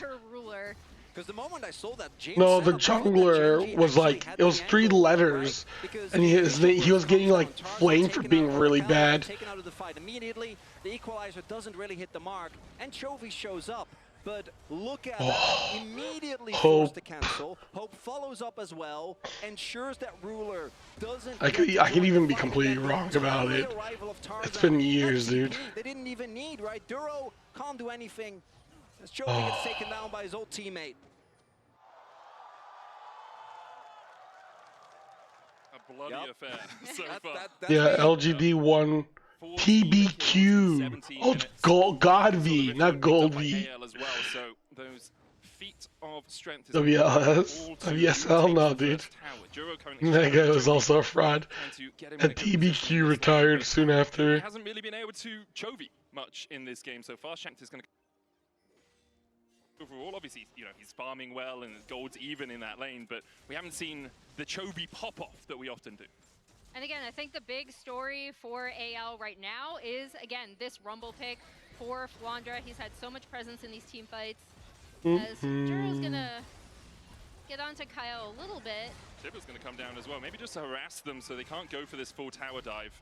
AL don't have any defenders. LGD Kramer, yeah, Kramer. To get some key one-on-one time with this top lane tier 1 turret, which he will take down for anyone's legend. And additionally, they're dropping this Herald in mid, so they're gonna polish up that mid tier 1 as well. Really nice map play from AL in response to this Drake taken. Still going. And they're looking for the tier 2 as well. With the TP coming in from Flandre, maybe they thought they could fight the Drake, thinking Genji were a little bit slower on that neutral objective than they were. AL will get the feat of strength though. Not so sure about the teleport, but everything else really nicely done there. Genji, I think correctly make the record. We need an early dragon. We have a lot of break. I think that was the last time they made Worlds, right? LGD, Kramer, and Peanut. Strong in the 5v5. Think of an Infinity Edge for Ruler. Think of a the fact when Keen is going to start giving out the ornaments, but the price is so heavy as Tarzan. Dude, I don't even think they win these fights. Like, what the fuck? Tank up a lot of that damage and is able to walk out Cap. Mark, that was the support, yeah, she in mid. Opportunities together with Duro, but a lot of these skirmishes. Yeah, okay. And again, this is going to give Shanks time on this bot tier 1. He should be able to take this down as long as he can thin out the wave enough, and there we go. So some really nice map pressure coming out of AL. This composition is kind of designed for it, right? They really want to get ahead, especially before those Ornn items coming in, before Chovy, who again has been farming well in this matchup, despite Shanks kind of keeping him pushed on the opposite side of the map, because this Aurora will still be able to do so much damage in fights. Ruler now, RFC done. He really had to show a bit in the previous series for Genji on that Jin. The New York thing, Uniboy never won it. A lot of power, but we also know. The Uniboy was a merchant, dude. He tried to get a lot of money from CFO. AL is ready, and Arakan starting to become a consideration now. And AL, if you got a lot from PSG. Even with how good the engage from Genji is, so much burst is available. And yeah, J-Team, dude, he was like everywhere. A full-blown engage from I don't know what people saw in him. Yeah, absolutely. As we see these LPL versus LCK stats, kind of got to bring it up. We negotiated. Two top teams from we were talking to him. Each other. Again, a reminder. I know everyone was super hype about Genji or about G2 FlyQuest. This was my matchup because it is #1 seed from LPL versus #1 seed of LCK. These teams are so much fun. We see the best of 5 series score at 17 and 20, and then the all-time game score at 104 to 136. Now Genji looking to set up around Arakan. We do have Shanks still pushing inside. Obviously has the TP available. We'll see. But yeah, we thought, or I mean, like Mission was better than Uniboy. Oh, oh, Keen. But there's no damage. Oh my God, dude. And Keen will die first. AL once again turn around the fight. The ult. And Starfall immediate stun onto Chovy, who jumps backwards between. Oh my God, Kale! Surviving for oh so long. The chase continues as Hope has found a perfect. Oh!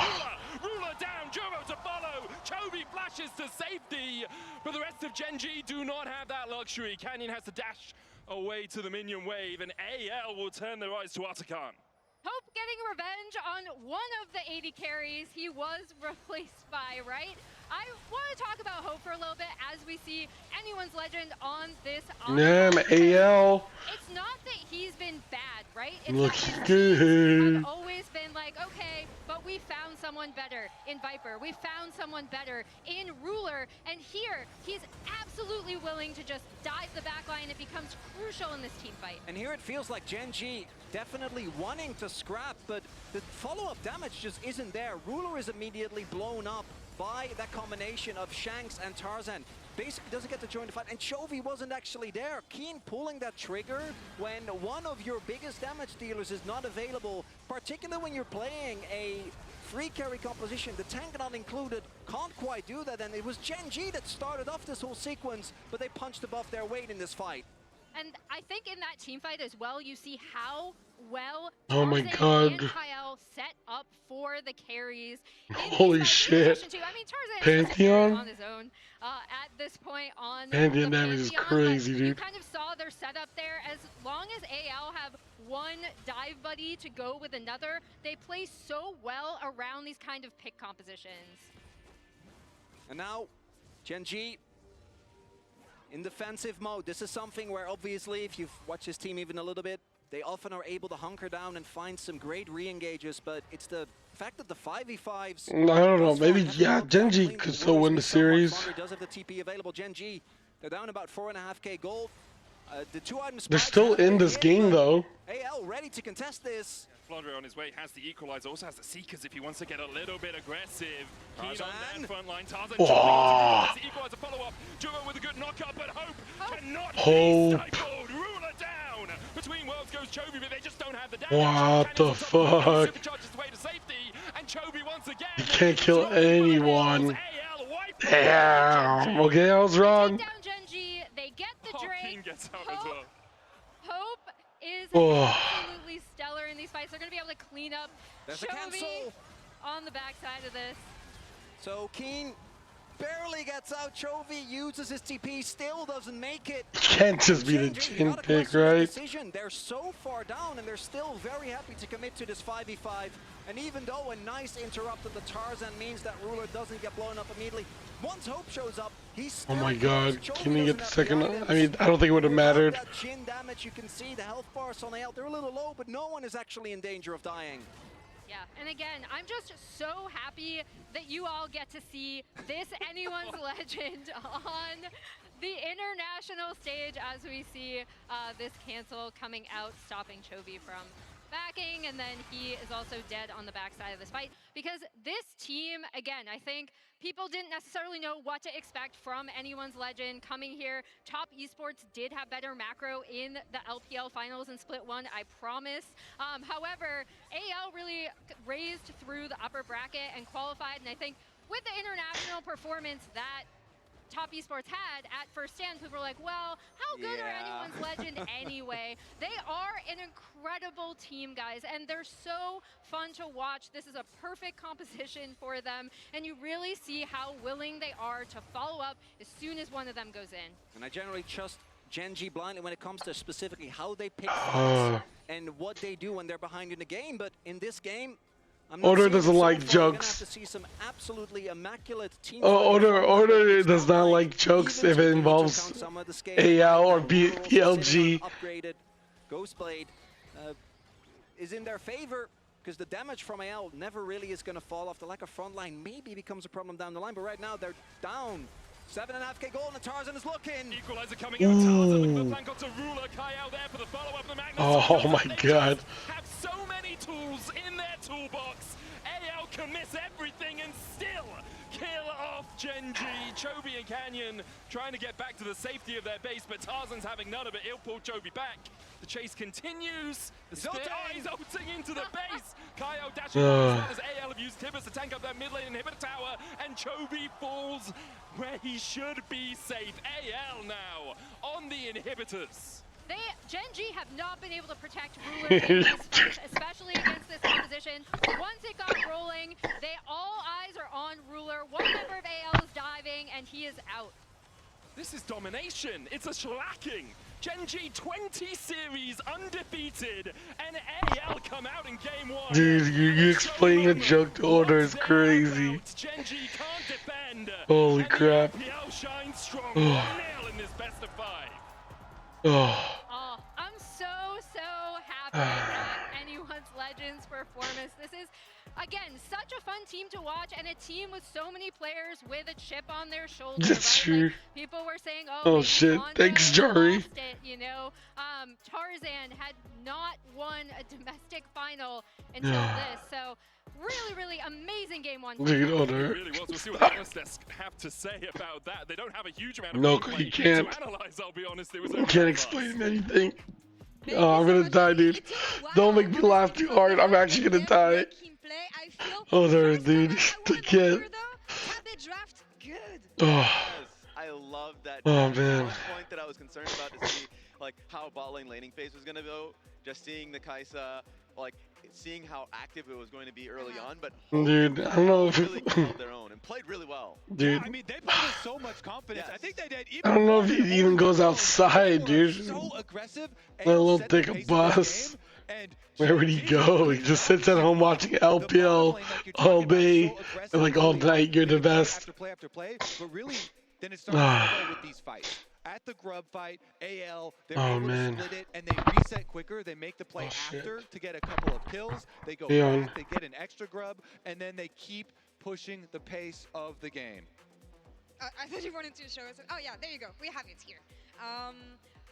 How was it defining for the mid game of AL though? Can you talk us through that play and how they made it happen?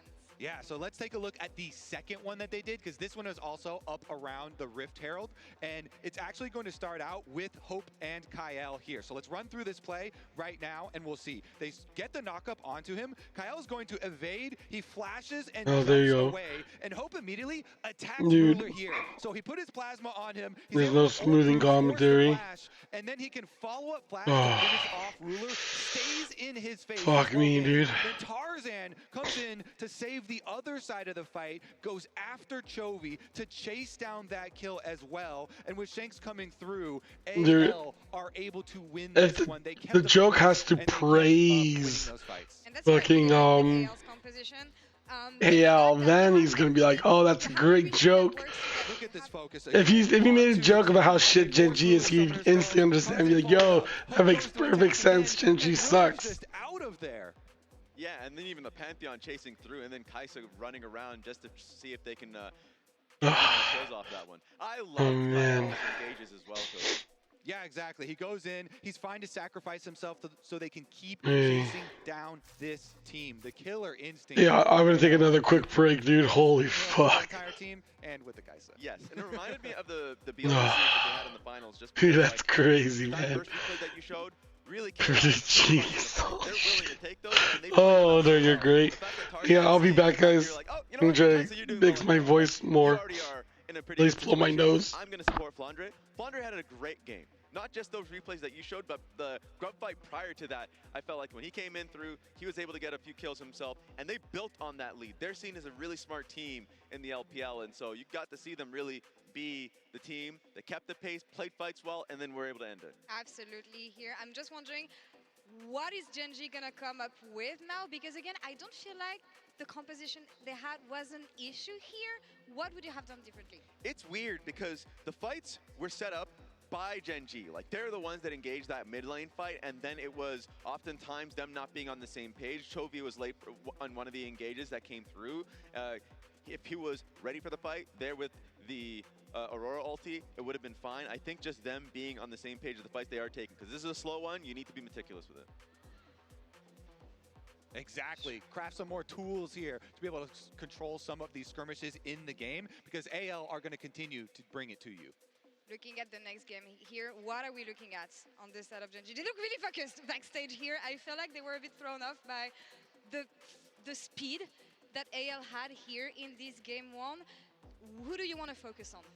For me, I want to focus a bit more on Flandre, because Flandre is a type of player that if he's on a tank pick, this game he was on the Rumble and he played quite well. But if he's on a tank pick like a Scion or an Ornn or something like that, he's going to be moving to the fight first. This is the fight that I was talking about where he was just cooking the enemy team. This one specifically turned into a 3-for-3, but when they set up for the Rip Herald again, like, you could see them end up taking, oh, this is another play, but like, the fact that right when they went back for the grub again, they were able to get 2 picks. They're playing for fights, and I think that's something Gen G has to be ready for.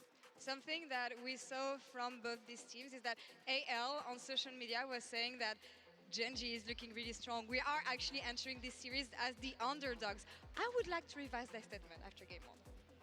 Yeah, I mean, there was so much talk about, oh no, you're better in scrims. Oh no, you're better in scrims. You're demolishing us. No, we're not. You're also insane. And so I hope we do get to see, a full 5-game series here from these two teams. So we get to see the full extent. And I would say a lot of people coming in too, even though Gen G is so hyped up and they've been doing so well, if there to be an area on the team that you should attack, most people are saying you should attack the bottom lane.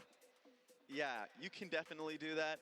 The thing that I'm kind of interested in, I guess I can talk about Keen and Flandre just a little bit more because these type of players, the story behind both of them, I'll focus in on Flandre because coming into this MSI, this is his first MSI, 10 years of competitive play, and he was somebody that when he went to Worlds and won it all, like this is the story that he's talking about. And he was mostly focusing on the passports because if you have to, or the visas, because when you end up like going to a finals and fighting for international play, you don't really know if you're gonna go on that airplane trip, right? And this is his first MSI.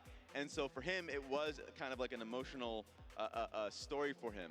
And so for Flandre, I kind of remind myself of the story that he came into the LPL with Snake Esports. He's always been really good, but then needed to be able to make that move to EDG to win that first chip. And now he's on AL, and now he's being able to find the international showing. Similar to Keen, who was on a Freak of Freaks, goes to Gen G, and now people can really see him for who he is. Yeah, and he's a poet.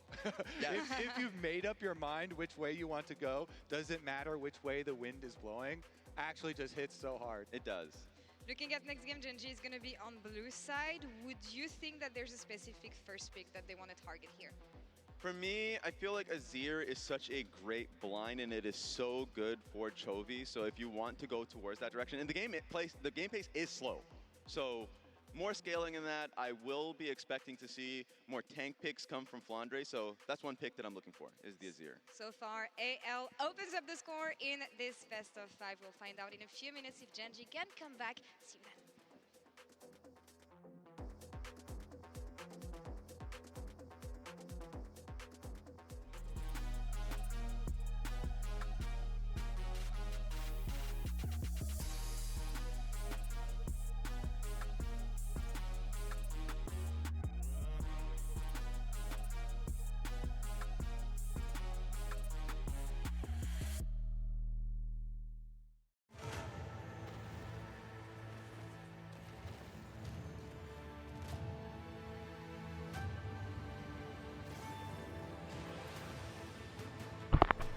'Oh baby, this might go to 5 games, dude. This series might go to 5 games. Oh, at least the first series was a 3-0. Nice and fast.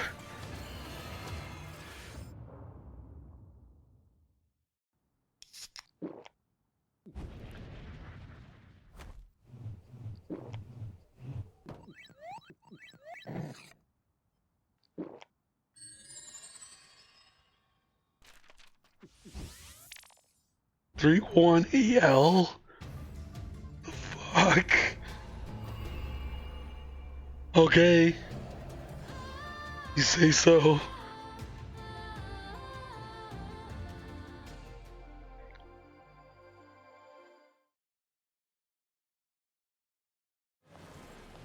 What a car. Living the dream, huh? Sweet dreams are made of this. Who am I to... Yo, Noko.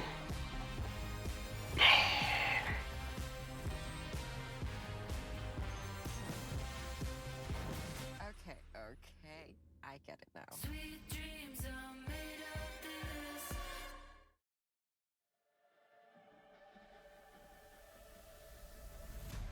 Welcome to the main event. Welcome to the main event.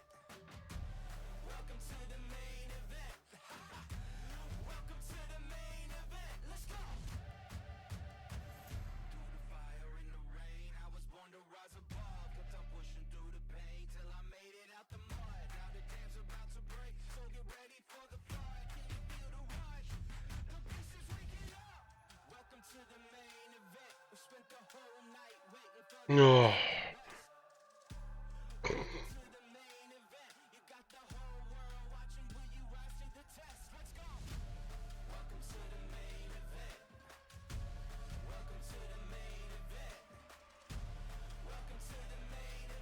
Oh. I did a turn across the road.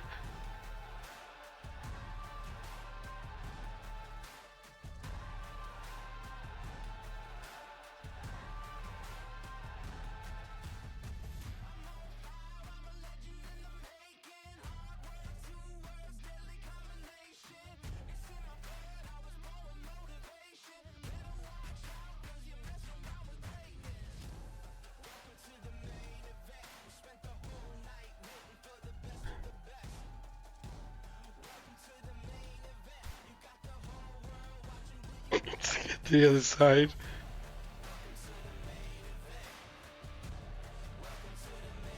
Oh man. Dude, we're now telling really shitty jokes. Oh, fuck me, man.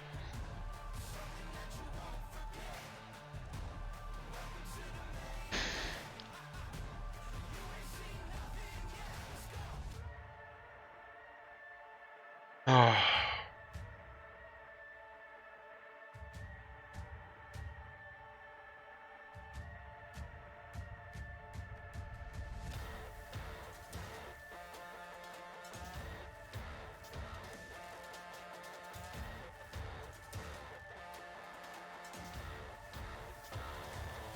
Who wins the second map? Shammy. It's probably maybe Gen G. We'll have to see. It depends on draft, man. We're gonna have to wait till draft.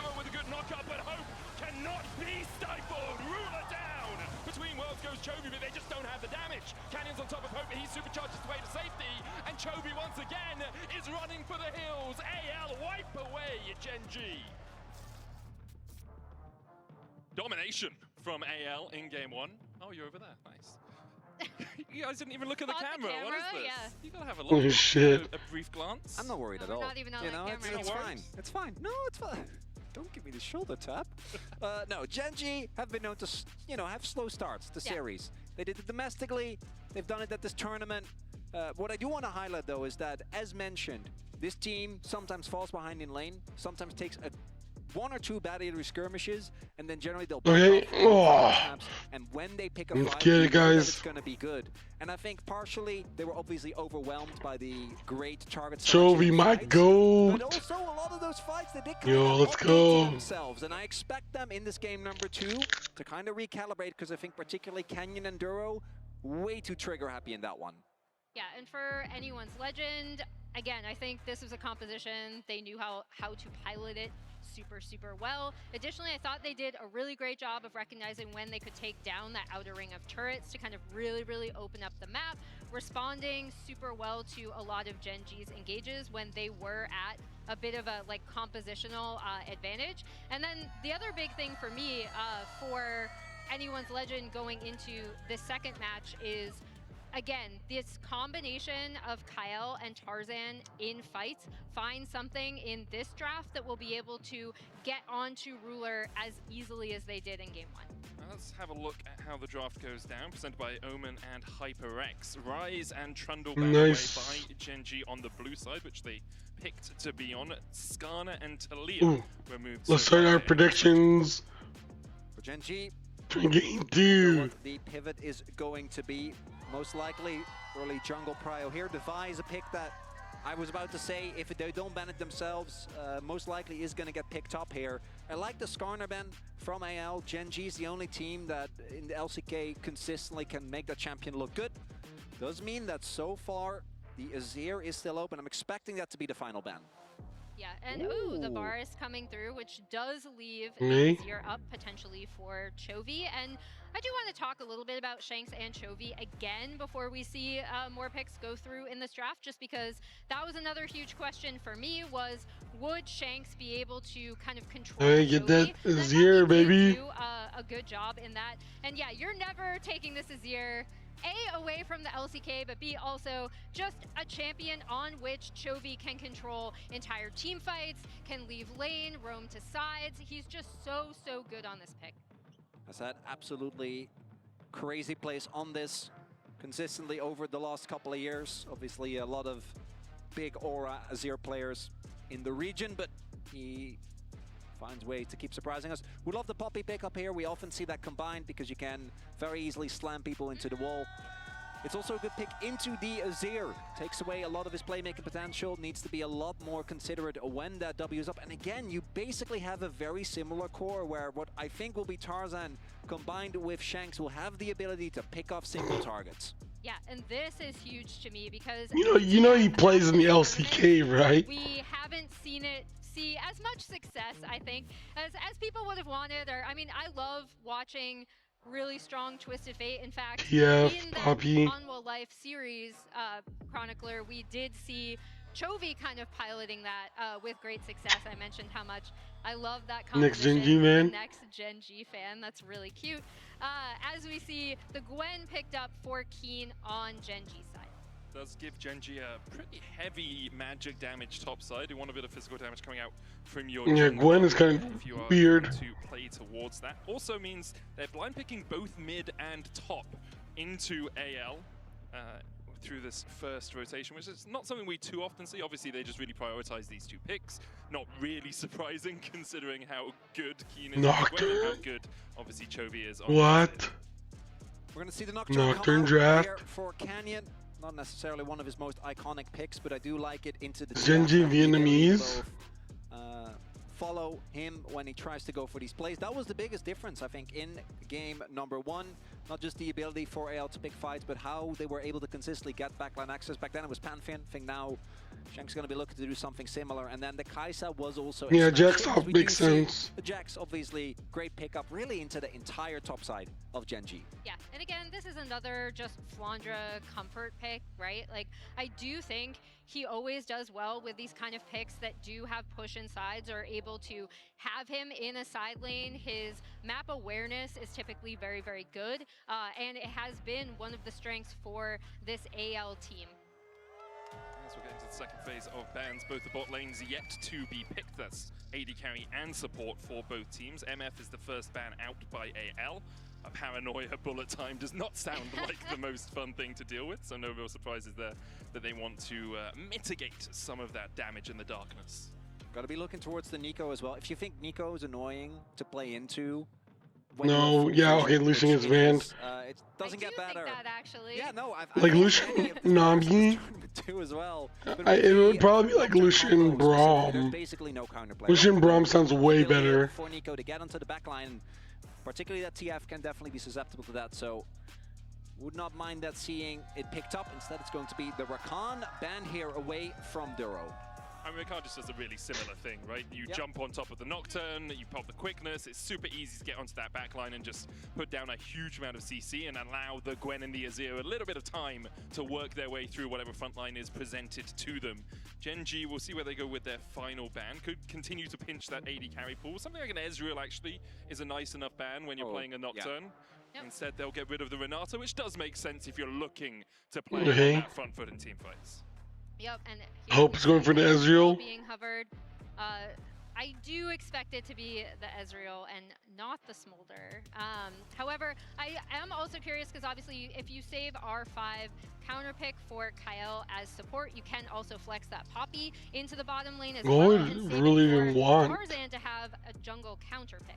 Ezreal also good both into the TF, has the ability to use Arc and shift away from a gold card, but also into Poppy, one of the few AD carries that is able to not have to worry about getting locked down.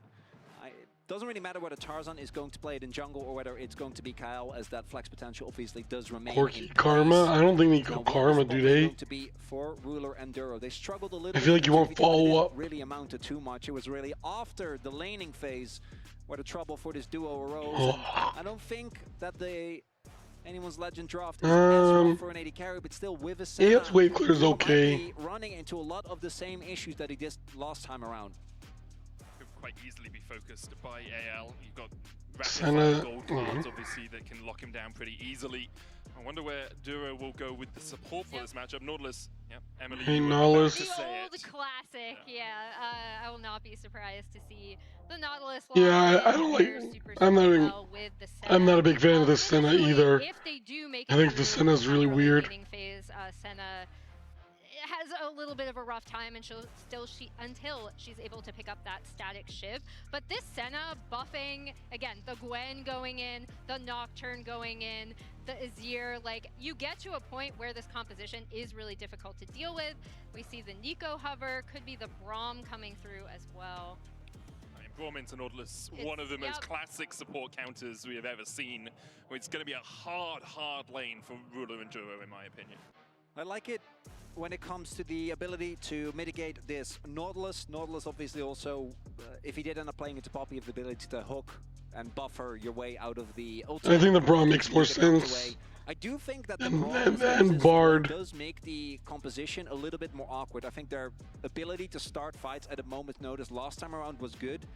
This time, it is going to be a lot more reliant on the Poppy and the TF, who I think are a bit more telegraphed. Last time, they had so many ways to start the fights, and I think it's... Yeah, I do kind of like AL's draft more. Gen.G this time, in the extended I feel like AL will win this. Extremely strong. I do think their early levels are quite rough, though, looking at what AL have available.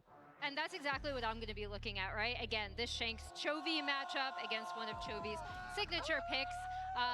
Non-subscribers, we will see you in 30 seconds as I continue to talk about this draft. But yeah, again, that is the big thing for me. Chovy versus Shanks. And then additionally, if this composition does get ahead from anyone's legend, they have that ability to jump on a lot of the Gen.G carries if they can separate and get ahead in early skirmishes. Pick potential does feel pretty good for AL. However, okay. If you want to participate in predictions, go ahead.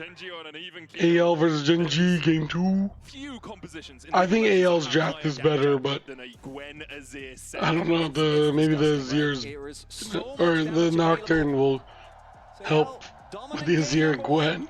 Gen.G going to be looking to bounce back. For all those Gen.G fans, me included, I would like this to be a nice back and forth of a series. As the level one, want to highlight again, there's Braum, there's Jax. I would be shocked if, even TF, if we don't see an early invade here. And it looks like Gen.G also keenly aware that this might be happening. And main question is, what is AL going to do with the early jungle control that they have here? Well, there's a counter invade happening, but that's spotted out on a ward. And Keen and Canyon, I think, will just place a ward of their own. Oh, not even do that, just back away immediately. Now pathing up towards the top side, trying to sneak around here. There's a little bit of mind games happening from Gen.G as AL will just control this bot side jungle. Ooh, we'll see Flandre maybe wants to try and take a look, ward that red buff. Gen.G, they can't walk in, obviously. Are going to spot here, but ward will get will found by Cow and Hope. Oh, Flandre is going to spot the fact that Canyon's here, and Canyon's not going to have a good time. He is Jax. The Jax is so annoying at these early levels, right? We've seen this so much. Canyon uses the smite. We'll get the fear tether down. Flandre should be able to walk away from this one. As you say, still 7 seconds on the counter-strike, but can base and then TP back, I guess, or just run to the lane. He really wants to catch this XP. He's going to be so far behind XP, though. It was too late to do that, basically, because now you are going to be substantially behind in experience. And as we see how this it fucks over Nocturne, but I am actually curious if Tarzan isn't it pretty good for Gwen? A dive here, because this, we talked about the level Jax is half health, but also just the setup onto this Senna Nautilus with this invade, being able to link up with the push that Kyle and Hope have been able to get already. It just feels really risky, right? He's spotted on vision. We saw both Ruler and Duro pathing back. They've hit the level 2. You have so much CC in Nautilus only with 2 levels, so they'll back away. Yeah, and he recognizes that. This isn't BLG. I'm still not over 2023 MSI in shot, diving approximately 15 times. This top side, though, I think that was actually, we'll see how much it actually ends up mattering, but delaying Canyon for a little bit and giving up this much control over the lane. I don't think Flandre has held on to his TP and didn't end up missing out on too many minions, but this early laning phase not going to be fun for him. I mean, the big problem for Flandre as well is it's a split map and he's on the wrong side of it. As Keen flashes in, looking for the kill. Can't quite get it onto Flandre, who does land the counter-strike, and now will recall and then teleport in. You saw pings coming on the next wave from Gen G, implying that perhaps they could look for a dive on it, but won't be able to have... I don't know why he flashed it. It does look like Keen is actually continuously stopping his back, so yeah, he is probably going to have to stay through this wave. Will manage to do Duro? Going to land onto Duro. We saw the curse of the Black Mist going down as Dude, well. Flandre's healing so much. Flandre, though, I mean, it's only a couple more minions, and then he should just be able to recall. The Doran Shield doing quite a lot of work for him there. Still though, even if he doesn't end up going down, it does allow Keen to take control. Chovy! Flash forward, Shanks with the gold card, didn't lock it in time, and Chovy has the Oh, Shanks has the flash. Tarzan using the steadfast presence for the movement speed, double TPs invested. I really think Flandre is just going to try and jump out of this one afterwards. Does land the counter-strike, but leap strikes to safety. And Shanks going so low in that after initially trying to get on to Chovy. Okay.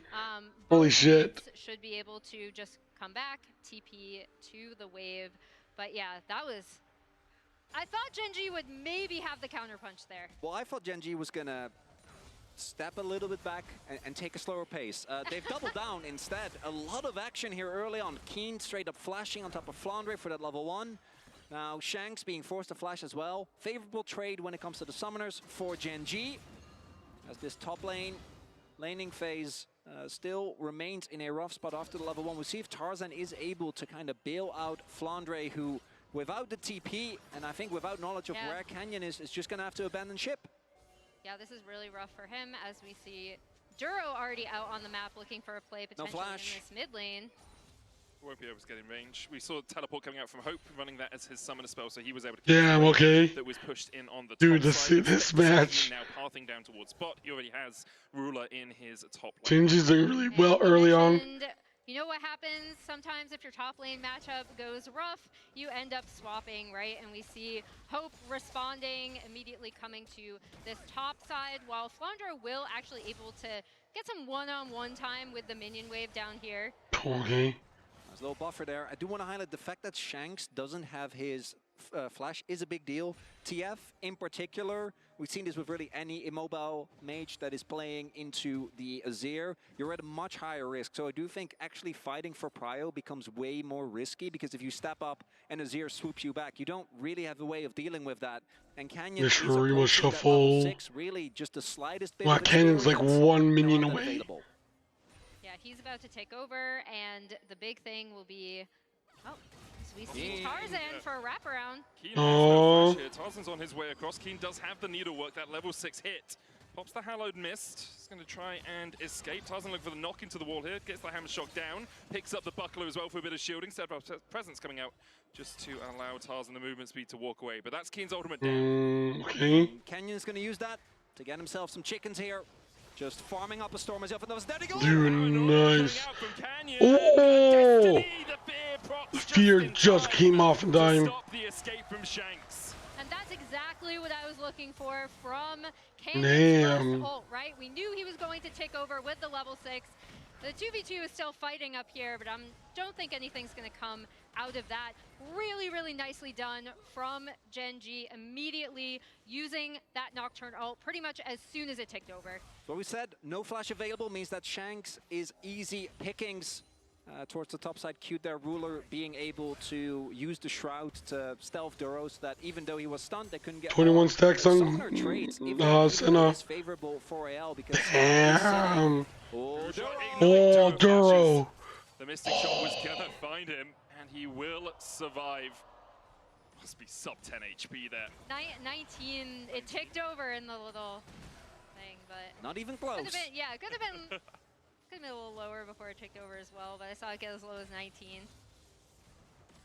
Duro survives, and Ruler able to catch the wave. We'll have another look at this. It's really nice. Canyon with the 6 just jumps in immediately. Yeah, and this is a super simple play, right? He's on chickens, he takes over, he has the ult, Chovy is already there with the Azir ult, no flash on Shanks, able to capitalize immediately. I actually, I'm pretty sure he was able to pick up a scuttle before. I think he just wanted the chickens, and then Chovy was like, get over here! Chovy tried to get away here. The gold card comes in, Andre with the counter-strike. Doesn't flash. Is this bad for EL? Now pulled back, has to flash himself. Shanks has another gold card locked in, and Kyle's on his way to bolster the defenses for AL. Oh, man. Genji surviving the onslaught for now. Genji, a member down, don't want to keep going, but look at the bot lane right now. While this is happening, Keen is just going to be able to push in towards that wave. I don't think the grubs are going to go the way of Genji, which with a composition like this, I think is a big deal. AL also have a lot of split pushing power. We'll see how much Genji is able to get Keen even further ahead while also picking up a dragon. They might not feel too bad about it, but particularly with TF and Jax and denying it from Gwen and Azir, that's a big deal. Yeah, and we do see the TPs coming out towards that bot lane, but Genji are going to be able to clean up this Drake. It doesn't look like AL are going to be able to do anything about it, right? So this is more of the classic Genji that we're used to seeing, right? Taking advantage of their timing windows and finding cross-map plays instead of contesting. We do see Ruler currently behind in gold, but really what you always look towards with the Senna is just a stack counter, and he's pretty much on track, right? Maybe it is one of those lose one game to give AL fans false hope. Goes on usually a bit easier to pick up as you get a little bit more range, and when you start to take these towers, you can then shadow your jungler a little bit more. Because Keen is like, I don't know, man. And pick up the souls from the camp. It tilts me every time when a Senna bases, when like there's no objective on the map, there's no tempo reason, and then there's 2 souls in the dragon pit, and you're like, come on, that's free money. He's already got shoes. What does he need 2 more souls for? The range. That's so bad. I know, it was really bad. That's fine. That's terrible. It took me a minute to get that. Look, okay, there's 1 kill at 10 minutes. This is great. It's great. It's really good League of Legends. This is back to the LCK. We get to have an opportunity to have a nice chat. Isn't that more valuable? Well, you just told me my jokes are rubbish, so... Hey, hey, that one. Okay, Not, I generally, I'm a big fan. I hold you to very high standards, okay? So, really, it's on you when you think about it. For the moment, 10 minutes in, a small gold lead for Genji, around 300 ahead. Dude, I mean, I don't know what else to say, man. Even out that top lane a little bit. He's actually forced. Genji are playing this really clean. Shanks are facing up towards top, and again, Chovy has a very small lead. The only really big advantages is Hope is about 200 gold ahead, Canyon's about 400 gold ahead because of that first blood that he was able to pick up in mid. Yeah, but I think Genji are super happy with this, right? Like, we did talk about the potential pushing power with having the 3 grubs for AL, but this 32 stacks on Senna Soul. Once it gets rolling, and pretty good. as it gets late, is going to be very, very difficult for AL to play into. Andre, his counter-strike, still full health. Shouldn't be too worried. Duro shows up now. Flandre doesn't use the leap strike yet, does have a ward in his inventory, doesn't even need it, just pops the counter-strike and gets away. That's just Jax. Yep. I mean, Jax in general. Again, Flandre fell behind a little bit. Obviously not the end of the world. There wasn't really an opportunity for Genji to snowball. If they had a more aggressive pre-6 jungler, I think they could have looked for it. But with Nocturne, not really the case. So we see that Flandre, while he's still a little bit behind, about half a level, a little bit of CS, but not really anything to write home about. As both junglers here towards the bottom half of the map. But obviously Canyon, much easier time to get to these lanes as Duro and Ruler wandering around mid. Yeah, no real surprises here. Ruler yet to get his static shiv, went for the Swifties first. But when he gets that, obviously very easy for him to clear out waves. As you're not really as good at clearing out waves. He can do it, but it takes him a little bit more time. Doesn't really have any AoE in his kit. So we see Tarzan still shadowing Flandre just to make sure that he is safe under this tower. And you see the consideration of Genji, like, can we do something there? But again, it's Jax, so neither Nocturne nor Gwen really will be doing a lot of damage. As we do see, of course, the Griffin boys. The boys. Griffin boys. 1-5 career head-to-head. I was like, it's the 70% win rate on the same team as rookies that surprises me, right? It was such an explosive rise to form for both of them and for the whole team. It really was like the that era of LCK, although internationally, obviously, not the highlight of the region, the Griffin and Dom1 rosters coming up and what they were able to do for the league, man. and their impact still being felt. Even Doran. Dude, right, this game is so slow. Well. I don't really have anything to add, dude. It's just farming and taking objectives. There's really not much going on. Only Griffin had made it. Oh. The LCK would have taken it, right? That was kind of the sentiment because this Griffin team meant a lot to the LCK because they were a harbinger of what was to come, right? Kind of a new aggressive team, a shifting, like almost, changing of the guard, I guess you'd say. And this is why people like me and Chronicler are always like, anytime there's a potential Griffin reunion, we're going to bring it up. Such a impactful team as we look at the game. 42 stacks on Soul. Hits across the board. Nothing too surprising, I think, when it comes to the builds.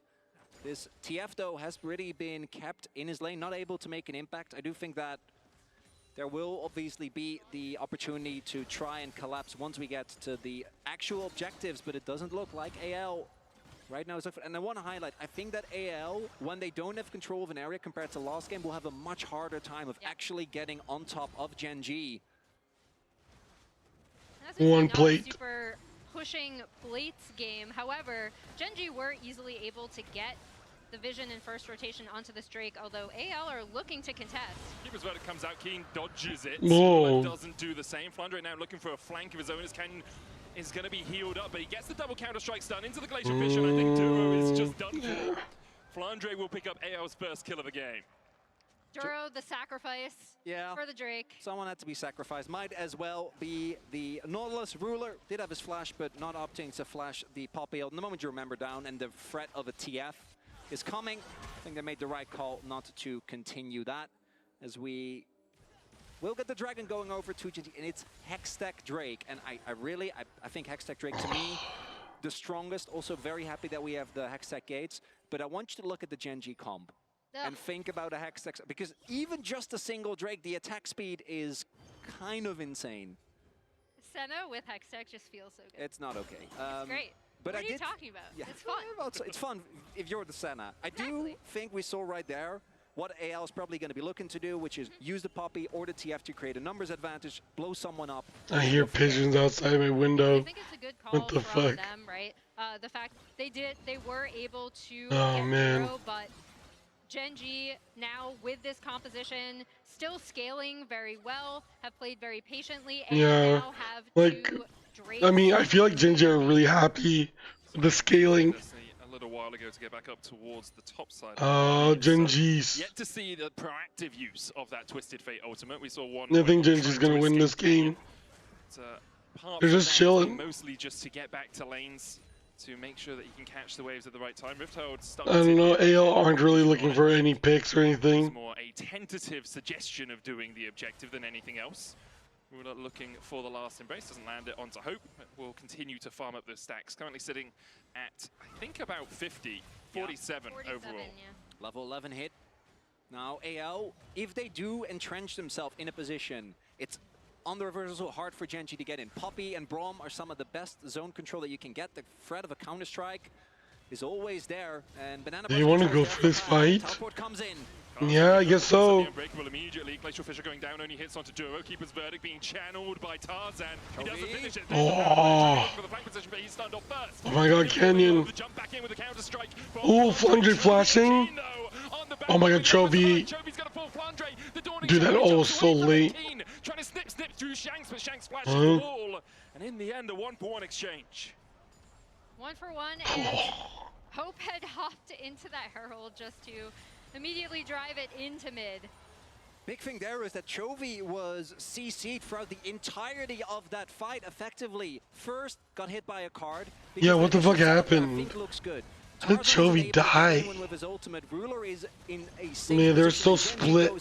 But here, not able to actually get anything done. And then the moment he goes in, gets CC'd. I think it's Tarzan that slams him into the wall. So when the ult comes out, it's flash ult. Flandre, a master of stalling in this fight. Yeah, that, and also he was stuck in the pit with Hope, right? And as he was CC'd, Hope was just able to get that kill onto him on the back half. That said, Gen G this time around, this isn't a must-win fight, right? Like in this case, the composition just scales insanely well, as we have highlighted. Keen's approaching his second item, going for Nashers. Chovy, knowing him, will be going for the Rylai's here. And the next Drake fight, that's going to be a much more pivotal point. If Gen G is able to set up a soul point, which I think with how the previous Drake fights have played out, they're going to be looking to do as well, looking to for prior towards that bot side. Do need to clear all the vision that has been set up there by AL. Yeah, there's a ton of wards right in there that have already been set up by anyone's legend. And they're a little bit close together for my liking. I would like them to spread out a little bit more, perhaps. But the vision in that area is really good. Yeah, it's so good.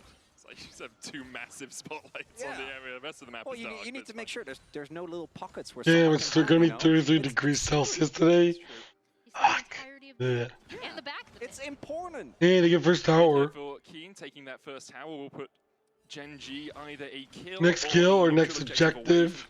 Oh. Strength. AL need both a kill and a neutral objective to get it. That's why the Riptide fight was a little bit important. Oh, my bad. Up towards I'm getting tired. Oh my god, dude. What a rough day. Rather, looking at the item finishes, we do have that 2-item spike for the Ezreal. Something we very often talk about, means that Hope will have a lot of carry potential in this upcoming fight. No 2 items for anyone else on the map right now. But the big thing is the damage that Gen G have been able to get onto these side lane turrets, right? Chovy able to get damage on that top tier one. He should be able to take that down. Dragon is up.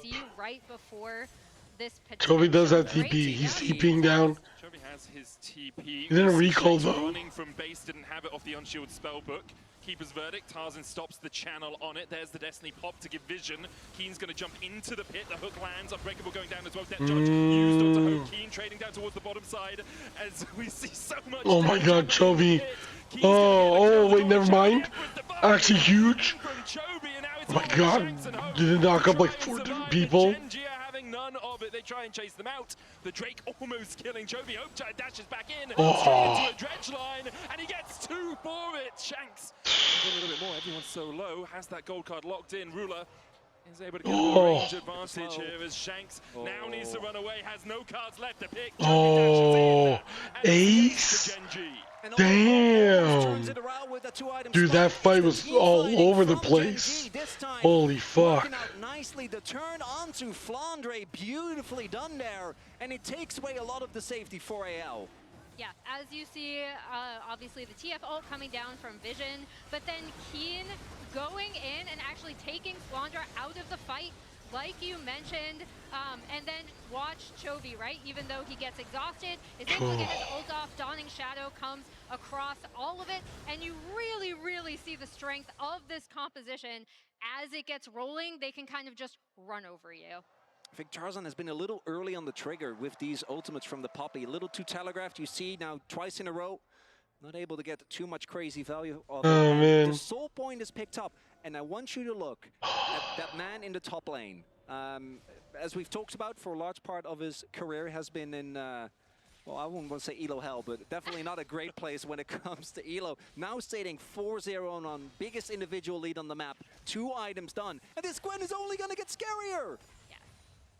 That's so insane. Strong right now. Larger than the team gold lead right now at 2.5k. I see AL do have some tools. I hope doing so much damage in that last fight. If he's given a bit of time, he can begin to get through Gen G. But with the paranoia, with Chovy diving in, with Keen diving in, it's just so difficult for you to do much. Ruler now at 69 stacks. It's a nice number for 22 minutes into the game. Sorry, I can't help but laugh at that. I'm 5.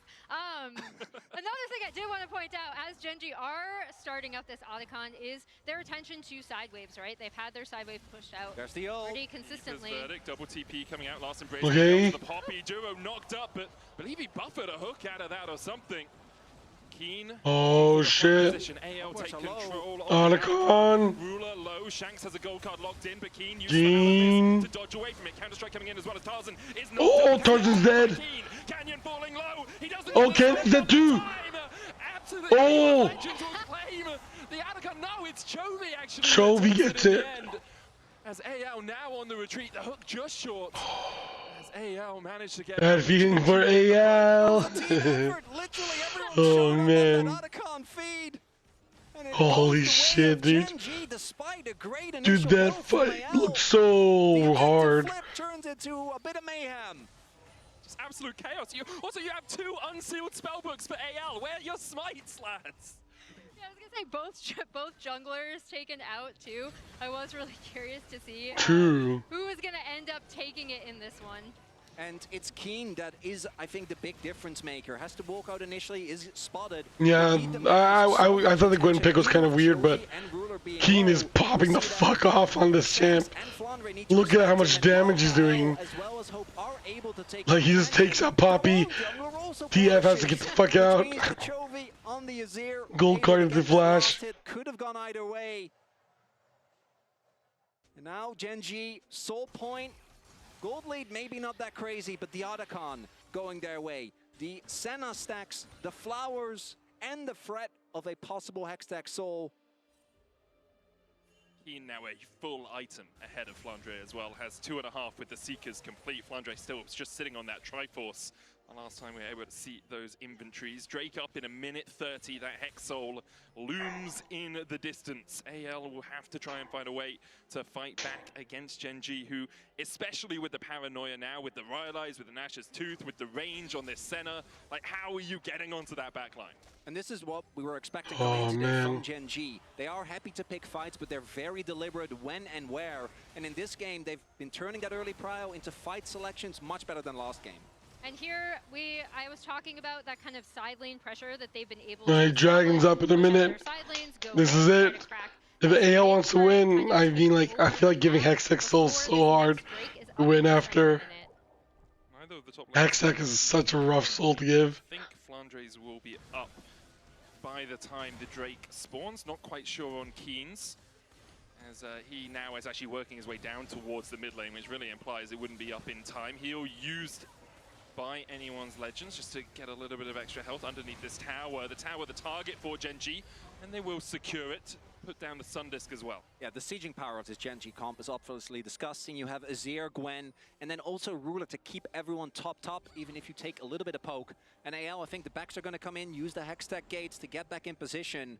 Because for this soul, even if you somehow find a Baron angle, I do see some pings going down. I don't think that you're going to be able to make it worth it. You need to deny this from Gen.G, or the game might be over.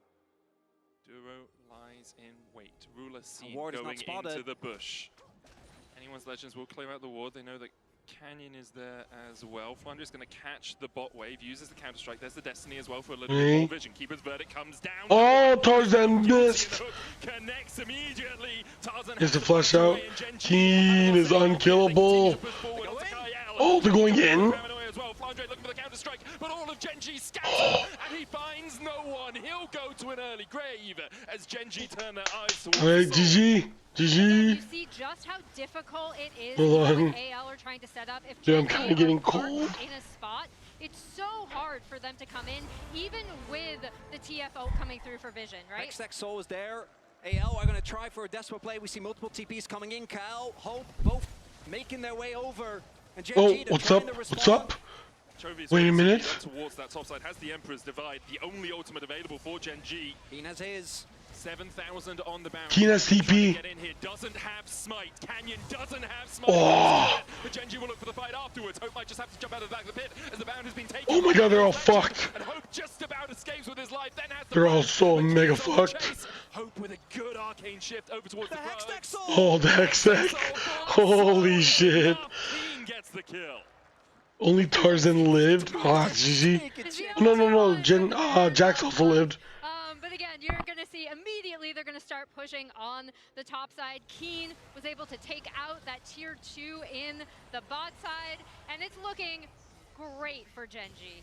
It's looking good for more games in this series. Go. As, yeah, the negative Red Bull Baron power play, generally not one that you want to see, as Tarzan will be able to pick up a little bit. But even if that Baron, as it did, went the way of AL, the fact that not only do they give up a bunch of kills, but give up the Hextech Soul, it's just so hard to imagine that they're going to be able to get any value out of it, as Flandre does have reinforcements on the way, and it looks like Genji not really wanting to veer too deep into enemy territory. Yeah, not sure where Tarzan is, not sure where Kyle is. Now they'll Oh, go boy. deep and get some vision. Oh, man. Duo's looking for the flank. Tarzan rooted with the last embrace. Chovy's here as well. Keen's on his way towards the back of the fight. Keeper's verdict coming out will knock away Keen, and perhaps anyone's legend will think this is a fight they can take. They right now, huge. Coming out. Shanks getting chased down. Kyle down to Can even follow up. Oh, doing so much work as Keen. and snips them to pieces. Chovy Holy fuck. Flandre with the counter strike once again. Just can't land the stun. Genji wipe away. Wait, Genji wins. Yeah, I was wrong, dude. That Gwen is a mega OP. Holy shit. Objectives going their way, the pace pulled back. What the fuck? Not able to draw them into the chaos the way they did in that game number 1. Ruler flashing the JDG emote as he sieges in onto the inhibitor and the Nexus. Genji show that there's a reason in series they haven't lost in 20 of them. They even it out at 1-on-1. Dude, 20 straight series wins is crazy. In the game at all. Good bounce back, and this is what a lot of teams that face Genji run into as well. It's if they do have early prio, and I think we saw both with Flandre's level 1 over extending, not being able to really make anything happen after that, plus the fact that after the early kill, Chovy had prio against Shanks. If you don't have prio, you don't get to ever set up a decent fight. Genji is not gonna let you play the game. Very true. For both teams now, we get further into Fearless. We're going to start to see a few more pocket picks coming out. We've already seen some great things. You know, Chovy's Azir, world-renowned overall. I wonder if there's, you know, a few like Yorick picks and such like that coming out in the next few games. I would love a Flandre Yorick. We're going to hand it over to the analysts to break down that game and take us into Game 3. We have entered LCK's territory here. Genji came back and said, you know what, guys? If you want to fight, we're going to do it our way. Slow down the pace of the game until you guys can do nothing and there's no possibility of you guys coming back. Yeah, I was fully expecting it to be a game about the top laners, especially with Gwen versus Jax, and I felt like AL's composition really relied on the Jax. If you're playing Twisted Fate and you're looking to play on sides, I was like, okay, let's play towards it. Well, the level 1 was awful for AL. And you see a lot of times, you know, top laners looking to harass junglers, slowing down their timers a little bit, or trying to harass them enough to get them off it so they don't NA fans are so delusional. Like, I can't, man. Level 2, he took the skirmish versus Flandre, he chunked him really low. It's like, and then okay, forcing Flandre so to go back into lane, half what? HP. That ruined Flandre's lane, and you could already see like 15 minutes of this second seed lost to LTA first seed. How's that fair? How does that make NA better than EU? Like, come on, man. Trail fights happening, I'm willing to sack 2 waves or 3 waves to like be there first for the play. And they ended up going 1 for 1 in that play, so he just lost incremental leads again and again after that level 1. Yeah, I mean, both points that you're mentioning, where it both helped the Gwen, helped Keen, and then didn't even really slow Canyon down that much at all. And then Nocturne ended up being a really critical part of a lot of their plays too.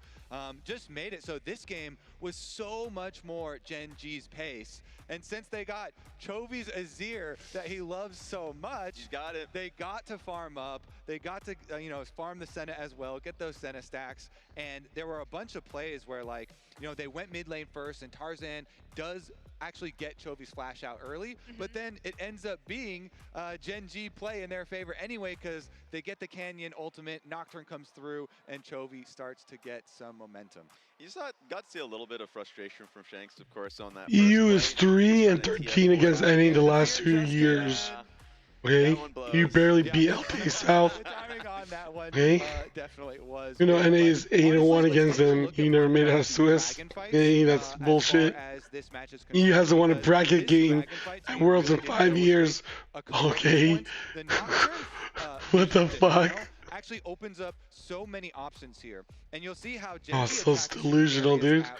NA fans, man. Their time moving up slowly into it, and then Twisted Fate Ultimate is popped right here, so they have the vision now. And then Gen G go in, and they get the hook as well as looking to attack the back. So Chovy goes in, he gets the flash, even though he's exhausted, starts walking back out, and after Keen and Canyon already took care of the victory inside the pit, it is just an astronomical win for Gen G. Of course, then Hope does go in and get some kills back for himself, but they then can chase down Shanks and get the extra little bit of gold plus that dragon. I feel like this was really a big momentum swing here, and Gen G from there were able to just take over. Absolutely, and they know they have the scaling on their side as well, having the Senna, having the Azir, and you guys mentioned it, we see the damage right here. You know that Chovy on Azir, usually that is gonna go in Gen G's favor. It is, and the only good cheese you could say from AL's perspective is like, all right, Fearless, the Azir's off the board. We don't have to deal with it. That's the this is the sad play for Shanks. He's like, all right, maybe I have enough time. You don't. The fear has already started, and you're going that way. And it does suck from AL. Like, you saw in that last replay, Shanks trying to get a little bit off that. I thought Hope was also playing the early game really well. He was getting a CS lead for himself. Obviously, going up against Senna, you're going to get outscaled at a certain point. But it's still 1-1, and especially with how creative AL can be in later fights, there's no counting them out. I have a lot of questions actually after this game. The first one is about the mid lane matchup, because I'm looking at Twisted Fate's win rate so far at MSI, 0%. We know the value of Global. Yeah. I know that it was one of the highest rated picks so far. Is that a bait champion, or haven't teams found a way to actually utilize it well? It is really hard to play, and you know, I myself I feel like I underestimated when FlyQuest used it, their comp that they... Sorry, I just had to like, I don't know. It's really hard to use because you want to have... It's just so crazy that people are just like, like more slowly around gold card opportunities and choosing your moments so wisely. And so far, the teams that have picked it have been unable to execute with it. And so, yeah, it is becoming this really big topic. And it's also pretty funny that a lot of that Twisted Fate like popularity and all of the mid laners started practicing it after Chovy and Gen G, were the ones that brought it out. So far, game 1 was all about AL and their style, and game 2 again, Gen G comes back in a very LCK-esque style. That's all first here for now. On this side of the desk, we'll be right back to see who takes game 3. Stay tuned.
Do it again.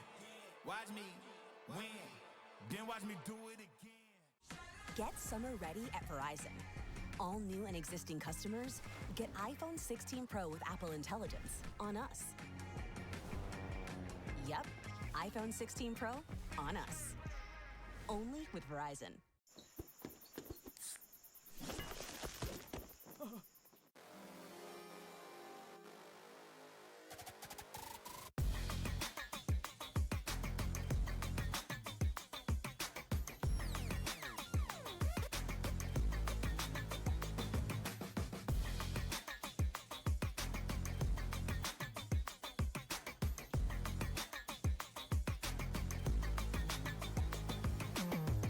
No, I'm just reading Twitter and just looking at the NA fans are like, I don't know, dude.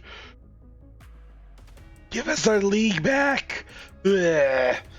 Dude, your league was dying. What do you want? Nobody wants to watch NA, dude.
Dude, I wish CFO could knock any out of Worlds, dude.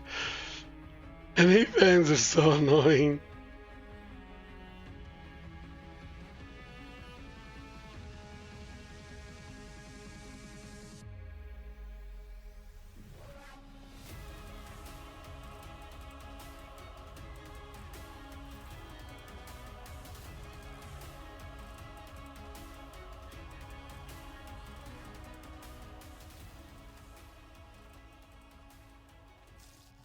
Let me throw it down to the ground, make them turn around in the dark and light.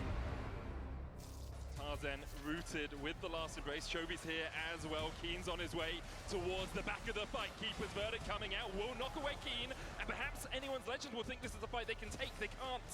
Right now, with the paranoia coming out, Shanks getting chased down, Kyle down to half HP, Tarzan the same, the Hextech Soul doing so much work as Keen comes in and snips them to pieces. Chovy flashing forward, Flandre with the counter-strike once again, just can't land the stun. Gen G wipe away anyone's legend. So we've had 2 successive stomps. Yep. What happens in game 3? The third success? I don't know, what is the task? What are we looking for here? You guys are the analysts. I'm just here to shout. Is it My bad. Are we going to see League of KL go more aggressive? It worked for them in game 1. Game 2 seemed very muted in comparison. What I do think is fun that we very clearly see both team styles so clearly reflected in these 2 games. Yeah, and I think with both teams in their playoff run, you could particularly see this. They're both very good at bouncing back. I'd actually use that to really fight against what I think is now the kind of specious Gen G choker narrative, especially after watching them against Hanwha Life in the qualification, right? I think both of these teams are really good at kind of regrouping, readjusting in draft, finding their style. We saw that from Gen G in game 2. I know anyone's legend is fully capable of that as well. And in terms of AL, what I would like to see is, again, them getting super, super involved early on the map and being able to make those kind of uneven skirmishes. I thought to return to kind of something you and I have been talking a lot about, Chronicler, with this matchup, Shanks versus Chovy, right? Can you contain Chovy? And I thought Chovy in particular kept Shanks kind of locked down, especially after that level 6 play, combining with Canyon. And then additionally had free reign over the side lanes on this Azir. What I want to highlight as well is the fact that Chovy and Keen were able to get Prio, as good as Canyon is, as we get into the Champ Select powered by Omen and HyperX. I want to really highlight the fact that Gen G gets away with playing for Canyon is because when their lanes does well and Canyon is farmed up, Gen.G just look. Is this his blue side win? This goes back all the way. Is this one of those blue side wins? Back when he was on Dumbmon. This is a player you can play for, and he will 1v9. And I think that's what we saw. He might have passed out. When he's put on the back foot, Might be because asleep. really isn't all that reliable. If his laners are struggling, then Tarzan fully takes over. But for me, that starts with how do the other lanes look, right? I think we saw in that second game, if Chovy does get I mean, like, I'm low energy, dude. From that point on, Shanks was Might as well watch someone else at this point. I'm like having trouble talking. Pretty sure it has not won a single game, and we're not going to see it win a game in this series either. Pretty sure it's NA gives the best international events every single time. They will not be listening to arguments otherwise. What the fuck? NA events suck ass, dude. One band I do want to point out that I actually do really like coming out of Gen.G is the Yorick, which we were kind of hoping that we'd see out of Flandre. I think it's been one of his best champions across this split, and Flandre always kind of finds these interesting, potentially, I don't even know what off meta is now in Fearless, but kind of picks where his opponents might not know the counter matchup and he gets to them first, sometimes in build as well as champion, but in terms of the Yorick, was a huge Yorick enjoyer. But on the side of AL, we have the old reliable, the Varus pick locked in for Hope. Yeah, the last really... A lot of AD carries are gone. The last thing that we see banned out most games. Vi is available as well, though, if Gen.G do want to run like a Vi Ari here. Yeah. You want to go for something a little bit picky. You don't sound too infused by the Vi there, Mal. It's more so. Oh, wait. The Vi is a champion that has really been. Talia's open? Be the main talking point, and I think we all kind what? of saw the Talia being available. Predictions are up. Who will win? Absolutely. Gen.G or AL? On this. And even though I think the Vi is the type of pick you can draft into, right? We see things like the Wukong. Yeah, I need someone that can talk. Does come through, but that mid-jungle 2v2. I think it's kind of like impossible at this point. Yeah, and that's what makes these red side bans really interesting, right? Because we see the It's fine. I'm hoping tomorrow will be better. Rise taken away, and it kind of does leave up, okay, what kind of power picks are we going to allow through, but trade for? The Vi Talia combination is absolutely lethal. And then we see the Trundle locked in for Tarzan, which is something that he has excelled on. A lot of the kind of platonic ideal of an AL comp has sometimes been with Tarzan on this Trundle, able to stop and stymie engages from his opponents. And then we have the Flandre Scion. So this is exactly like, these three picks are perfect into what AL are going to want to do, and then leaves up the support and mid pick for wherever they want to fit those in. Could be an Aatrox angle here. We've often seen that picked into the Scion, but with this Trundle Scion rotation, you both pick away one of Scion's biggest counters. I was kind of wondering if they were going to leave it open, because Gen.G obviously can't pick it, because if you pick Scion in the Trundle, you're kind of asking to get dunked on. As there has been, I was actually thinking that they were going to commit to the Callista, because it actually does have the ability to punch back against the Varus. Doesn't look like that's going to be the case. It's going to be the Imbessa for Keen, really playing into the scaling there, right? We saw this many times. Imbessa is a champion where at the very least you need 2, ideally 3 items. You then can completely take over games. And even though Scion's laning phase obviously applies a lot of pressure, you also, against the sustain of Imbessa, shouldn't really be able to actually threaten any kills. Yeah, completely take over games, and then also with the picks already in this comp, right? She has so much ease with the CC that Gen.G already have to be able to lock down key targets in the backline. We see the Nico already taken away by Gen.G. Yeah, they're looking for an R4 Renata here, I think. And even though I don't... I hope so, dude. I'm having trouble talking now. Deny Varus Renata because it's a 2v2. That is insanely tough to play into. Come on, close it out fast. The biggest counter we do often see into that champion. Lucian banned away by AL. There's the Renata ban, actually. So they're banning the Renata themselves. I guess knowing they want to go in, and it's quite telegraphed with the cease and desist. Dude, I don't know if Hydrang's gonna help. Down on top of that would cause I don't think that's the issue. Issues for Gen.G. Will AL now look for the Callista ban, or having already seen it perhaps flashed by Gen.G as an option? Without the Renata, it's not as strong, but still very powerful AD carry in her own right. Yeah, really powerful. Although, yeah, the Nico and the Renata have both been taken away, so they're gonna ban the Zeri instead. That's a ruler classic. basically built for him. Champion with an absolutely insane penta level of threat, which as any Ruler fan will know, something he always calls for in the comms as soon as the opportunity arises.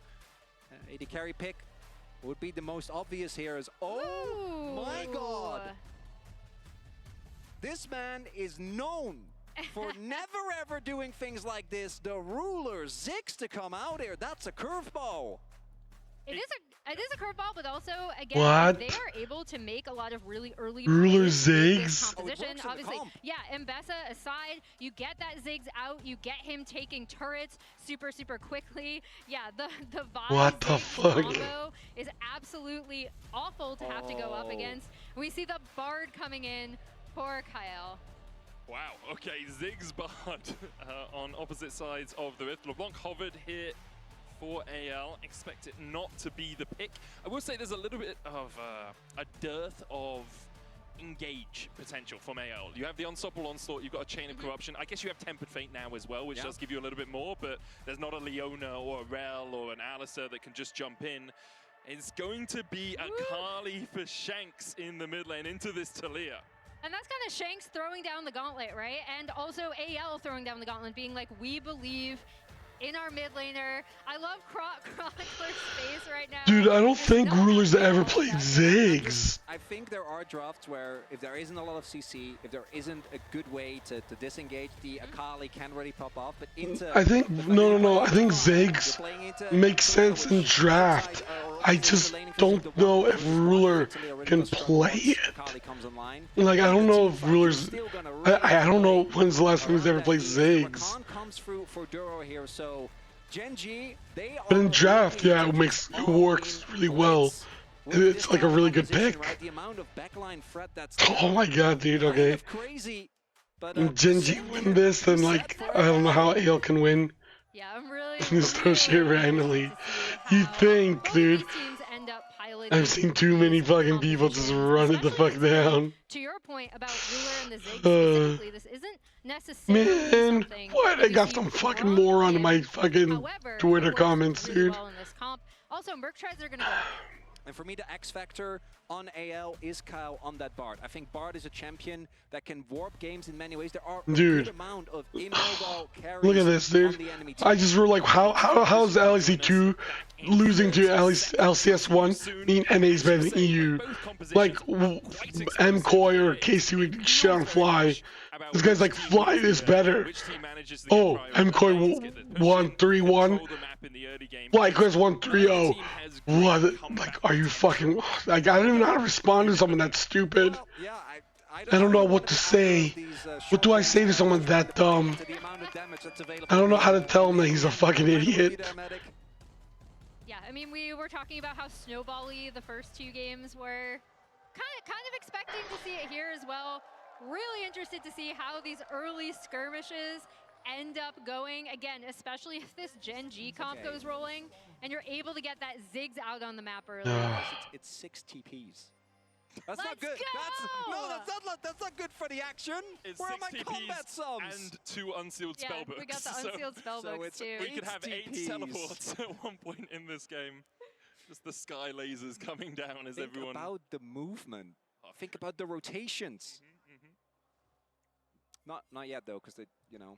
I mean, they could. Need to act, well, I guess they could. Need to wait for spellbook. They do. Tarzan's going to get a ward in here on the Razor Beaks. Looks like standard lines of scrimmage for both the teams. Kanye's going to start on his bot side, pathing up towards that Ambessa, whereas Tarzan on the Trundle is going to start on the top side. Keen with a nice little bit of fancy feet. I don't know if I even put Fly that high. Yep, and both teams are going to know where these junglers are going to start. As we see Flounder and Keen headed up to the top lane, and we kind of have swapped starts, right? Vi is going to be heading up towards that top side, and then the Trundle is going to be pathing bot. I don't think Shanks is going to have a huge amount of fun in the No, early he phase. is not. The first 6 levels are not good. Chovy, 19 and 3. But like, I don't think FlyQuest is better than MCoy. Also, if I remember correctly, Like, I feel like... Yeah, I'm the best. Yeah. I don't like to brag, but I'm going to brag. I think I'm the best Talia in the world, and given his recent form. I think that makes sense. At MSI, I think that the Zero game was kind of more of what we were expecting. When it comes to the ults, not necessarily. Like, they're not better than any Asian team. Pressure he was able to generate very Not even better than fucking heavily relied upon his again, CFO. Pretty better than. Vision, really wanting to make I don't know, man. I think that they spot Tarzan on this roam though. Oh, never mind. He's gonna look for a gank of Chovy. Maybe just trying to get his flash out here. Frozen Domain comes out. Chovy flashes there. Oh, Tarzan. We'll get to the safety of his tower, but someone burnt in the mid lane there by Tarzan. And really nice little move out of Just Tarzan. changing, going to fly. You're gonna have a rough time in this lane. I got your back. Well, we won't know because we won't play each other. As much as possible to get you through kind of the roughest part of this match. FlyQuest gets to look good against a bad G2. His presence known already is the health bars are getting lower, but don't be fooled. A lot of sustain here. For either side, Cookie available as well here for both Keen and for Flandre. As we see Canyon now about done. Obviously Tarzan a little behind, but he'll be very happy with the fact that the flash has been taken. We'll have to see though, an actual punish does need to come out. And again, I think Shanks alone isn't going to be able to do it as possible dive being set up here. We'll see if Canyon actually is going to commit. Definitely wants his scuttle first. Yeah, he'll want that first, but Keen is doing quite well. Always a little bit risky to dive a Scion though, especially when he has a cookie. Even if you pull off the dive effectively, the zombie form comes out. It does look like Canyon's on his way across here. There's a ward that's going to spot him. Flandre, 150 HP, pops the cookie early. Canyon hit with a decimating smash. No one tanking the tower now, but there's only one minion left. Oh, good. Oh, Canyon! Perfectly. The zombie form will chase him. Canyon has to flash to escape. Yeah, it flashes. There's two flashes for a flash, or rather one flash. Keen didn't actually end up having to for a flash and a kill. You still take that if you are Gen G. Good dive, Gen G. Set up some vision, but with the timing, not able to steal away the jungle camp.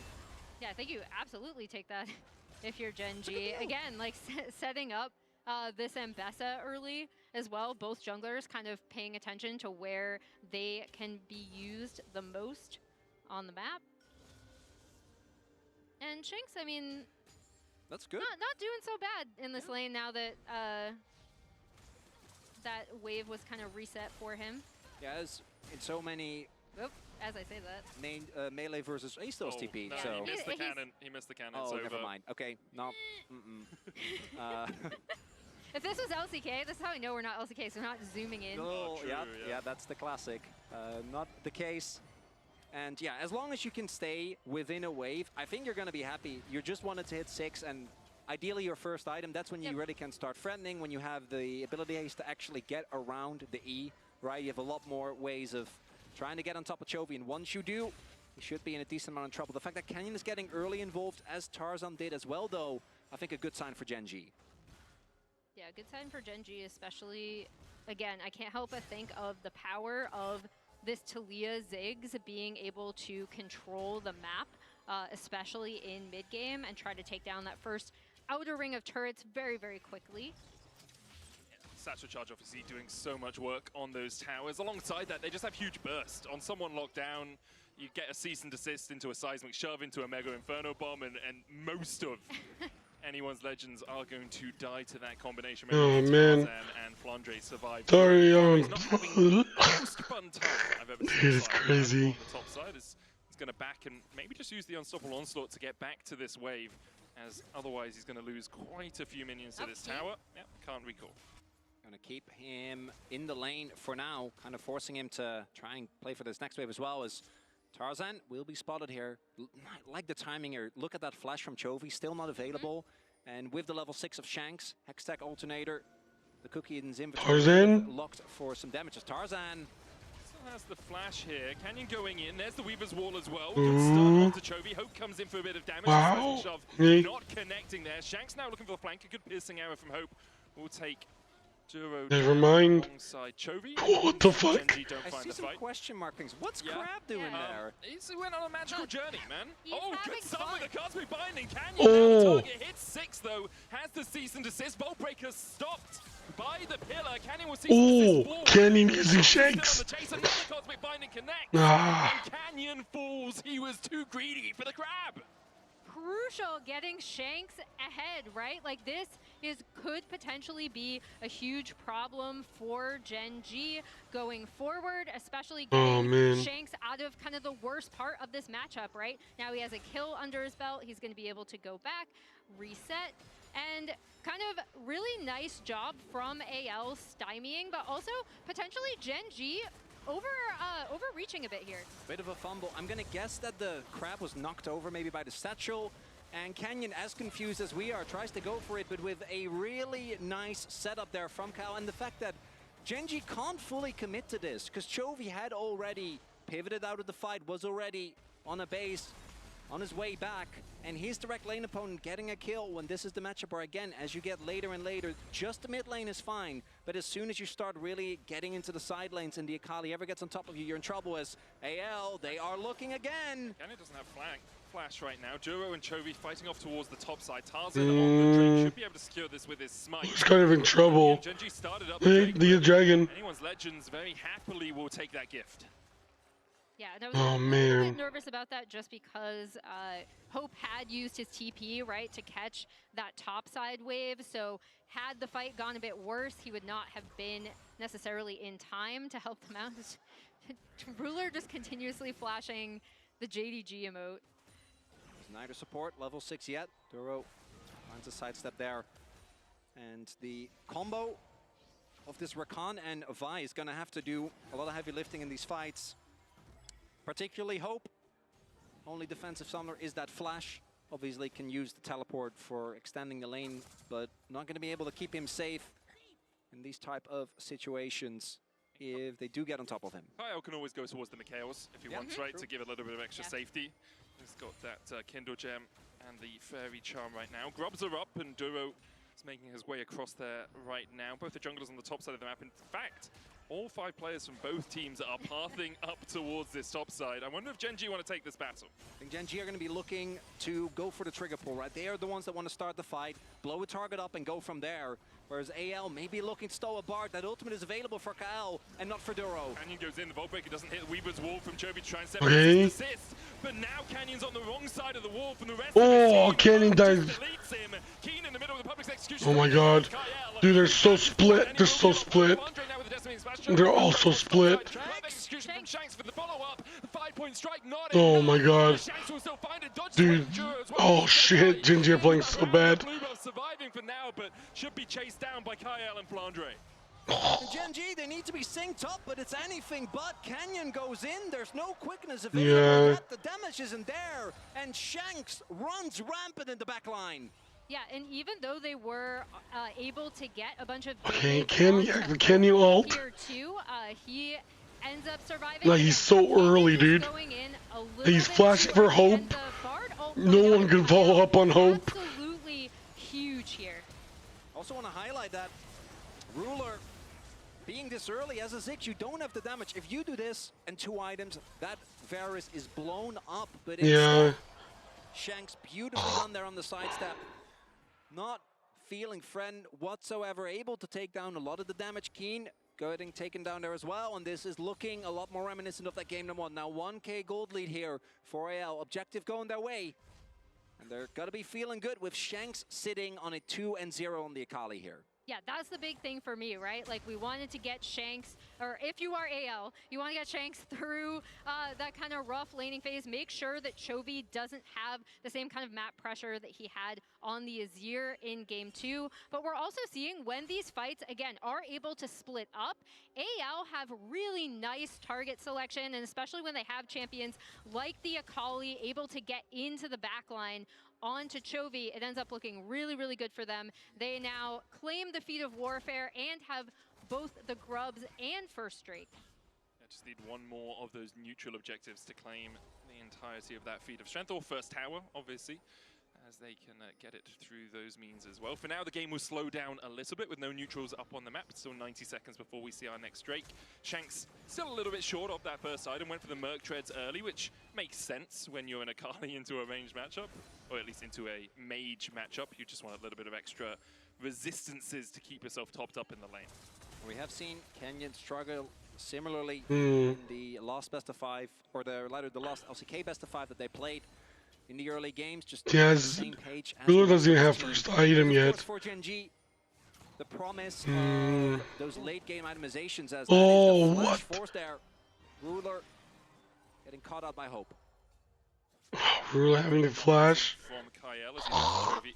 Oh my god, dude. Doesn't have flash, so it's always nice to just chuck it out. If you manage to land it on him, you have great follow-up with Tarzan there alongside Shanks. Dude, this game. I think What the fuck, man? right now is Keen in the side lane, has the Eclipse. He's really strong, about 400 gold. We're probably gonna go to game 5 at this rate. Delay the game enough against an Akali, a Varus, a Trundle, who can actually force some of these plays. And as we know, AL is not going to give them the time, so I think it's going to have to come down to like a single Dragon Steal, right? That can often be the breaking point between being on maybe an item and a half or 2 items. As we do see Gen G seemingly aware of this, also looking to contest here on this next Dragon. And Ziggs has an item now. They should have first rotation on it as it spawns. There's no flash on Hope, so Canyon should have easier backline target access. We do see Shanks, I think, looking to get that base in, finish his first item, and make his way over as Chovy. Do they have the damage to take this down before the wall goes down? I think the answer is most decidedly not. Unstoppable Onslaught coming out from Flandres. He looks for the backline. The Drake the target firstly here for Gen. Okay. Tarzan stepping forward, back, the smite comes Ooh, huge bomb. Okay, this is a good fight. This is a good fight. Meanwhile, Shanks on the backline looking for a little bit more. He's on. Can Chovy live? Ah, he's trying to find the Kali.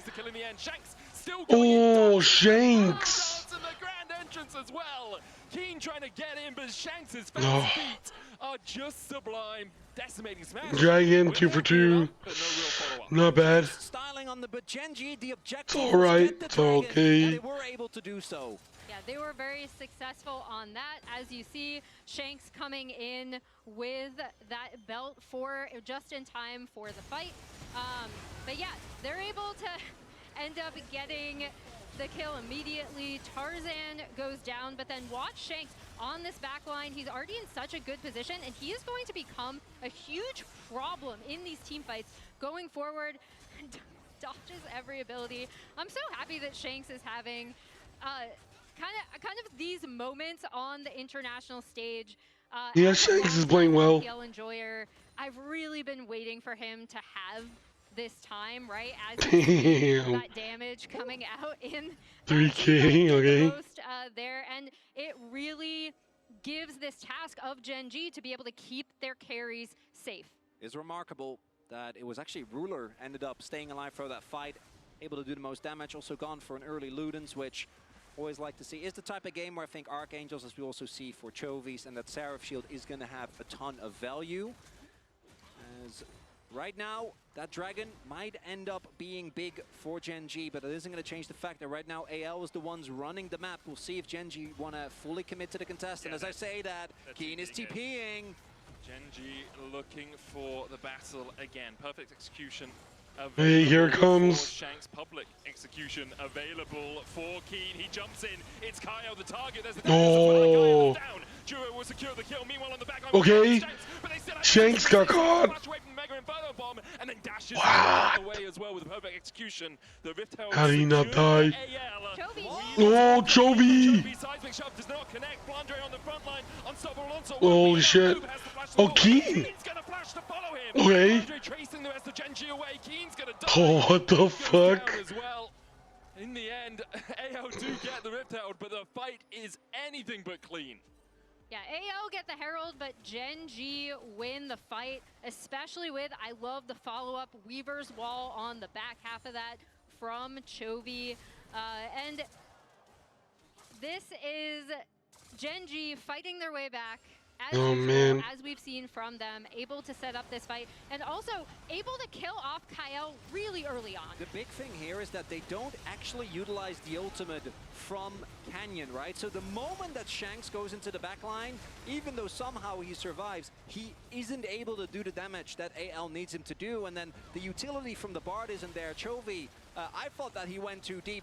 Clearly, trust the rest of the team to keep him alive, and then Keen going in, I think a little bit too crazy. Could have taken this, instead going in on Hope. Yeah. I mean, I love seeing this from Gen G. I think it's fun. Do you not think it's fun? Yeah. Well, yeah, but I also like winning. And I think that they did their job. It's fine, just back off. And they've even had the gold in the game.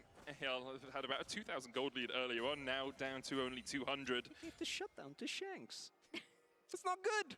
Yeah, but Keen in his matchup is still ahead.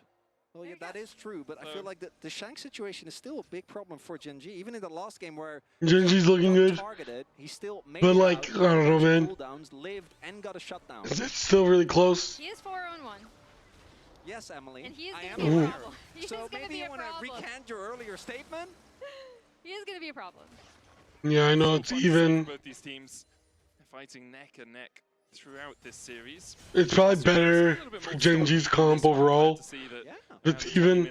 We're pretty even between the two. Next Drake up in 40 seconds time as 2 items begin to be completed. Actually, it's only Keen who's managed to get that second item finished. The Black Cleaver and the Eclipse already in his inventories. Yeah, and I really like this line of vision that you see kind of established for AL, controlling this river ahead of this next Drake. Ooh, and it's KMTech haven't talked about the Soul yet, but obviously the lines available also for champions like Endesa. I think in particular going to be salivating at the thought of that, but even a champion like the Scion, so much shielding that will come through. A lot of extra playmaking potential there, but it looks like with the position of Flandre, unless he wants to commit a TP, Gen G, and there it is. Here it comes. Oh my god. Oh my god, Flandre. Oh, what the fuck? To avoid that Mega Inferno Bomb. Riftail charging through the window. Gen G are going to try and answer it. I wish I hadn't finished my sentence. That TP wasn't great. The charge will come through, but it looks like Gen G is going to... What the fuck, dude? How the fuck did Flandre live through that? But I think AL gonna decide the better okay. give this objective. Okay, DP, such a shit spot. We're gonna see this Drake a little bit of a optimistic TP. TP sucks. Very coming in from Flandre. There, as we see AL now rotating towards this top side of the map, get a really nice amount of damage on this top side turret, actually able to take all of it. Yep. That's gone. Yeah, with the frozen domain as well, it's just so quick. Quickness coming out, though. Double TP immediately invested from Gen G as Duro looking to dance around this. Keen trying to fight it as well with the pillar going down. Keen continues to chase Chovy. Oh, Chovy! Oh my god, he has to flash out of that. Holy fuck, he can't. There's no way. Get him in range, but in the end, anyone's legend able to disengage. The Gigacones get them out, and that's 2 actual TPs invested. I think Gen G looking for a knockout punch, trying to punish that topside push, but instead it might end up with AL getting tempo and Otacon. Yep, as we see Shanks TPing down on that bot side of the map. Dude, and both it's not even like Scion. And, Kyle are headed that way as well. Hope's going to TP clearing out any vision into mid lane to try and get them that prio. Duro, no quickness for him, just dashes away with the grand entrance. Bit of vision around the wall here. We'll spot Kyle and Flandre as they try and make their way into the river. Do really like both supports going for redemption here. Both of these comps are so front-loaded when it comes to the damage. Being able to stay alive, getting extra rotations of spells off is a big deal. As neither team, I think, wants to be the one that starts it, because on one hand, an Akali in the backline when you don't have resistances versus a Ziggs just pelting you from afar. I don't think either sounds very good. Yeah, no, they're just going to kind of be scrapping over vision here. And again, scrapping over mid lane prio. As we see a lot kind of at this point in the game. Positioning yeah. and vision. We're not even scrapping. We're just kind of going back and forth. Well, I'd argue it's metaphorically scrapping, you know? They're just not actually doing any... Scrapping inside my head? Any fighting, yes. Oh, man. Half the battle is always mental. This is going to be a long game. Thank you, Medic. With no even in a I'm game glad to like be this, here with you guys. This is fun.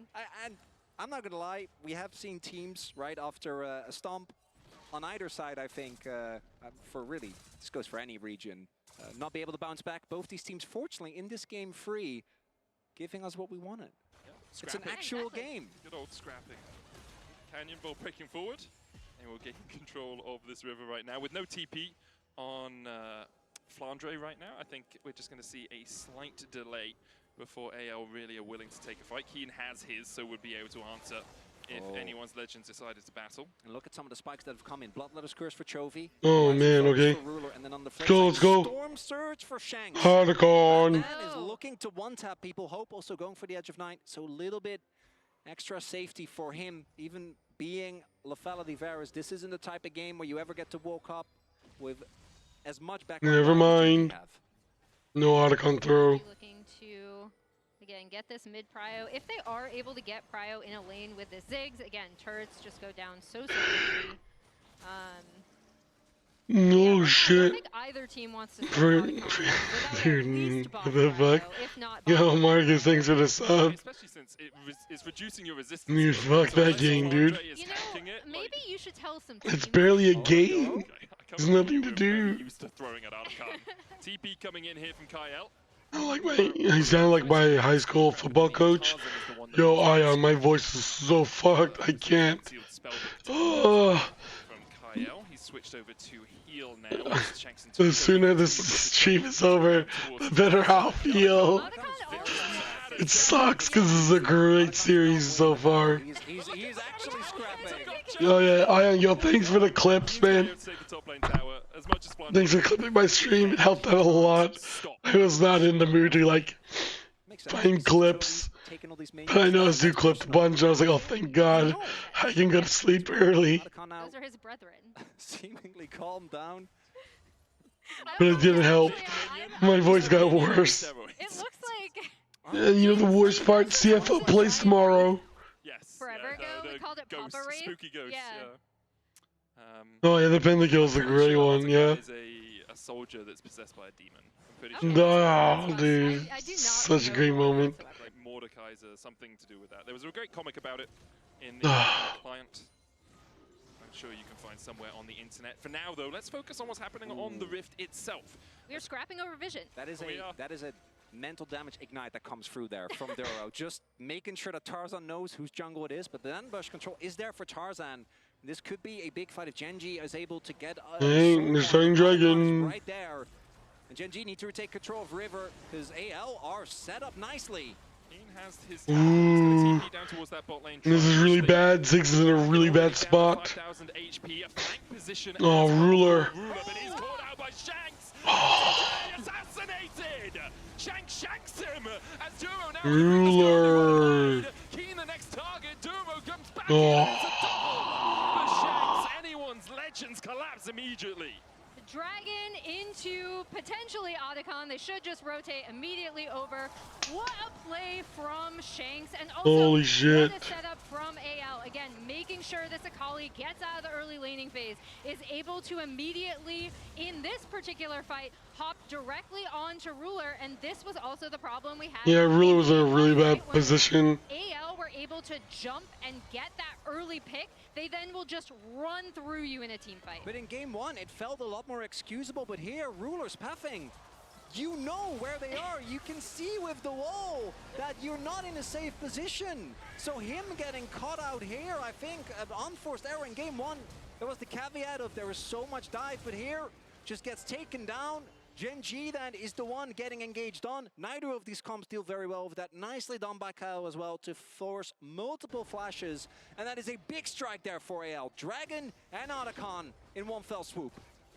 AL were sitting at about 8 flower petals before that. Genji were at 21, and now that's evened out between the two of them. So a lot of adaptive force acquired for AL alongside that experience, and we'll get more as they get kills throughout the rest of the game. It's still only a 1,000 gold lead, but Shanks the man of the moment here for anyone's Legend. 6-0-1 on this Akali in a really good position. We see Chovy kind of posturing here for Vision. I was wondering if he was... Your voice sounds so funny. Can't stop laughing listening to you. Well, Marcus, I'm glad you're laughing. Everyone else got so annoyed they muted my stream. Last fight it was Ruler. Which I don't blame them, dude. I listened back to my voice. Like, I was like, oh, I wonder how I sound. I listened back to it, I'm like, holy fuck, dude. This is like worse than ever.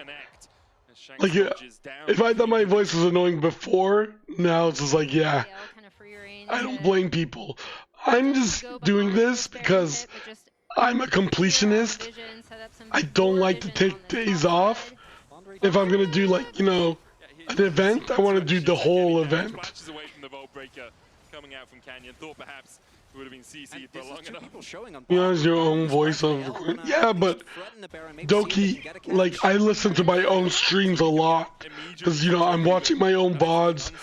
I'm trying to see what I can do better, what I can clip. So I'm kind of more used to my own shitty voice. But now, I was like, oh, current? I'm like, dude, I sound like a 50-year-old woman that has like 10 cats. Like, what the fuck, dude? I sound like shit. Like, I don't want to listen to my own voice, dude. It's like, it's hard to talk. Try to get mid lane prio? Yeah, on my deathbed or some shit. It hurts to talk, so I don't want to talk as much, which makes the streams even worse. Oh, shit. Yeah. Not what I was expecting. I think that does speak to how AL have had some really good vision coverage in this game, I think. But then additionally, in a lot of these fights, there hasn't been I have the cough. a way for Gen G to necessarily set the map like they want, right? And really So that's why I'm trying not to push myself too hard, but it's hard. I think the place you'd look at is mid lane. With Shanks being melee, it's like, oh, we can move the Ziggs there relatively early. The tower should be quite low. But because Shanks has got into such a strong spot individually, you don't want to be in a lane with him. Yeah, you don't want to lane against him. So he's just able to match up into Chovy in a side lane. Hope has good enough wave clear that Ruler can never get close enough to the tower to actually do too much damage. But Ruler is now at 3 items on this Ziggs. My bad. Laughing hurts. Lack of Leandries does mean that getting if I laugh at my own jokes, this sucks. With this build, you're basically yeah, I have lemon stuff. I have medicine too, but it's like before you die. Not in the way that happened in the last fight. That was just doing no damage and dying is obviously not ideal. Was Chovy actually all the kills that Shanks has gotten plus the no, this has honey. This is like not, it's like herbal shit, or like throats. The thing is, it's all in Mandarin, but there's a B on one of them. There you go. So I know one of them is honey. I don't know what the rest is. There's like ginger and shit. And then this Drake about to be up, as we see. Yeah, I've been taking a lot, because it's really bad. B means honey, right? To be able to dodge away, Cosmic finding hits from Kyle. He's switched to exhaust, which is why we saw him ghosting in the lane. Flandre is trying to match Chovy towards that bottom side. Shanks here with the rest of AL. No vision. Or it is literally trying to get it. Herbert. Double control wards down. Chovy now stepping in as well. Seismic shove not connecting. Key oh man. Forward onto Tarzan. Flandre forced down towards the bottom side by Canyon. Oh, dude, they're split again. Oh my god, Canyon's beating the shit out of Flandre.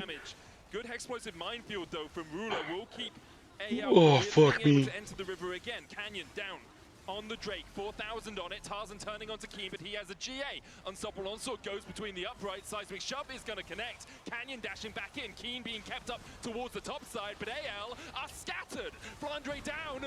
Goes into the form. The Gale! coming out as well. Oh my god. And Gen G have delayed. Oh! The Weavers will They're doing it! away from Shanks. Unraveled Earth will get the holy shit. Keen continues to chase. Shanks has away, but AL have already lost 3. And the hero there is Keen, right? He distracted. Keen goes in, Hope. Oh, Keen. Shanks the only one standing from AL. Just as I'm saying, the hero of that fight was Keen. He distracted and took so much damage. As I was trying to take my medication, he had to do the game-winning play. Essentially end up leashing this Drake. So my characters is that like it? Oh my god. The poke is always going to be favored for Gen G because they can sustain a lot more, and with both that Talia as well as the Ziggs. Where's Odor? Odor! The replay, I'm sure Gen G are happy to just sit there and poke away. And as you highlight, Keen, the thorn in the side of AL. They need to. Maybe he's crying in bed. But I want you to also look at the follow-up that comes through from Duro on this. He might be in bed crying, you know? Dude, he might be in bed in someone else's stream, typing and fighting and getting banned. Look, he just wait till he gets banned from all the other channels, and then he has to come back to me. Only reason why he's here, I haven't banned him. Separating him from the rest of AL. Chovy will take the kill. The gold swing 4,000 in favor of Gen G, well, 3.5. And they've shown us that if they can have these slightly more scattered fights without Shanks on a flank, it's really difficult for anyone's legend actually to get on that back line. Without Shanks I don't know if that helped. Tried gargling it, no, it didn't help at all. Okay. And then also with Ruler, just be able to free fire these bombs and things through the back line. He does so much damage to both Keep it moist, okay. champions and turrets, Oh yeah. I have like sports drinks and shit, so that's why I keep going to pee. Dude, I've been drinking so much because it does help, right? But I'm just putting in the bathroom, pissing and cleaning out my nose. Oh, oh, Shanks! Shanks got Giga Fisted. Oh my God, Kale also died. Oh, Hope. Oh, flip. Damn. Oh, that's an ace. GG. In the face of so much hate, Gen G will lose one. They'll clean up the fight and they'll look towards Nexus. Duro in his first international, popping off on that Rakan, able to follow up on every engage. And Gen G, with this Red Bull barrel power play, it's not even gonna time out, it looks like. Ruler died, but who cares? Damn, boys. Yo, Gen G is so good. Gen G is so good. Dude, they're so good, man. This is exactly what makes Gen G so dangerous. This is why they are the favorites to win this tournament. You give them a small window, and they completely took over a game that was looking very back and forth. Dude, I would drink vodka if it helped my throat, but it just sounds horrible.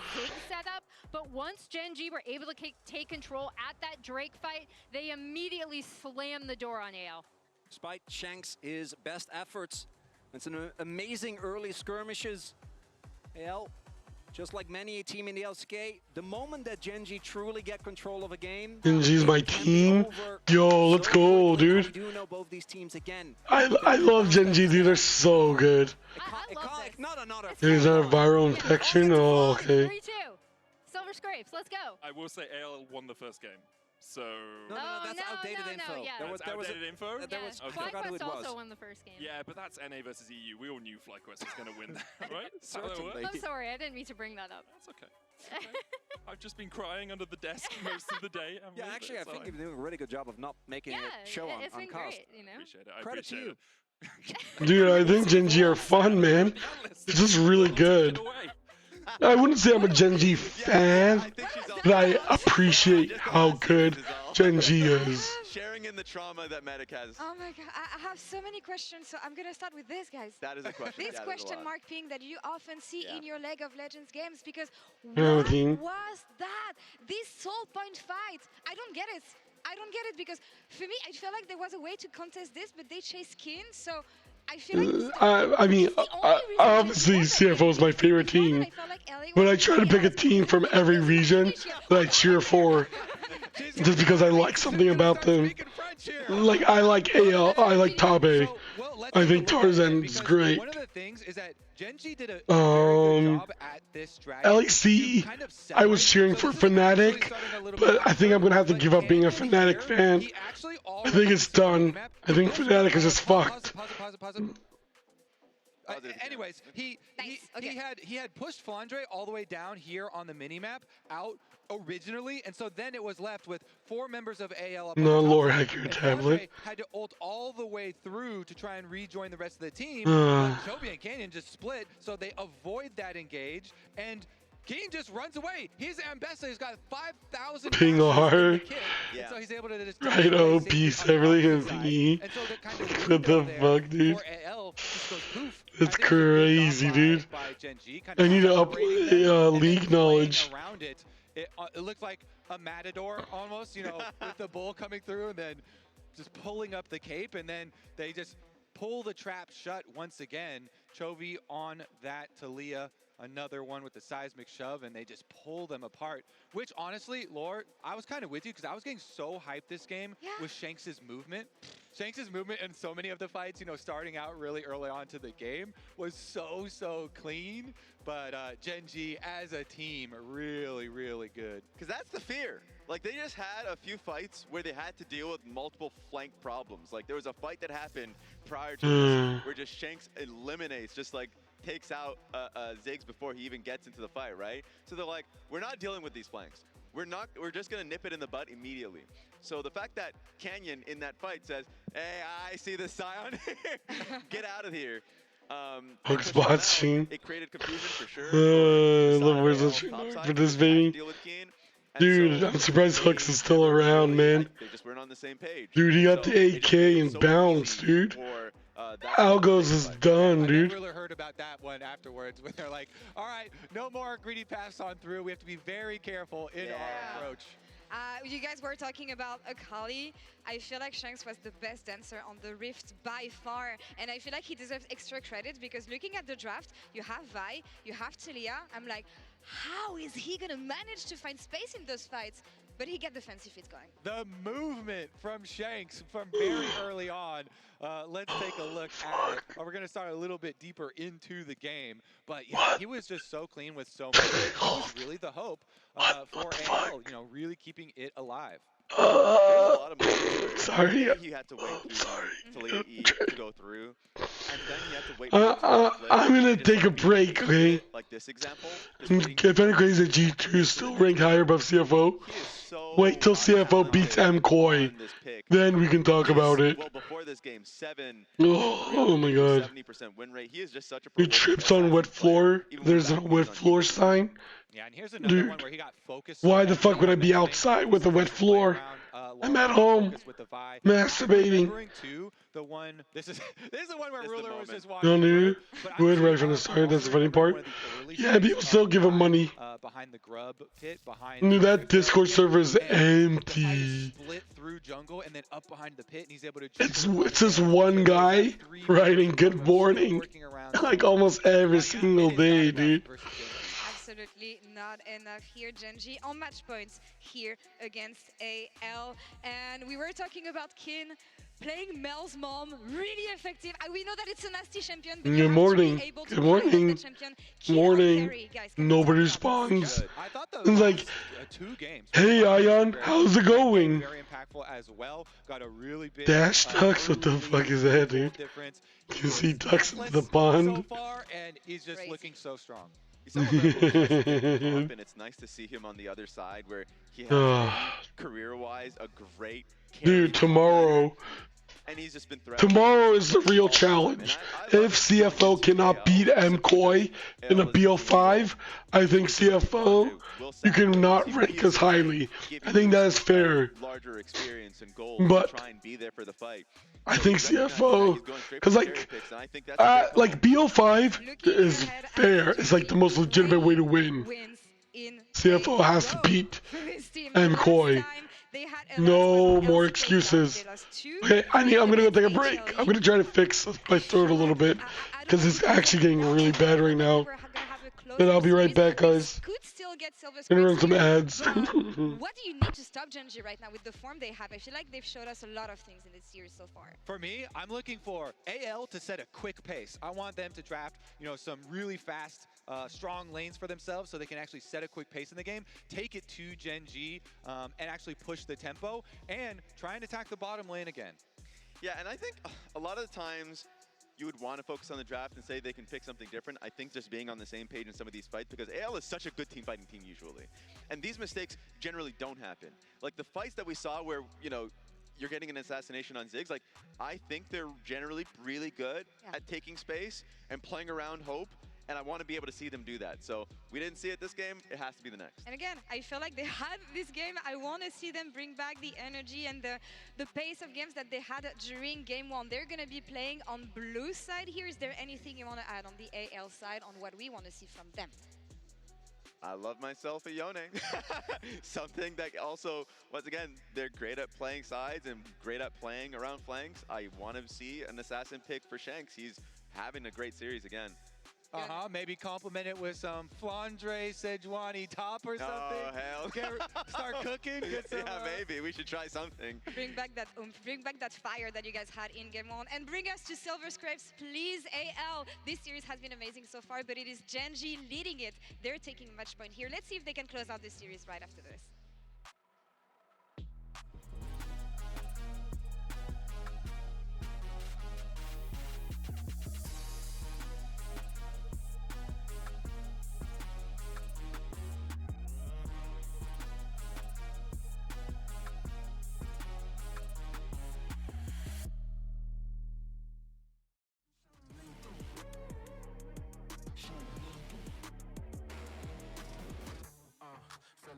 Feel it coming. The pressure start thumping, ain't no running, ain't no running.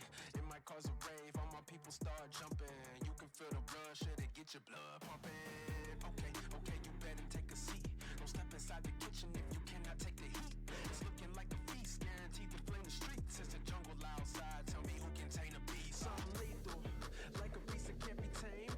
This the kind of rage you can't contain. Yeah, this might be something lethal. You can really feel the flames, feeling like it's borderline insane. Man, this might be something lethal. Yeah, this might be something lethal.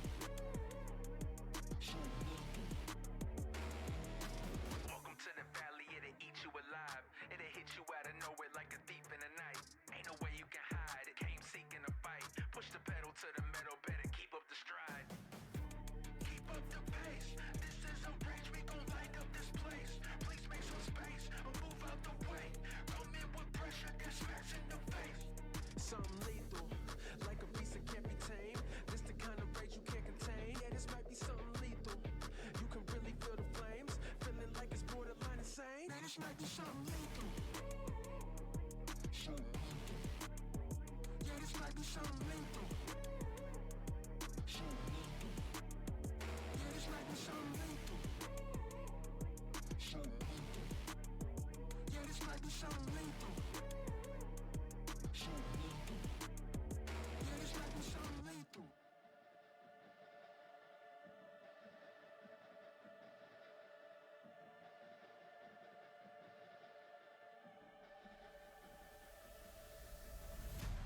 Welcome to the main event. Welcome to the main event. Welcome to the main event.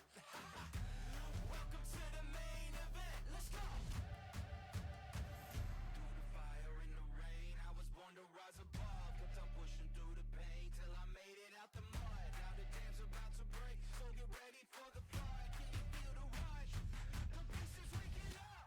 Welcome to the main event. We spent the whole night waiting for the best of the best. Welcome to the main event. You got the whole world watching with you. Let me throw it down to the ground, make them turn around in the dark and light. Decent assist. Duro's going in with the quickness as well as they look for the chase onto Shanks, who's popped the stopwatch. Knocked back with the seismic shove as well as Shanks just doesn't get an opportunity to move. Gen.G have woken up in this game and AL just cannot answer them. Duro dashing forward, getting onto Hope, knocked back with the satchel charge as well as Keen continues to chase. Flandre in the middle of 5. What can you do in the face of so much hate? Gen.G will lose one. They'll clean up the fight and they'll look towards the Nexus. And we're back after Gen.G pulled a rabbit out of the hat, I'm gonna say, with the dragon fight into the fight in mid lane. For all intents and purposes, it was AL in the driver's seat for the majority of that game, but Gen.G showed us why they are the favorites for the tournament. Yeah, unfortunately, Flandre's driving seat not quite working out the same way. That Scion did not have the impact I was kind of expecting. He had one of those child booster seats. Yeah. That's the problem. Why you gotta do that to my boy? I know, but no, I mean, I agree. Keen had way more impact, well, right? And that for me has been the big thing, right? Obviously, I think Flandre having the impact, but Keen having the performance that he had, and so often this player on this team gets relegated because of however the draft shapes out for him to be on more supportive, right? Doesn't have to be a full-on tank, but not really the focal point of a composition. But now, 2 games in a row, he's just been Didn't he just win 3-1? For Gen G, complete menace here on the Rift. Yeah, he's been a problem, let's just say, for AL, both in team fights and then also in the side lanes. I think for anyone's Legend, looking at their kind of early to mid game, the things I did like, again, they got Shanks ahead early, which was super important because he was really starting to take over team fights. He was definitely the shining, a lot of the shining moments that AL had were around Shanks and his ability to get onto Ruler when he mispositioned, right? Or be able to just threaten a lot of damage. But the other thing for me that I also liked is the way that they were able to keep vision up. They were able to kind of stop this early turret take, right? Like that, those mid lane turrets were hanging on very, very late. And so they did have, I think, a fairly good game plan going in of how they wanted to deal with this Ziggs, like Vi, Talia, and Bessa composition. But as soon as they make a mistake, Gen G punish and take over the game. So now we will see. Again, I do Potentially think the last game. are a team. The day. They're very well coached. I do still believe in their jungle support duo, despite the fact that I did pick 3-1 to win the series. So, and I do think they can bounce back. So what you're saying is there'll be a game 5. That's hope what you're so. promising? No. I want to promise, Emily. I don't want to promise anything. Can you promise it after the draft? No. Okay, well, we tried, chat. We tried, okay? Skarner banned away by anyone's taken away by Gen G. I will say, you talk about the Tarzan and Kyle of it all. I don't think Kyle has had the best series overall. I think he has struggled to really have the impact that you expect from him. Duro in the last game had an absolutely stellar performance overall, so we'll see if Kyle can step up. Have to remember, it is his first international. He's a rookie at this level, and so there are going to be some nerves. There is going to be some tension. Has obviously played a high amount of high-stakes best-of-5s, and he started off well in that game as well. I think that's really the key thing for me. It's just about maintaining that level throughout the entirety of the series, and kind of on the opposite side was the inverse for Kenyon. When are they gonna play top? To write home about, but then mid-game top lane bans. The right target selection was a large part of why AL wasn't able to find the team fighters. The respect still going to be paid to Flandre here with the Yorick ban. Yeah, you really don't want Shanks on this Rise, and you really don't want Flandre. Yeah, Ari's open. And you really don't want Tarzan on Wukong, honestly. Like, these are all really nice target bans towards things that AL are super comfortable on. On the other side, we see anyone's Legend recognizing, again, that Skarner pick and the power that Canyon has had on that, and then the Renekton and Jace for Keen as we see the Galio locked in. First pick Galio, it wasn't on my bingo card for today. Rumble obviously already played in game 1 by Flandre himself, so it's not going to be that top lane counter that you often see. Does really facilitate dive compositions, but then I look at the rest of the picks that have already been. You know what a hot toddy is? No. Left for you. You've got Nocturne gone. What the fuck is that? Kaiser's gone. Like, do you have enough tools to really get on the backline, or is it purely going to be a disengaged Galio? Gen G now looking towards the Caitlyn, 4-0 here at MSI. Whiskey, lemon, and honey. Here in the draft. Kind of the Galio obviously is still a flex pick. There's like cinnamon in one of the pills. Directions. That Caitlyn though, not going to go anywhere else here for Ruler, and maybe Gen G looking to very early set themselves up for a draft where they actually have prio in bot lane, which thus far they haven't really been able to get. They're definitely gonna have prio with with this. Caitlyn Karma is super, super obnoxious to have to go up against. Has incredible push, is a really, really easy pushing lane to play around. And English, please. What does that mean, dude? Successful when we've had either these jungle invades or just when but I'll try to get more stuff. Super Ginger. Because of her pushing power. Yeah, everyone's told me I should get like a hot drink. Or anyone's like what this also does is ginger, honey, lemon, but like hot. You are going to have very little choice into one of the most oppressive 2v2 bot lanes. I'm gonna try to get that for tomorrow. Galio could still theoretically be flexed between top and mid. I think gives them a little bit of leeway, but into Kate Karma, normally this is a strong 2v2, but the range advantage, I think, is going to be a big deal. Yeah, the range advantage is huge. We do have the MF coming in. Obviously, Galio and Nico in particular, do have a lot of good setup for the MF. Cassante. Jarvan. Oh boy. Fury. We're gonna see it. I would be shocked if they don't. No reason not to. Man has been an absolute demon on Hey. this for, I want to say, like a year and a half now. How long has Cassante been out? I'll try to get that tomorrow.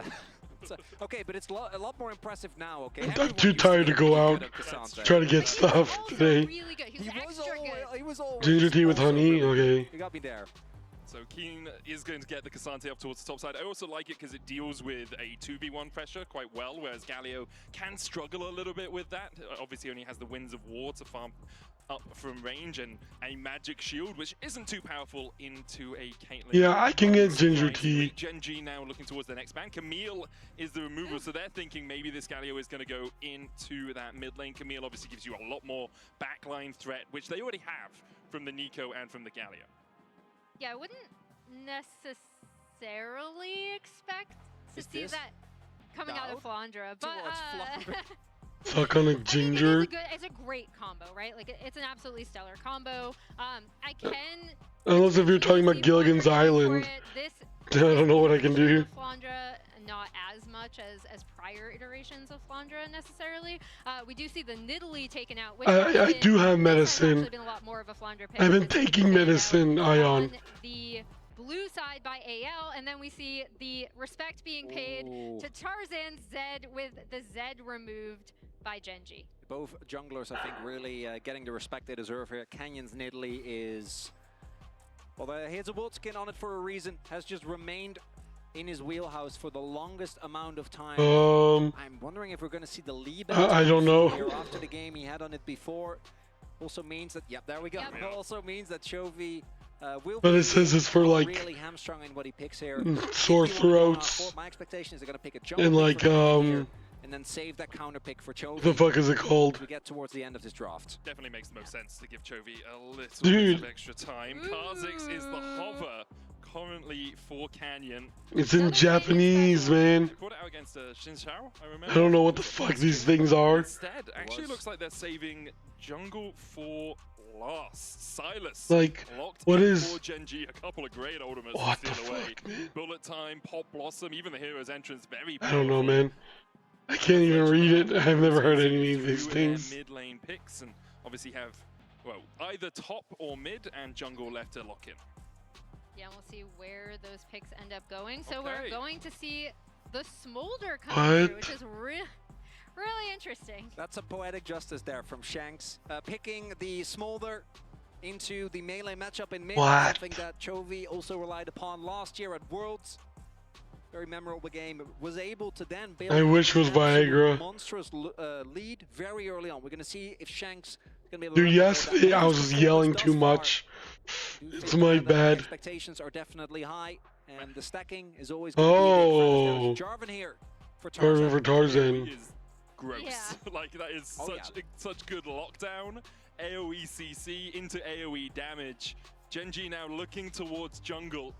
They're hovering the Talon, which would be a little bit of a I was like, Jarvan's really good here. Does farm really well, has good ganks as well, and when you have lanes that are going to push like this Caitlyn and Oh my god, it ended a Fury. Play around them. Okay. Instead, a different AD jungler, only won one game so far out of 5 here at MSI. Yeah, I mean, this is full like circle gaming base. kind of from AL, right? Like as soon as they're able to get down AoE, this ends up being a disastrous comp. But it is, they're gonna swap this, right? No? Yeah, we're waiting. The timer is running out. It makes sense into the Cassante. You shouldn't be threatened realistically, but looking at the players, I think not what we were expecting, right? Flandre on an 80 top here. I mean, how do we qualify not what we were expecting, right? Because I will say, in like Flandra's defense, right? He's kind of always been this player who does look for these really interesting top lane counter picks, thus far this season Gen has G. been much more of a, I'm gonna say Gen G okay, wins. we're gonna put you on the Scion, we're gonna put you on the Warwick. Non-subscribers, we'll see you in 30 seconds. You don't have to listen to my Flandra history lesson. But when he first But that's why they should subscribe. subscribe to hear me rant about What the fuck, Marcus? Why you get to get a sub? being on the cutting edge of like picks. Oh, thank you, but you don't have to do that. Keen has St. James full of rest. They're very similar. Familiar with. I actually credit him with the tanky Jace build that we saw much earlier this year. And additionally, when he first came in, he was playing the Kassadin as well. Holy shit, is that Moist critical? When he was on Snake. And now Dude, I want to continue, but I do wish. you like it now? Right here, right now, in this series, with the performance we've seen thus far? Because that's where I'd be worried. I think. I don't know. I think he's just trying to punish punish you. He's trying to make you watch more of my streams. You just get the stack for free. Dude, he's trying to fuck you up, man. Touch you at all. The execution mid to late game. What's up, guys? Critical here. Today we're going to talk about AL versus Gen G Game 4. Now, you may not understand that the giant anal fisting that's about to occur between the two teams, because Ruler Duro got Kalen Karma, and those guys are really strong with this 2v2 comp. Gen G down towards that bottom side, just trying to gain control, and this ward will be cleared out as I don't know. He says some wild shit. Of anyone's legend. See Canyon up towards his top side. He's going to pass down towards bot. He's now tied 8th for the most ever How you doing, Mira? international wins at 94. He's Do you like my new voice? tied with Ming. Obviously, will overtake Ming if he wins this game, which is. I hope it doesn't last too long. Hopefully by tomorrow, for the CFO match, I go back to normal. See, I'm super curious to see this from Flandra. Like this is to me in terms of like play style and thought. Vintage. I think Kalen Karma's gonna destroy that bot lane. But I'm excited and kind of happy to see it, you know? We'll see how well he does in this lane, but like the other thing I do want to point out, so people don't think I'm ragging on him, I think Flandra is actually so smart about the game, right? And so we'll see what he's able to do on the Smolder pick. Emily, I don't think anyone doubts your love for Flandre. I don't think anyone does at this point either. They probably just want me to shut up about it. I do want to... No. I'm not going to get away with that. I do want to highlight, I think it's testament to AL as a team, right? And Tabe as a coach, that despite the series he's at thus far, he's still getting the counter pick. Yep. He's still getting the opportunity to showcase what he can do, as we see here in the tri-lane view. A lot of early trading. Shanks is level 3 already. Canyon's coming across though after doing 3 camps. Shanks has the Justice Punch, so he can escape Canyon's clutches if he wishes. We'll get the push in and then just get a cheater recall off as Chovy farms underneath his tower. So early push from Hope and Kyle as well. They were able to land some damage on Ruler and Juro, which forced them back a little bit. You can see Juro and Kyle have both used their heals already down towards that bottom side. No unsealed spellbooks in the game. So we are just going to stick with our normal summoner spells for this matchup. But we do have to keep track of who's who with this Nico. Oh, that's true. That is true. But yeah, obviously with Hope having to back, Juro and Ruler taking full control over the push in this lane, this can be such an oppressive lane. If you are ever confused, by the way, because the spectator client says AL Hope, the one that's a little shinier is the Nico. I know that's a little bit hard to see sometimes, but that's the easiest way to see it. You can see slightly shinier, just a little bit more glistening than the top Hope. Yeah, they do look distinctly different. Yeah, I will still get fooled by it. I'm gonna mess it up at least once in this game. As right now, early laning phase is not looking too I mean, at a quick glance, it's hard to tell. Like when the camera like pans over for like a second or two, you kind of get tricked. In a matchup where you're just not going to be able to stack grasp, not going to get a lot of value out of the thing is, you can't see his health bar. Baseline value, whenever you're Chenki, still going to be very high. Like Kale's like, okay, he's lost like a little bit of health. This is still easy. The matchup, right? And one of the reasons why I get confused by the health bar. Into the Cassante, so thus far. Like when he's like at half health, I'm like, whoa, he's half health. And then he switches back and he's like, whoa, I'm like, okay, never mind. I guess as expected, both junglers kind of pathing. Oh, dude, because they changed the spectator. I want to highlight though, Keen I think is trading as Before much it as will show you both health bars, man. executed by Gen G. So Yeah, he's gonna be able dude. to keep the wave here, ensure that his bot lane can catch it. They are losing a decent amount of minions towards the bot side of the lane here, so Keen is gonna first have to base, then TP, so that is a full wave being gone. And it looks like L should also be able to respond. We'll see if Ruler can get the cancel onto Flandre. That would be huge, but it doesn't look like it's gonna be the case. That's a lot of minions lost down towards that bottom side for Keen and for Gen G. A 10 CS lead for Flandre up towards that top side. Ruler slightly ahead as well. It's to be expected. Caitlyn Karma does just control the lane really well. The extra range and the poke potential from them means it's going to be hard for Hope and Kyle to stay on an even keel in terms of CS numbers at least. It's also Keen after 2 carry performances, like, okay, stay in the lane a little bit longer, drop that wave. Ruler needs his lane positioned in a spot that works, and it makes sense. You are playing with this comp for this Karma as well as this Caitlyn. Tarzan's on his way toward that lane as well. We also do see that Canyon has first rotation and very early control of this Drake, so Gen G will be picking that up very, very early on in this game. Start that Drake stacking super early, right off of that lane swap. Tarzan still here. Snuck behind them. Duro and Ruler though. Oh shit. Duro. Flag and drag combo. Duro the first to fall. Tarzan looks for a little bit more but can't quite catch out Ruler. What the fuck, Marcus? Nice Tarzan Dude. pays off in that. Why are you getting subs all of a sudden? Knowing who is on the bot side, Gen G taking down that Dude, first Drake. stop wasting your money. Nice little cross map play. Think about how much porn you could be buying. And there, Duro, good call. How many months of casting couch could you be subscribing to? He's gonna stick around. He's not doesn't have anything to do on the other end of the map. You just got the dragon. Hey, if it's good, I'll buy it. Lack of vision as Tarzan continues to move around. He was the one that picked up that. If I get what's advertised. Only if it's possible to give it to one of your bot laners, particularly in a tough 2v2 this tough, it would have been good. Oh. Has to flash away from the Intofos. Yep, and this is a little bit where it could start getting dangerous, right? With the with the That's Kale. level 6 I was like, what the fuck? The power that Why is he not healing? Kit, it will be, you know, Flandre's gonna have to walk. Spending money at McDonald's, true. Oh, McDonald's sounds nice.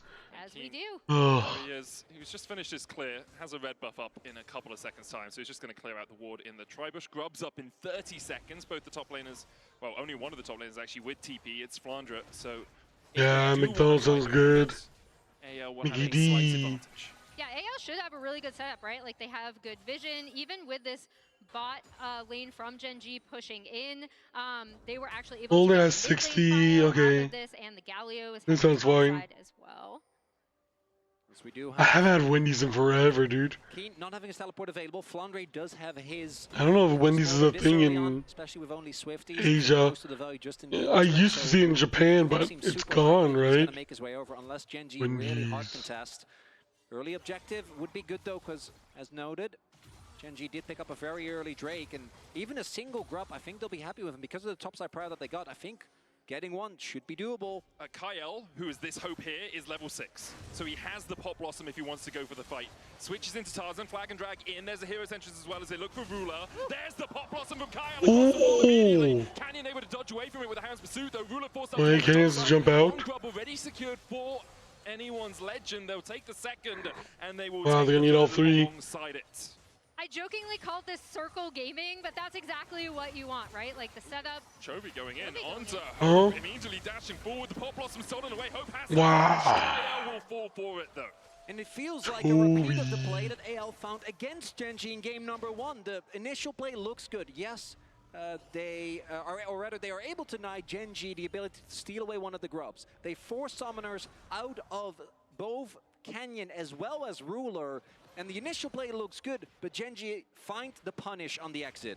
And this is exactly what I like to see from these two teams, right? Like going back and forth as Tarzan goes in on to Ruler. He gets out, thinks he gets out, but then Kyle is there. And I mean, sometimes I'll masturbate to League. And then as I miss Taco Bell so much, dude. Taco Bell's so good.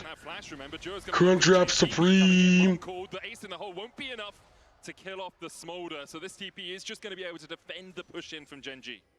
TP from Shanks means that Flandre stays safe, but they are keeping. Oh, the steak grilled cheese burrito. It's gonna have to be another TP invested from Flandre towards the top side. Sometimes I'll do a scratch and sniff. I'll have a summoner's advantage, obviously. Pull hair out? No, not really. Stop Keen's TP. And if Gen.G can, at what will be like 11 minutes, already get to a 2 Drake lead, AL might be forced in some fights that particularly. Oh, okay. Oh, what the fuck? Yeah, Gen.G could have some really good setups with AL kind of waiting for that Smolder to fully stack, to fully come online. Taking that early Drake was actually crucial for them because it does force AL to note the timers. Like that was, I believe, the earliest Drake we've seen taken in this series. So yeah, really, really nice setup for Gen.G if they can get vision down there and kind of force AL to either give it up, which starts their Drake stacking really, really early. That's crazy. What the fuck? They might not have proper itemization or Smolder stacks. Yeah, something you can do when you have an AD carry that is in such a dominant position in the 2v2, right? Like Hope is at 82 CS to Ruler's 114. That is essentially 5 waves of minions that Ruler has been able to pick up in this early game that Hope hasn't had access to. He's on his way towards the Collector, has the serrated Dirk and a pickaxe right now. Good use of the phase rush there from Shanks, using the ability to dodge out of Chovy's counter trade. We have Chovy sitting on the components, but not yet his Rod of Ages finished. Canyon, though, he is sitting on that Shojin, and even though Tarzan is still decently ahead, they're both at 1 item spikes, both sitting on boots. Dude, Galio first pick blind is still wild to me. Not dealt with, can really take over with the reset. Yeah, King's doing perfectly fine. And the thing is, Flandre wants as many stacks as possible. Keen's TP is He's doing okay. Flandre's is down for this Drake fight. So Keen can join. Poke. Well, Flandre can't, and they're just taking so much damage. The ace in the hole took Holy shit. HP as anyone's legend do try and wrest some control over this river. The Smolder moving down from top because he doesn't have that teleport. Keen can continue to push in, maybe get a plate for himself in this small window. But now you see Gen.G immediately peel off. They don't need to do anything because Keen is going to be pushing this wave in top. Chovy is just pushing the wave in bot. For Gen.G, it's fine to slow play this. And this is exactly what we were talking about. This is the power that getting that super early Drake gave them, and then potentially forcing AL to kind of choose whether they want to contest this at potentially a disadvantageous spot. Oh. The TP. TP immediately. AL will back away. They know they can't do anything here. As the taunt, sorry, is going to go on to Chovy. Kyle forced out the all-out on Hope. On Hope. It's Hope that he's got. I thought it was the shape splitter, but Keen finds the all-out that he wanted, and Hope goes down. And that's a big mistake from Hope. Dude, if almost defeated T1S. Yeah. Bernie, I was there. I was cheering. It's almost, yeah, I know, it's sad, dude. Dude, I'm still kind of bummed out. Dude, it would have been so amazing. On this top side kind of turns into Gen.G being one game off. Getting the Drake and being able to completely reset on the map. And if you thought that ultimate from Ruler did damage, now it's an Infernal Rift, so we are going to be looking towards an Infernal Soul. Now AL, but don't worry, we're going to come back stronger. The fight they might be forced into, because I think as strong as this composition is, looking at what they have, right, there's so much AoE CC, but you do need to be able to actually get onto the objective, to get onto the river. And Gen.G, if they are the ones, and you have to walk through the choke point to get to them, it gets really hard. If Gen.G ever has to try and get through a choke, obviously, they won't be able to do so. It's also, like, who is tanky enough on anyone's legend to survive through Ruler autoing them a few times? Yeah. Like, you have a double haunting guy, Shanks. Tarzan has Sundered Skyburst. Flandre is never going to be tanky on this Smolder. And we've seen so many great Caitlyn performances. A lot of them have come off, again, these invades. We still remember On's insane Elise performance that set up Elk on that pick as well. However, one thing I also want to point out is this Smolder stack timing. Now that we are just past 14 minutes, Flandre is at 125. Like, this is the exact average 14:54 for the one. Yeah, it was a really good series. Slightly ahead. Unfortunately, T1 just slightly better. And I do But it's think okay. that if Flandre reaches that point, target selection for Gen G is actually pretty tough, right? Because unless they get a flank, they don't really have great engage. It's really more about the poke that they can set up, the area control. And unless Keen somehow finds a way onto that smolder, outside of Canyon jumping in or Chovy finding some crazy chains, it should be relatively easy for AL to then sit back and just poke with that smolder Q. Helps with clearing out the wolves that Canyon will be summoning as well with the Super Scorcher Breath. They're still trying to stack up. I think the average 225 is about 23 minutes, if I remember correctly. 22:59. Just short of it. So Flandre, now that he's hit that 125 mark, is going to be able to farm up these waves a little bit quicker. That's going to be right about if Gen G get the next Drake when we're at the soul fight. So that is going to be, might end up being what the game revolves around. AL though, setting up this objective. Shanks is heading up from mid. Canyon trying to get in for the steal. There's the eye. I hope we beat MKoi tomorrow. Use that with the smite. Tarzan will secure it. Ruler with a cleanse, but he's caught by the strangled thorns. The engage as well with a still fine. Keen getting chased away by Flandre. But he will manage to survive. Picked up by Wait, Chovy wasn't there. Chovy had TP but didn't want to use it, so instead AL get everything they wanted as well as the sums of the bot lane. Dude, how hype would it be CFO beat MKoi? I can't wait. I want to see that matchup so bad.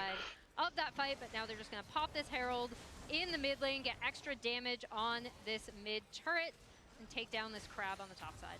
And with those sums not being available, Duro in particular is so susceptible to Tarzan as Gen G is looking to fight. Tarzan's being really greedy here. Chovy has stolen away the Cataclysm, but a good make it rain from Hope will slow them down enough. Tarzan going back in towards Chovy.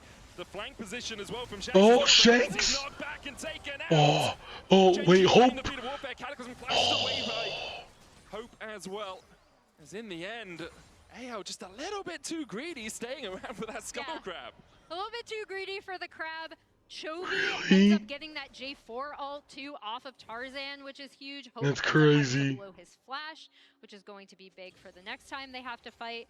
Again, these little incremental advantages that Gen G are getting both on the map and in these fights are crucial.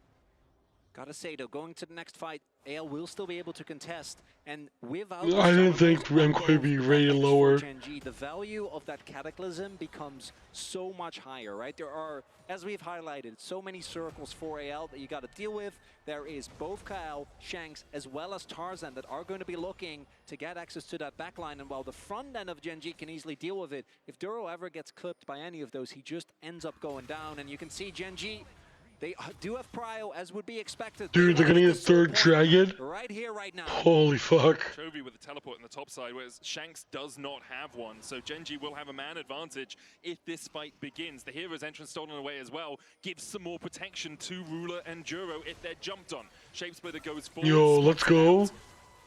Looks like Chovy's actually going to be CFO. He's TPing behind them right now. Shanks on his way down, has that hero's entrance. The dragon down to 5,000 HP. Will be spotted. TP coming across, as you say, Chovy spotted. Shanks looking for it. Tarzan goes in. There's a hero's entrance. Cataclysm. Damn. Chovy was kind of late. Dashes forward onto Hope and will get the kill. He'll fall for it. Good on Token for the 3-man knockup. But only Canyon and Chovy stay Never mind, dude. Really Chovy was late to that ult. You see the power of these ultimates when they're combined. They see Chovy coming in on the flank, and that is the go button, right? As soon as Shanks is able to go in, they end up cleaning up that Drake, and that's huge. They stop this early Drake stacking from Gen G. It's also, as we kept saying, it's both Ruler and Duro getting caught. They don't have a way out of this. Yeah. The CC and damage train is beautiful, and despite Keen getting a kill on the back end here, it just doesn't matter because they're two damage, or one of the damages, one of the characters that allows him to just sustain throughout the fight, absorb that damage, isn't there. That's a really big win, allows you to maybe hit that possible point, And the gold lead now in favor of What the AL. fuck? Yeah, and this is also what we talked about with this AL composition and having Oh, these man. two massive damage dealers, right? And you not only have to worry about getting onto Hope, but you also have to worry about getting onto Flandra, who was actually the person who ended up doing the most damage in that team fight for anyone's Legend. You can see what the Wombo combo does, though. Like Yeah, 223 damage combined from the Caitlyn, who was 1,000 gold ahead, and the Karma as well. It's exactly what anyone's Legends want to do in these team fights. With Gen G now having their summoners on the way back up, it is going to be harder, obviously, for them to do it, but anyone's Legends will just be happy that they've delayed the game a little bit, have stopped that soul stacking. Chovy getting chunked out by Shanks, who uses the phase rush to dodge his way away. And that delay is huge because, again, it allows Flandra to creep ever closer to this 225 smolder stack point that we're all incredibly familiar He's at with. 192.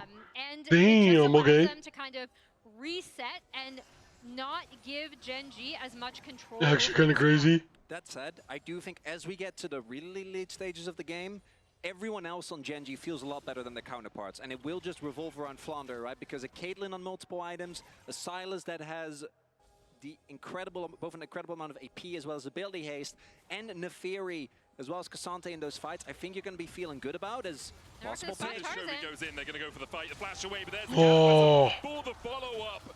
The taunt comes out, and Chovy is locked in the pit. He'll fall. Gen G start up the Uttercon. I really can't do this. Yeah, they can't, not with that pick onto Chovy in the side lane. And again, nicely done from AL, recognizing that Gen G want to start up that Otacon, want to leverage the pressure of Chovy in this side lane, immediately finding that pick onto him.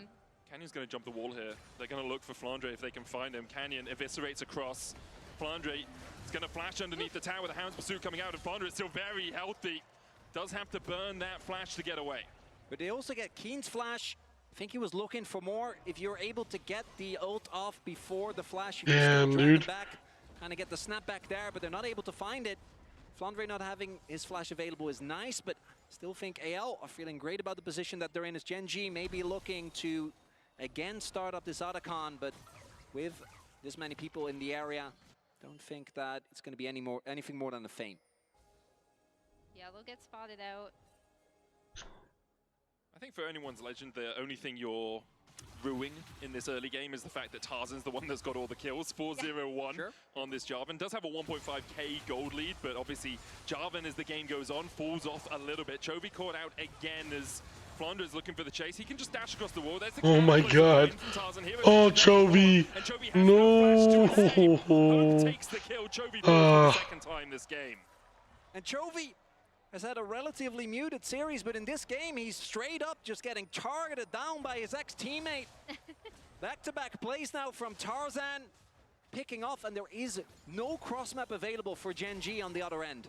Small consolation prize. They were actually able to take out that tier 1 in the top side, right? So that will be good for Gen G. Again, if you get this Caitlyn up against a turret, she's just going to take it down so quickly. Ruler also now with the IE finished. Once that third item comes in, the Caitlyn is only become a bigger problem. They have a good amount of damage here. It looks like AL, people are on the way, but I don't know if they're really in position right now. Not that much damage just yet, but with the TP from Chovy. Flandre could TP up towards this, but I really don't think he's going to. He's running down towards bot side. AL yet to contest it. It's down to 8,000. Yeah, I think it's just gone. Good call from Gen G to sneak this one away. Pings come out from Tarzan as he spots that this is happening, but he can't get in range to get the smite off, and Gen G pull off a heist. Great recognition of the fact that AL are kind of resetting on this map, right? Really, really nicely done from Gen G. That is a big counter punch that, again, is now going to delay the game a little bit in their favor after Chovy gets caught out. Oh, Smolder got it. Stacks right there for Flandre. 235 hit. And AL must have thought that Gen G were going to overload the bottom half of the map to fight for this dragon. Gen G catching them off guard, but it's AL that have control of the river. Look at Flandre. His damage, I think, going to be pivotal in these fights. Doesn't have flash, though, nor does Keen, nor does Chovy. Everyone else on the map has that summoner available. Keen has snuck into this bush, but AL begin to wrest control back in their favors. Keen knocked into the wall, Ace in the hole's going to the taunt going out Gonna push it. Sante. Canyon almost jumped on by Tarzan, but good eviscerate will get him away. Keen has TP, so he can base and get back into the action. As we see, clearing out vision. Oh, there's the TP. That's aggressive. Keen pop blossom Oh, to Ruler. Oh, Ruler's fucked. Oh, never mind. Will keep Ruler alive. Keen goes in with the all out. Can he live? Where's Chovy? Where's Canyon? Oh my god, they're so fucked.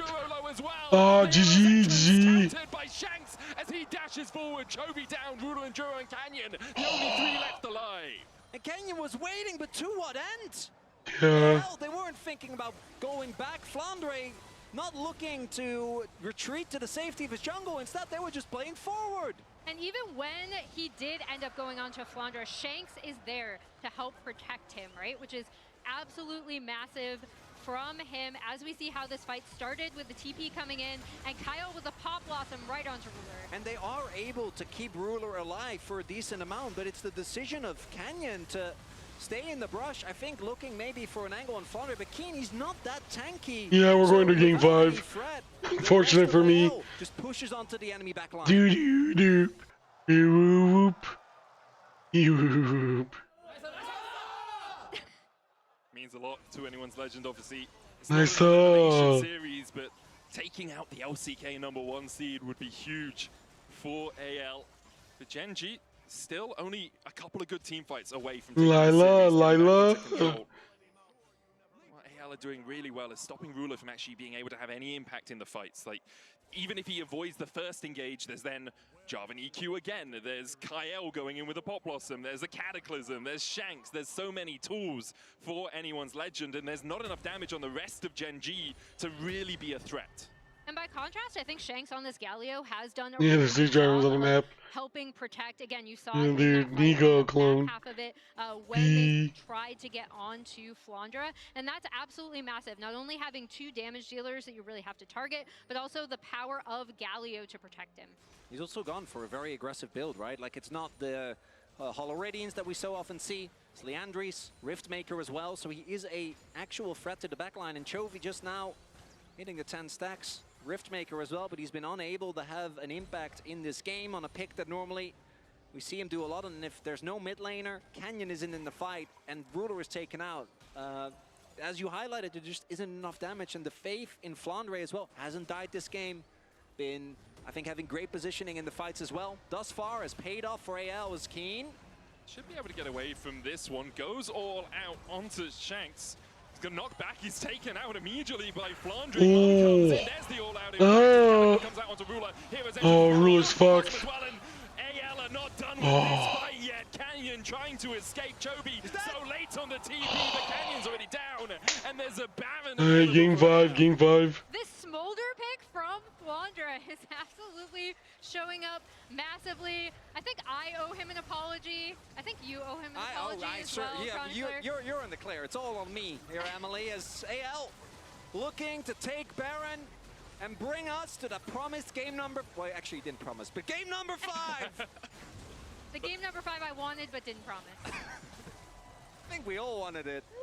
I mean, these are 2 really good teams. It's been amazing to watch them trade blow for blow, especially in this game. Here, Keen tries to go all out. Shanks, again, this combination of Shanks and Flandre with the rest of AL coming up. Pop Blossom gets right onto Ruler, and once Ruler is out, it takes out so much of their damage. The biggest thing is that it's so obvious that Gen.G wasn't ready for everyone to be there, right? Like the fact that out of nowhere, Kyle shows up, gets the CC onto the backline, and Gen.G, we're now gotten to the point where they need a crazy Hail Mary, something insane to happen for them to deny AL the game number 5, 2 Drakes. The third Drake certainly with the Rebel Burn probably still going on for 2 more minutes, going to AL.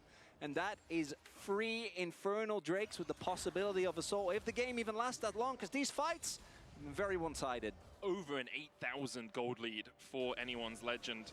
Almost 300 stacks as well on the Smolder. Obviously 225 is the mark that we always talk about, but the damage increases the more stacks you get on that champion. Tarzan and Hope just stealing away as much of this jungle as possible, and Gen.G have to retreat. Fuck me, Their man. jungle is not their own anymore. Goddamn Gen.G. 2 items on Chovy, 3 items on Ruler. Canyon is strong, you know, Black Cleaver, Spear of Sojin is a lot, but they are just all so far in the hole when you look at Dude, 0 damage. Fucking Silas. He's strong, but this Nefiri pick has not been able to have the impact that Gen.G would have wanted. By contrast, Tarzan has absolutely controlled the pace of this game as we see the siege potential of this team coming out from both Hope and Flandra here. Shanks cleaning up that tier 2 in the mid. And they're just going to kind of go back and forth between these lanes. Anyone's Legends are just walking. They're just walking menacingly at Gen.G, and they're having to retreat.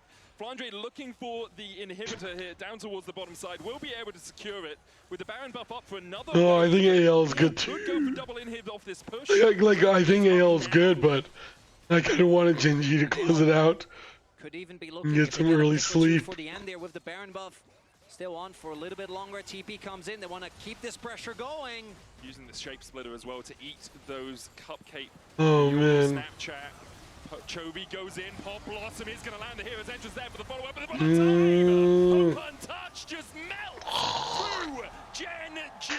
Ruler and Juro, the only two left alive here. AL, do they have the waves to push in? I think they do. They're going to try. They have a Grubs. So I think they have it. They have the Grubs, but the backdoor bonus, I think that cannon minion is too far away, so that tower actually gets a bit tankier. There's a wave coming in bot side, and it should be there in time. Still 30 seconds before any reinforcements arrive for Gen.G.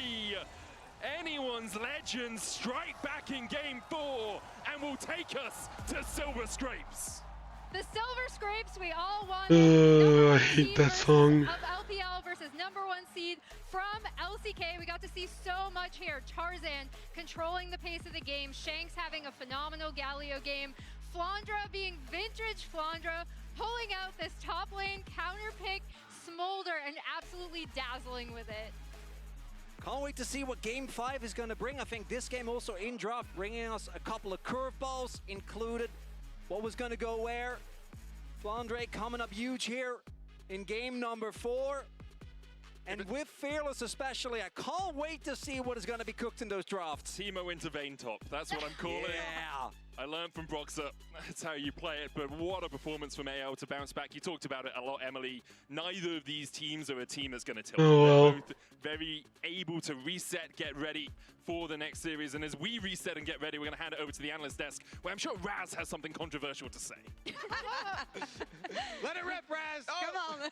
Man, I love Flandre. He's the best top laner of the tournament. No, that's the controversial point. That's just not it. I don't even believe it. But what's so fun about Flandre is that, like, when he started his career, it was off the back of, like, Fizz AP top lane, like AD LeBlanc top. He was somebody who was always thinking of something, like, crack-induced. Insane. Like, legitimately, he would try all these crazy things. And I feel like this year, he's bringing a little bit of it back. In placements, he was bringing back like, the Vladimir counter picks. And then now we're starting to see, I mean, sure, Smolder AD top lane into Cassante has been picked before. But, like, that's not what you expected for Flandre coming into this tournament. Absolutely not, but that is going to bring us to Game 5, which is all I wanted, honestly, with a series like this. And it all started with Tarzan and how he set up the pace in the early game. It certainly did, and these team fights, and Tabe cooking with the tools that are available to him. I mean, to create these big wombo combos. So we're gonna take a look at one of them. Let's see, is this the first one by Dragon where they all blew up, or the second? Let's play it. There's been so many of them. Because yeah, they drafted so many of these big AoEs. You mentioned, yes, the Smolder into the Cassante on top side, but look at how many forms of engage. But like, what was Chovy doing? Look where Nefiri is. Up, and they have so many forms of engage. Now the Galio comes in to try and save, but Keen on the front line trying to gain that distance, and they just lock him up again. Yeah, I don't know, man. LPL Classic, by I feel like they just played it really bad as well. 2017 Team WE, that kind of thing, where it's like, you are forced to team fight against us, especially if you're playing Caitlyn Karma. It's really difficult to play Maybe I'm against. delusional. So this is something they came in with. You're talking about Tabe cooking. Tabe's cooking with something from the past, and also wanting to point out that, like, not only did Tarzan really have an impactful team fight, 100% kill participation. Like, he was really active at the beginning of the game. Ganked topside when they had swapped, like, made it so his bot lane was able to, like, push back against the Caitlyn Karma menace. there's so much this team is doing that pushes them now into Game 5, where sure, like a few people would have expected it, but they're looking strong, man. I was a bit worried to see most of the kills on Tarzan, obviously not the rest of the carries, but when you have a composition like this, there's so many big ults, so many things that can well combo together. I feel like whatever Genji was trying to throw at them wasn't working. Look at this damage though, like Genji's comp did nothing. Yeah, Look at that damage. What the fuck? His second game of it in his career. Gasante, Naviri, Silas of nothing, dude. Fuck that shit. Especially when you throw the gauntlet B1. What the Galio, fuck? And you're like, okay, well, what are we gonna pick against it? Like a lot of, to be fair, a lot of the picks that you'd want to play into it, like Trundle and stuff, are already taken away within the series. So it makes it a little bit more safer. But some of the lane matchups, I was like, okay, well, I am not super confident in, but I thought it was going to be going Galio top because he's played Galio top before. So I think that was kind of the switch up that I'm not sure if Genji was aware of. And that's what we wanted, honestly. Seeing AL going back to those heavy team fight cards that can create action right from the early game, because when you look at game 1 and game 4 here, it looks like Genji cannot really find answers against compositions like this if they don't have the agency they want in the early game. Now looking at game 5, Silver Scrapes, once again, I gotta say, every time I'm hosting, we have 5-game series. What are we looking at here on both sides? We predicted 3-2 Genji. Do we still confident in that prediction?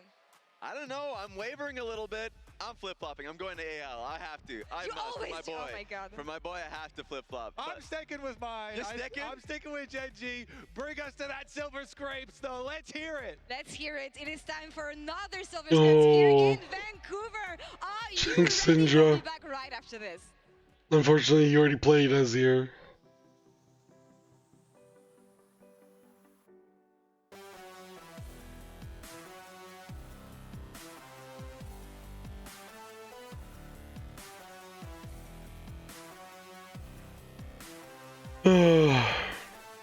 Dude, I don't know. I don't know how long it'll take me to get well. CFO plays tomorrow.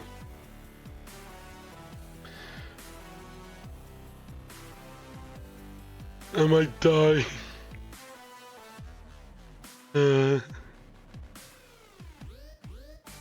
Oh, there's no game on Monday.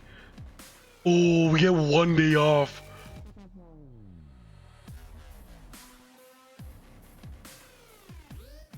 Oh, okay. Dude, maybe I'll be okay. Just keep drinking fluids. I am.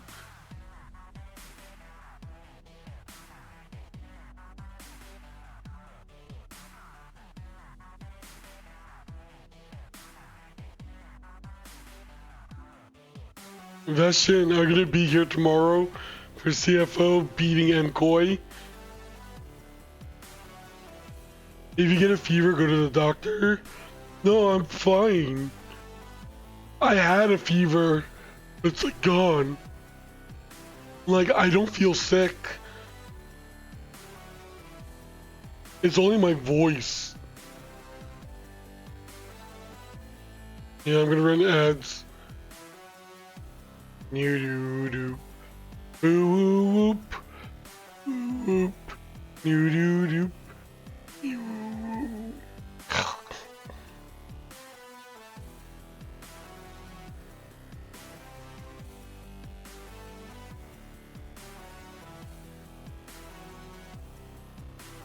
Sound the same to me. I wish. There's echo.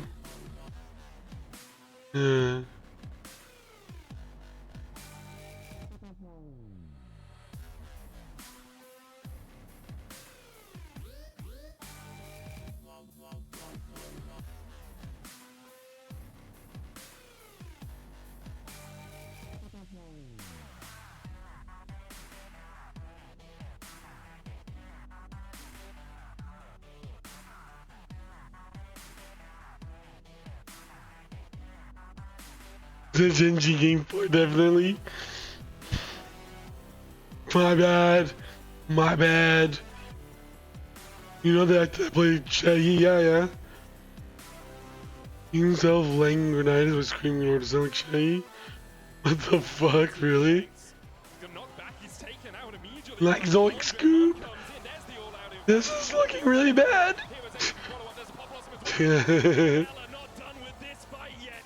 Trying to escape Chobi so late on the TP, but Canyon's already down, and there's a Baron available for AL. And it is game 5 once again here between the two favorites of the tournament so far, Anyone's Legend versus Gen G. We are ready. It's insane to see that AL, a team that, you know, this organization that has kind of been struggling when they first came in, took in Rogue Warriors, all this stuff. Then they pick up a lot of these players. This year was Tarzan and Flandre. I already had, like, Tabe came in as well, and they've had such a meteoric rise to be in this moment in MSI. And on the other side, you have Gen G, the most dominant team that we had in the LCK this year. They won MSI last year. They are coming for that title once again, and they want to prove it against AL today. Yep, the reigning MSI champions. Select blue side for game number 5, and the LCK versus LPL all-time stats as well, pretty much in their favor. So very whole bunch of pressure riding on this game. Yeah, 100%. Anytime they face off against each other, you know the people online from both like China and Korea will just be like talking about it. Like the rivalry goes deep, especially when you think about like Rift Rivals days. Like I remember like casting during those days, and it's always just like constantly a back and forth struggle. So I like how close it is. And AL is just that next team in the line of legacy for the LPL. Absolutely, and when you think about it, AL is the team that challenged the most Gen G since Hanwha Life Esports in LCK so far. 70 to 20? That's a lot closer than I thought it was. And end this 20 series win streak for Gen G. They might just. On red side, you have to have confidence in some of these counter picks and these creative things. Like, maybe we pull out some stuff we haven't even seen all year long. And this is just talking about the streak that Gen G is currently in. It is ridiculous. HLE was so close to being able to take it until Gen G had that reverse sweep. And here we are, once again, another opponent. AL is ready to do it. And I want to talk about the player that was able to push them to that moment with that Smolder pick. Flandre, and like, I guess talking about his career over the years, yes, he is a world champion. He did that with EDG, but before that he was on Snake. And like that journey that he has had as a player to be on stage like this is beautiful. And when he joined this team on Snake, oh, King! There's another thing called King. He was the last remaining player. Dude, there's so many fucking teams, dude. At some point, you know, loyalties kind of shake. They move to LNG. He then ends up getting an opportunity with EDG, and he kind of changes. He shifts with the times from being a highly like great like mechanical top laner that was working well with SOFM to a sturdy top laner that could do his job on tank champions, and now he's in this moment. And the world champion, of course, we remember in Flandre. EDG back here today at MSI for the very first time for this player. And guys, we've been talking about how much is that last year? Cooking on the top lane. We have it's last year. Slamming the carry champions. And Flandre, I don't even know what to expect from this guy anymore. So what do we have here when we look at the champion pool for both these players? Yeah, and so just, of course, a lot of picks have been taken away from both of these players throughout this series. And on top of that, this is not even including the LPL placements that Vladimir would have been there. So these are the picks that are on the board that they have played this split and in this tournament. So, like, I already heard the casters talk about the Yorick pick, the Yorick. Oh, where did the Yorick go? That's one option. That's an important one, Raz. Be careful with that one. What pick are you looking for? Specialties. I mean, I mentioned the Sejuani top early on just because it is so flavorful. But honestly, I want to see extra spice come out. Something that we haven't seen all year long. I feel like they're going to surprise us anyway. This series has been amazing so far. It's everything we wanted here in Vancouver. Are you ready? It is the game 5 between Gen G and Anyone's Legend. Casters, take it away one last time. Well, here we go, Vancouver. We've had Silver Scrapes. Holy shit. Now we get the action. Obviously, we have to go through draft first, but eventually there'll be people on Summoner's Rift. Well, okay. Oh, that's true. That's true. Last game. Power through. Right? This is it, boys. Me and Raz on this the Church of Chovy, let's go. Regale you with all of our Chovy. stories. My goat. And also just watching him show up is amazing, right? Like previously on JDG, as they mentioned, where they were kind of looking to train up Sheer as his replacement, right? And then came to this Anyone's Legend squad and has been a really crucial part of how they play. Also, again, credit to Tabe. Smaller counter pick we used to see last year as well, but it's particularly given how the series has played out thus far, right? Flandre just getting get by Keen a couple of games in a row. That Smolder, he was able to make it work. And I regret to inform you that we will not be seeing the Yorick in this either. That is already taken off the table, as is the Callista, and then on Anyone's Legend side, that Renekton being removed. I do like how much it seems that Gen G did pay attention to some of these high prio picks for Anyone's Legend, the Callista also being something that they've been really successful with. And those bans, given Chovy's performance in the last game, makes sense. He was invisible on the Silas, a pick that normally he has high impact on. Nowhere to be found in that last one. Shanks with the AP build, really running him over. And so, as a result, AL just say, ban out Keen. Take away as many of the powerful picks that you can pick. Both Jace and the Renekton. There are counter picks, but they are known for being hard to actually shut down, and they can take over games if they get early leads. Falling down towards the you might be right. B-tier picks in every single role, with obviously 6 bans in this game so far, but also the 8 bans per role from the previous games in this Fearless. So, first pick. What do Gen G What are they want? first picking? Blue side, and Rise is still up. What? Firstly, a denial from Shanks, who is absolutely superb on the pick, but also something that Chovy will be very happy to have his hands on. Yeah, it's everything you kind of want for Chovy, right? The ability to join up in a team fight, the global for the overall team composition, and something that we had seen until this point kind of remain on the ban list. Also uniquely a Doesn't he have Cassiopeia? Giant board What the fuck? Kobe was holding up earlier before Raz, started throwing stuff at it. Keen did play this already. As we... He played it before. The thing that's cool about this is it is like a pocket pick for him in the top. He's brought it out even when it has truly been off meta before the days of Fearless, as we see this Maokai's still open. Coming in, not only a solid pick for Tarzan, but also a denial from Canyon. Oh, 2 Aries? What the fuck? Out in the other games, right? They want to make sure that Canyon doesn't get his hands on this. I think Gen G, one of the best teams in the world, generally, but also playing around this kind of pick. English would be fucking dope. Well, so often we see Impales going wide. Gen G just really good at setting up to make sure you get those multi-man Impales. It is going to be the Sejuani as an answer for here from Canyon. Wonder if we'll see a melee top laner as well. Obviously, Sejuani's passive so powerful when you have a melee, and it is the Camille locked in for Keen. Keen throwing down the gauntlet with the blind pick Camille coming out. And there are a lot of the picks you often see entered already taken away, right? Even things that might not end up in the lane matchup, but the Poppy comes to mind as the classic. Here's the Cassio. Counter pick. Oh man. Thus far, but with Shanks' performance on the day, I think that the trust is earned. I just also really like the way Gen G have gone around these first 3 picks. Getting the Rise, very good for them, obviously, is that first pick. But as soon as they see AD, carry, and jungle, they're like, okay, if we're locking top on this rotation, you can only answer either mid or top. AL have decided mid is the answer. Cassio obviously really nice into the Rise, but it does allow Gen G to get rid of a couple of top laners here if they're worried about anything from AL. We're also getting to the point in the game where there aren't a lot of engage. That should be good. So picking up early engage in that. Oh, they're not banning top lane? Yeah, as we see the Leona already being taken out by Gen G, kind of following exactly your thought process, Chronicler. While I mean, I guess it's the last tank support left. Out once again by Anyone's Legend. And this Cassio pick is something that Shanks has had success on, that we have seen Anyone's Legend play Ash in the LPL.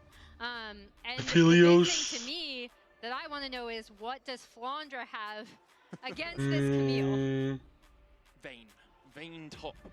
Don't think it would work, but it would Callista. be fun to I watch. don't think it would work either, but what a way to go. No, not Callista. That's banned out here by AL. The Callista obviously banned away earlier by Gen G. They've removed Leona on this second rotation. I wonder where they're going to go with this final ban. Could be something for the top lane. We talked about Elise, another engaged support. Has a huge amount of damage alongside the Corki in that bot lane. Can make things difficult for Juro and Ruler. Bot lane matchup going to come through here. There is the possibility for what I would love, which is a support counter pick here for Kyle. I think he can really shape matchups. As that, the Shen could be coming through here. Most likely would be going towards the top side of the map, but could theoretically still be a flex. And I like this. It still keeps a little bit of uncertainty what AL are going to do with this pick. Could go, but Shen, not bad. that probably is going to Most go into the top lane for Yeah. Flandra, and we will see Shen is pretty nice here. from Gen G to round out their composition. Where are we in terms of AD carries? Are we down at Oh, the Xayah. levels? Is that what we're looking at? Xayah's open. Already banned out. Xayah actually Xayah's still worked her way through. Wow. And is still available. So gives you great safety, good self-peel with that Featherstorm. I was looking at Ashe as well, particularly when combined with the... Okay, Duro. Locks in the Blitzcrank. You know what Gen G want to be doing here, finding those picks. They have so much CC to follow up and good backline threats if they need to distract AL during those fights. And as a Cassio, for example, if you do get hooked, that is just the end of it. You are forced to be in range, right? As strong as she is, you can weave in and out, but you are not going to be able to escape. Shen At support. least getting close. Shen support still a possibility. The Gragas locked in. So it looks like it is going to be Kyle on the Shen in that supporting role, answering into the Blitzcrank Xayah that has come out from Gen G. Top lane, Gragas known as a bit of a counter into the Camille if she goes Interesting. a hookshot wall. Obviously you can body slam, and then you have the explosive. Okay. That's the big thing. There is so much safety to keep these big carries Yeah, I don't know. hope safe. You have the disengage from the Gragas, and one of the big things with Camille is that even a mobile AD carry you can lock down. With a Gragas, that's going to be way harder for Gen G. Yeah, and it's really going to depend for me I don't know, man. do early. Feel We've like seen it's bad. in a lot of these games actually. Game Kind of 5? is able to get out ahead. In particular, Tarzan. Gen G. absolutely dominated. in Gen the G looks previous pretty game. good. If he's able to have a similar impact on this anyone's legend team, they should be able to set up really well to protect their carries. I don't know, man. For me, It's hard. It's hard. It's hard. Canyona's non-subscribers will see you in 30 seconds. Yeah, maybe I'll on pick one hand, but Duro Gen is G the draft other. better. This Blitzcrank, we know how this pick works. You either look like you are 1v9ing the game. We saw even last MSI Lahans Oh, man. basically farm his MVP just with that the Blitzcrank with the hooks. And we'll see if Duro can repeat that here a year later. So far through this MSI, we have had, well, this is our 5th. Guess those, yeah, I guess. Record ever is 6. Vancouver, everyone watching at home, let's make some noise for anyone's legend and Gen G as we jump into game 5 between two favorites for the tournament, the upper bracket. That winner's final is looming large for both. But I just think like on his Blitzcrank, it should be hard to lock down Ruler. This as AL Gen G have a really strong front line. in here. Flandre with the flank. Ruler's on vision. Oh, Ruler. Coming in from the side as well. Will Ruler They're waiting for the body sense this slam. at all? Flandra's right there. A moment of silence before it all erupts. Tarzan's going in. Ruler trying to escape. Flashes. The flash follow. The cleanse as well to get away from the slow there. From Ruler, both summoners down for the Gen G bot laner. I feel like Flandre fucked up. I feel like they should try to bait him so he would walk through Tri-Brush. To have a health deficit, so he is just going straight back. And it both allows Flandre to just leisurely walk back to his lane, while also ensuring that there is early lane. Because he showed himself, Ruler ran down. Gets the hookshot wall dive, and Shanks is going to be below half HP as this laning phase starts. Flandre trying to catch out Keen as he walks across, but shouldn't be able to do too much here, especially with Canyon in the area. Canyon can smite this. Maybe. Just needs a couple more auto attacks. Hookshot wall dive again. Flandre has no flash. Canyon gets to level 2, and now he's Flandre. for the permafrost. There's the stun, no follow from Canyon, but Flandre will come into the lane at half HP. Yeah, that's huge for Keen to be able to take control over this lane. Meanwhile, in the bot lane, if I'm not mistaken, that also did give AL early brush control, taking it away from the Blitzcrank, which can change the dynamic of that 2v2 down there. They look like they are getting the better of the early push. And Keen taking control in his own hands very early on here. Canyon not wanting to overchase there. Not knowing where Tarzan is, and also if you do get delayed too much on your clear, obviously can come at a cost. A lot of sums being blown, a lot of health bars being trimmed down, but no one going down just yet in this game number 5. No one going down, but already Flandre is in a massive deficit off of this, right? Like he is, Keen is already up over 200 gold. Flandre's only been able to get 3 CS now. He will be able to kind of collect this wave, it looks like, or what's left of it, and finally get out a little bit. But that gives Keen as Keen to flash over that wall. I was gonna say, it does give Keen topside control with that ward onto the Krugs. But it's the bot side prio that is there for AL, so even though Tarzan might take a while, eventually he'll be able to take down Canyon as Duro and Ruler. Duro looking for that rocket grab, isn't gonna send it out. Sometimes the threat of it is enough, even more deadly than actually using it. Flandre is still in a world of hurt here in top lane, basically 2 waves down as Keen constantly trading with that grass. Maybe a dive. I see the on the way ping there from Canyon. Not going to be level 4, and Flandre I think knows should be going for the back, and Canyon not really Ion. I think it's fine. Tarzan, yeah, is heading up. It looks like he's just going to go over to his wolves. TP comes out from Flandre as he has finished his recall. Shanks is in kind of a dangerous spot, though. He's been pushed in, which has further given Genji a lot of bot side pressure, as Canyon might be chased off these. Should be able to get it. Canyon has smite, yes, so smite. Unless they fully reset, which they are going to do before they get into the smite range. Well played by Tarzan. Blue in his Gromp actually. Playing so well. Up there to make sure he was in range. Duro looking here for Kyle. We'll take him down to half HP. And with that Spirit's Refuge, Kyle still takes a world. Yeah. Big side to that by Ruler. He didn't have the cleanse. Just now comes. Oh my god, dude. Canyon's getting so fucked. Been a really rough trade. Canyon though still looking. Canyon's getting omega fucked right now. Potentially. It's actually crazy. I was wondering if he was maybe Tarzan's playing him so hard. but he would have been spotted out on the ward. Yeah, a couple of wards there for anyone's legend on the bottom side. Tarzan now over onto his Grump. We'll have about a 2 camp lead.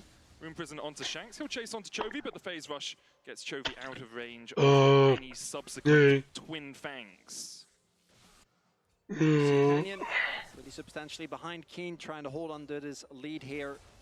Camille, first few levels obviously very strong. And once this wave actually gets cleared by Keen, early wave clear when it comes to multiple waves. And once for Camille, obviously always very rough.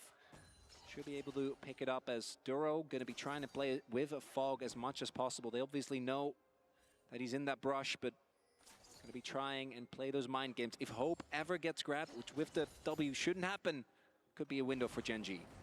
And Flandre, with kind of getting back into this game, and Push is able to get that ward out. Canyon. Shanks with the early flash, but Canyon's here for the chase. Chovy has the prison. Damn! Shanks. He just hit level 6. So close there to one more turret shot and a 1-for-1 trade, but Shanks uses his flash, still goes down, and no TP. And that's really, really rough, especially with the wave state being as it is, right? Holy fuck. Chovy is going to be able to shove this in, back. Shanks does not have TP, as you mentioned. He's not going to be able to catch all of this. Really, really nicely done from the mid-jungle duo of Genji. Yeah. He has been set behind a little bit in terms of Rise is so happy. In the right position at the right time. Spell flux into the Room Prison. Really nothing Shanks can do at that point.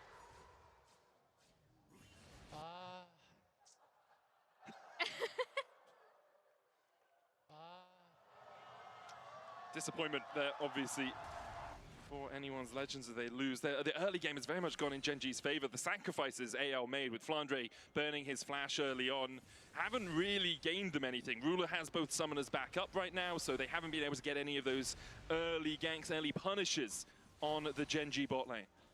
Yeah, I am looking to see what they do now with. They do have some. Oh, baby. And I am curious to see if anyone is going to end up looking to take potentially a first Drake. But yeah, they weren't able to do a lot with that prio. By contrast, I actually thought that Keen was not able to do a ton with that top side prio either. Flandre is still down in CS, still down about 200 gold, but in a better spot than previously, and they weren't able to really hard punish it. That's always going to be one of the big advantages of the Gragas. Actually taking him down with the sustain, especially with this rune setup, is always going to be very, very tough. As Duro, Shanks is great if you can hook him. Kyle obviously basically brings the taunt to your AD carry, so he needs to be very deliberate with what he does with this Blitzcrank. Canyon hits 6 off those Razor Beaks. Tarzan is already level 6, has that Impale. Oh, fuck. Just short of it, now gets it from... It's crazy, man. Keen here matching up into Hope on the top side. Kyle's on his way across, but Keen obviously very safe still with the hookshot wall dive. And as we have a moment before the grubs are begun, just want to remind people like how important this series and this MSI is for the LPL. Like BLG last year made 2 finals, weren't able to take the win in either of them. If AL can take down Gen G here, it would just be such a great sign for the region. As Gen G have taken 2 of the grubs, Keen goes in on Tarzan, lands the stun. Kyle trying to get in there as well. Tarzan. Okay, Hope. As Gen G dude, they're getting fucked. They're getting fucked. Holy shit, they're so fucked. Flandre tries to jump the wall, and just as I was saying, it would be so good for anyone. Legends, Gen G have other ideas. You curse them. Huge. But I will say, that really begins and ends for me with mid-prio, right? They're able to, A, get onto these grubs earlier, but B, able to rotate up. Chovy's already here. Duro coming in, and basically Tarzan is so low, even though he is able to get the suppress, Hope gets killed off the back half of that fight. And nobody can follow up on Tarzan. Ruler right there showing why he has a world's champion skin throughout the entirety of that fight. Unmarked, unchecked, able to get the recalls. That set up Gen G as Helper going crazy. This man is so expressive. That's the flip side. Yeah. I like how he didn't want to go crazy the first time we saw him. It just looked like relief was like leaking out of him. It's like, yeah. But yeah, that is Gen G now off to a very handy 1.6k gold. Tarzan back out. Camille that we were saying, oh, you know, Flandre, he's kind of caught up. Oh, man. Keen is absolutely going to be a menace in these side lanes. Really accelerated off those 2 kills. Even there, though, I think for AL, we saw what is close to an ideal fight, because the amount of life that they were able to breathe into Tarzan, who looked like he was dead on arrival, right? There was the shield, there was the disengage from Gragas. They still kept him alive for a good amount of time. Is Hope! Oh, Hope!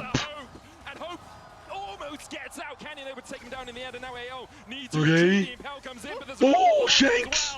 Tarzan and Shanks in the middle of turn up. GG. Holy fuck. Away from them. Gen G are absolutely shellacking AL. Shellacking AL. What the fuck? Yo, Bastion. Manic just stole your line. What the fuck? Oh, Duro. At the very beginning of the fight, just gets yoinked. Yeah, he gets yoinked, and even though you do kind of see the suppress Cassio combo right here, it really doesn't matter with Keen coming in on the back line. This Camille is only getting stronger. Hexagold momentum coming out as well as Keen has already finished the Triforce. He will be knocked out by the explosive cast. That's the counter ability that we talked about with the Gragas, but Flandre is 500 gold behind. Ruler is 1.4k ahead. As we see Flandre obviously not able to join that last fight. Yeah, I was circling the itemization difference there because it is significant, as we see Ruler showing up on the Xayah. Again, a champion he's known for, very familiar with. As you pointed out, Chronicler has... Damn, Gen G. Dude. They're just too good, man. Gen G are just too good. very aggressive play from Gen G, right? Actually doing this through fight, something we don't often see. As mentioned, how they often get their leads is laning slowly into cross map, into you look at your turrets, they're gone, you're down 4,000 gold just by minions. But AL, I think in this series also not letting Top would have been better. style, and in this game, Yeah. Gen G has been bringing the fight. But then what do you play support? Flandre almost has his TP available, but the Drake is already gone. It's just the first dragon, so I think AL now have to be very deliberate. They get one more fight. Okay, support. Already, you're obviously not going to You know what? you're not going to be able to just Not bad, okay. get one more fight. Yo, I fuck with that. Yeah, and I'm also looking at Chovy, right? Yeah, it would be great as a supporter like Tom Kench. Tom Kench would have been fine. Kind of but I don't know how good Tom Kench, Corky would be. Right currently, so again, this Camille and Rise kind of being a bit ahead of schedule is a huge problem for. You would have to be like Jinx or maybe Aphelios or something. Also on that list, true. Okay, one problem at a time. Pantheon gone, Pantheon gone. It was like pick game 1 or 2. Yeah, I'm like that. Also, even if they do that, Chovy has the Realm Warp. You have reactions from Gen G if you're looking for any of those picks. Hope now has got his Triforce. Shanks has his Archangel. Pike, oh, Pike, yeah. His Rod of Ages at 1 stack. So they have got those first items. It's whether or not they want to fight the next objective. They kind of need to for the neutrals, because otherwise feats of strength are Pike wins if you're good on Pike. Be the biggest loss, or at least not as big as a lost fight around one of those neutrals. Yeah, Elise was banned, Leona was banned. I think Renata was banned too. Game where you can say we can hang back and skill, right? You just don't have that advantage. You don't have that luxury. Because I forget when Corky was banned, or I mean Jinx. I don't know if it was banned 1, 2, 3 or 4, 5. Maybe the opportunity Fuck me, man. To use that Shen ultimate to find a pick and sideline, get a numbers advantage, and then play from there. But you can't just try and play a normal 5v5, particularly not with this Blitzcrank being on the prime. Yeah, Fearless draft is really hard. Juro still looking for more here as the TP comes in. Kyle has to flash away.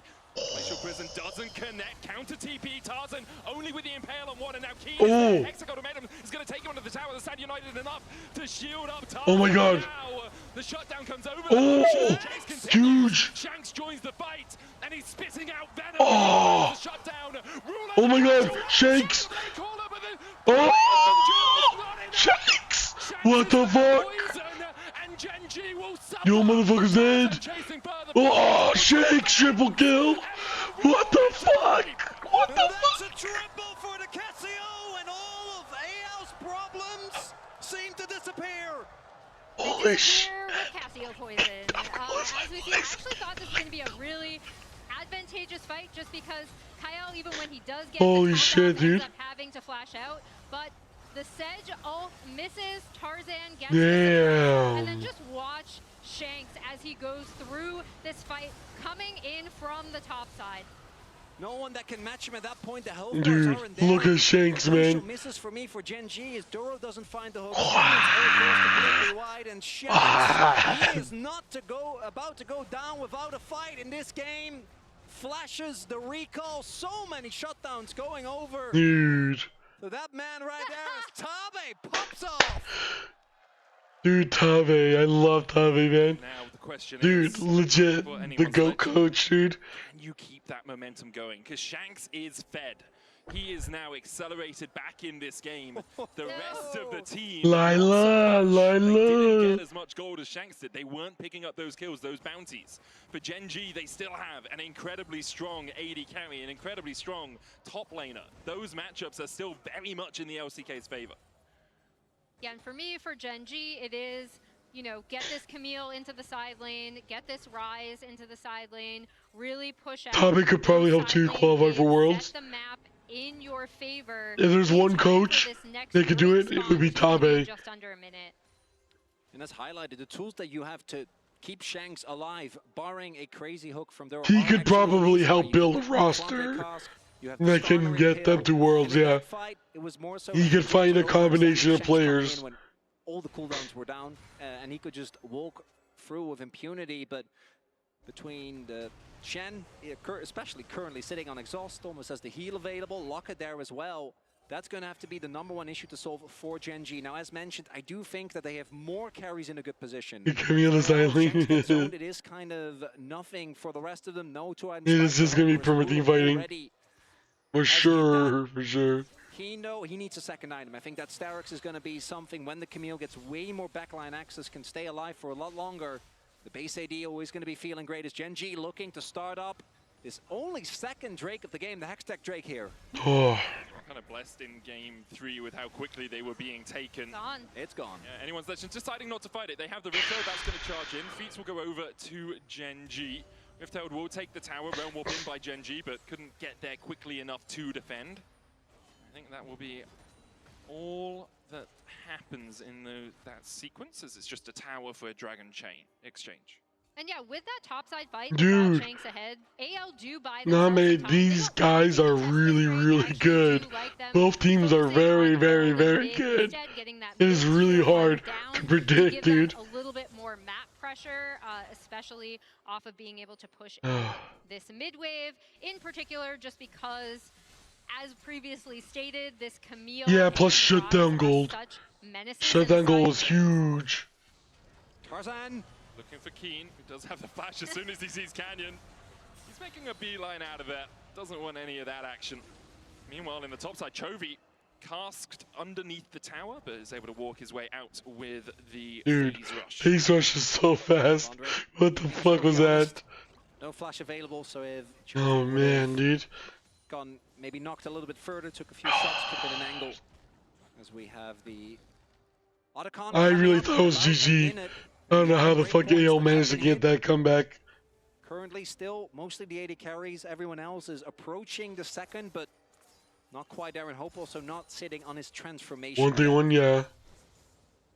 Yep, as we see Gen G pushing up in this top side. And again, I do think that Gen G do have a few more tools, especially with the Camille and the Rise, to kind of get this map pressure and prio to be able to set up for this, as we see Chovy with the support of Duro here, able to take down this tier 1. Really nice from Gen G. They're going to be able to get vision on this top side prior to the Otacon spawn. And Shanks is being dealt with by Keen right now. Has those upgraded Mercury treads, or the slightly improved ones at least, so he's not struggling too much in this matchup. Shanks obviously very happy to farm up as well. He's about 40 CS down from Chovy, which is what you often see when Chovy is on the map. But across the rest of the series, Shanks has actually done a really good job of keeping relatively even or even ahead of the GG Shanks. Yeah, thanks, holy shit, dude. Targeted him early too, right? Like recognizing when they could yes, no boots. giving Chovy that push in the mid lane. This might be the fight. Looking at the summoners available really across the board for everyone. Shanks on the side of AL, the main target for Gen G, but the disengage that AL have is crazy. Gen G have the advantage of setting up shot first and might be looking to fish with that Blitzcrank hook. Keen also taking the bot lane tier 1. Shanks had to back all the way off there. Does have his flashback up, also has finished the Bloodletter's Curse, so he's sitting at 2 items. In the brush. Chovy a minute away from getting his Rod of Ages fully stacked. Kind of want to see what that clip sounds like. Gen G being on the I lost my. I can't talk halfway through. Massive. The ability for Duro just to find hooks, to find picks. Sterak's now complete on Keen as he opens up through the mid lane. AL will step in and try and get a bit of vision control themselves. But it's nothing too monumental for them. Just a couple of wards placed down. Gen G have good control over that area. And now we've gotten to the point where I think Gen G want to wait until Ruler has his Infinity Edge. Just went back, bought a BF sword. They don't need to pull the trigger on Otacon here. Again, I think strengthened by the knowledge that so many of their champions become bigger problems as the game goes on. Chovy also sitting on 9 stacks on that Rod of Ages. So many of their champions become bigger problems as the game goes on, but then also, again, this Rise can just sit up in this top lane. This Camille push down the tier 1 is now continuing to push out this wave. Oh yeah, you're right. And then we'll potentially back. But you might have enough CDR from support items. Right? It's just their accelerated side lane pressure. It's a good little vision pocket play there from anyone's Legend. Trying to play around it. The hook's going to land onto Kyle. He's going to taunt his way away. The Glacial Prison's still going to hit. Kyle able to survive. Gen.G TP'd in Keen, but couldn't find much more. Kyle can now back, has to stand united as well to rejoin a fight. Drake up in 30 seconds time. Both top laners using their TPs there, so even trade. Kyle does have to use 2 of his, as now Gen.G can turn that into Pry on this dragon. They do have the possibility for a soul point with an Ocean Soul. So much extra sustain in the fights. Just such a vision control game for Gen.G now as well. You can see no vision at all for anyone's Legends down in this bot side river, which means as soon as Duro steps into this bush, AL have to be cautious. Only the tanks can frontline. Kyle as well. Dude, it's so hard. Duro's laying the hook. Unsealed spellbook. Ruler's going to start up the dragon. It's a 9,000, 7,000, 5,000 with the Blade Caller. AL needs to get in here. Sharp pitch. Explosive cast coming out. Kyle stepping forward with the smite, but it's Canyon that's Gen.G. Kyle's going to dash away. Chovy looking for that back. Oh, Tarzan. Oh, he's dead. Takes the kill. Gen.G begin to turn and burn, but they get hit. Oh, Chovy. A rocket. Shanks and Hope step. Oh, watch out, Keen. Kene's by himself. Oh, Shanks got hooked. Shanks is dead. Shanks is down. Shanks is down. Oh my God, huge hook.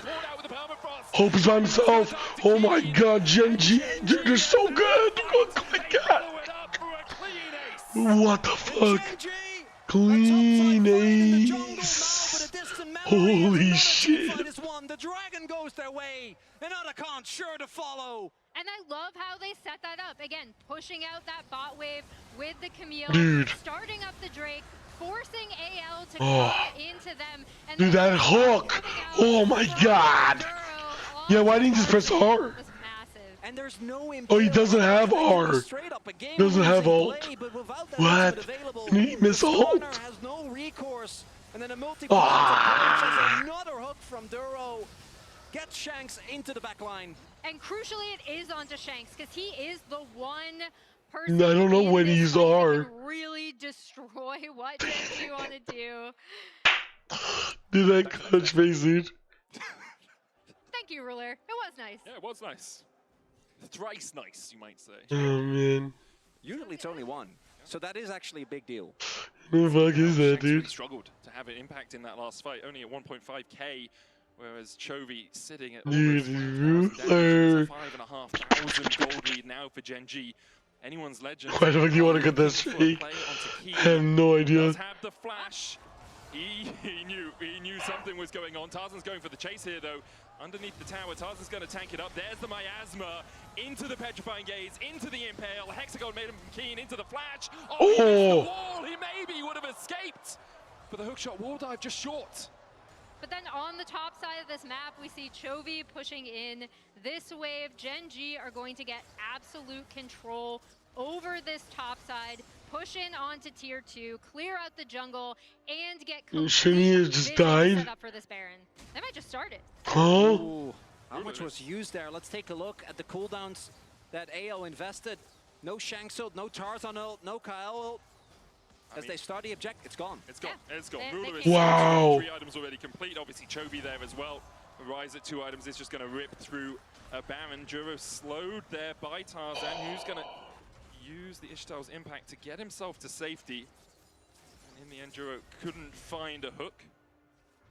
And a tiny objective bounty claimed from Flandre's Gragas, but it really doesn't matter necessarily. I mean, Gen.G had complete control over that top side after they were able to push in, just burn down the Baron so dude. That top side fight that brought AL back in the game wasn't fought over an objective. It was Gen.G just looking for what they thought was a few quick kills.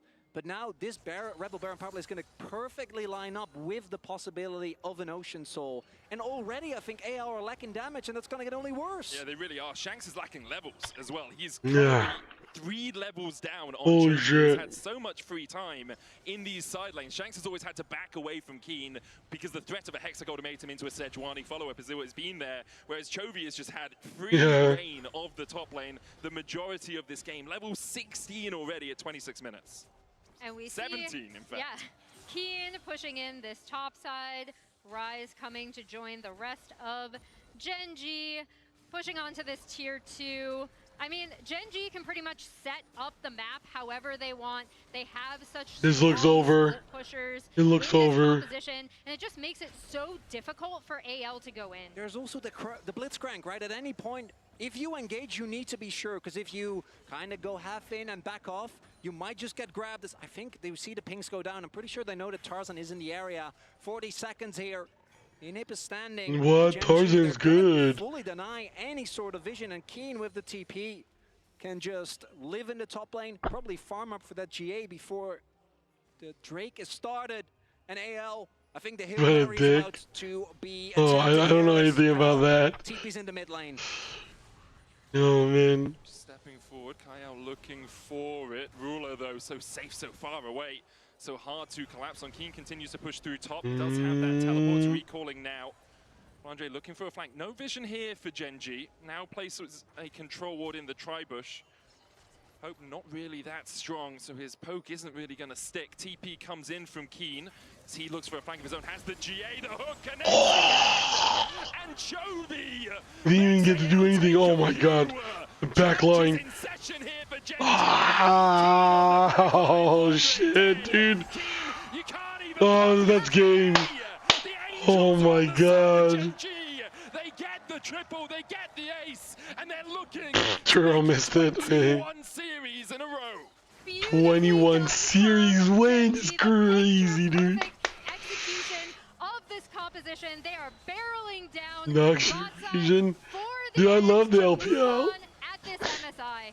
Nerves of steel for But I mean, I just love watching. I don't have a favorite. Wow. Dude. Gen G are so good. AL are so good too, but holy fuck. What a performance from Gen G. This is such a fun match. Like, so good. I have had a Yo, thank God for a double elimination. from LCK, the top team from LPL. It was back and forth. I think we saw the strengths and weaknesses of both teams. Gen G coming out on top with a stellar Game 5 performance. Oh. The resilience of both teams, the creativity. What a squad. Holy shit, Keen's so small. What the fuck? Watching these two fight it out. Wait, what the fuck?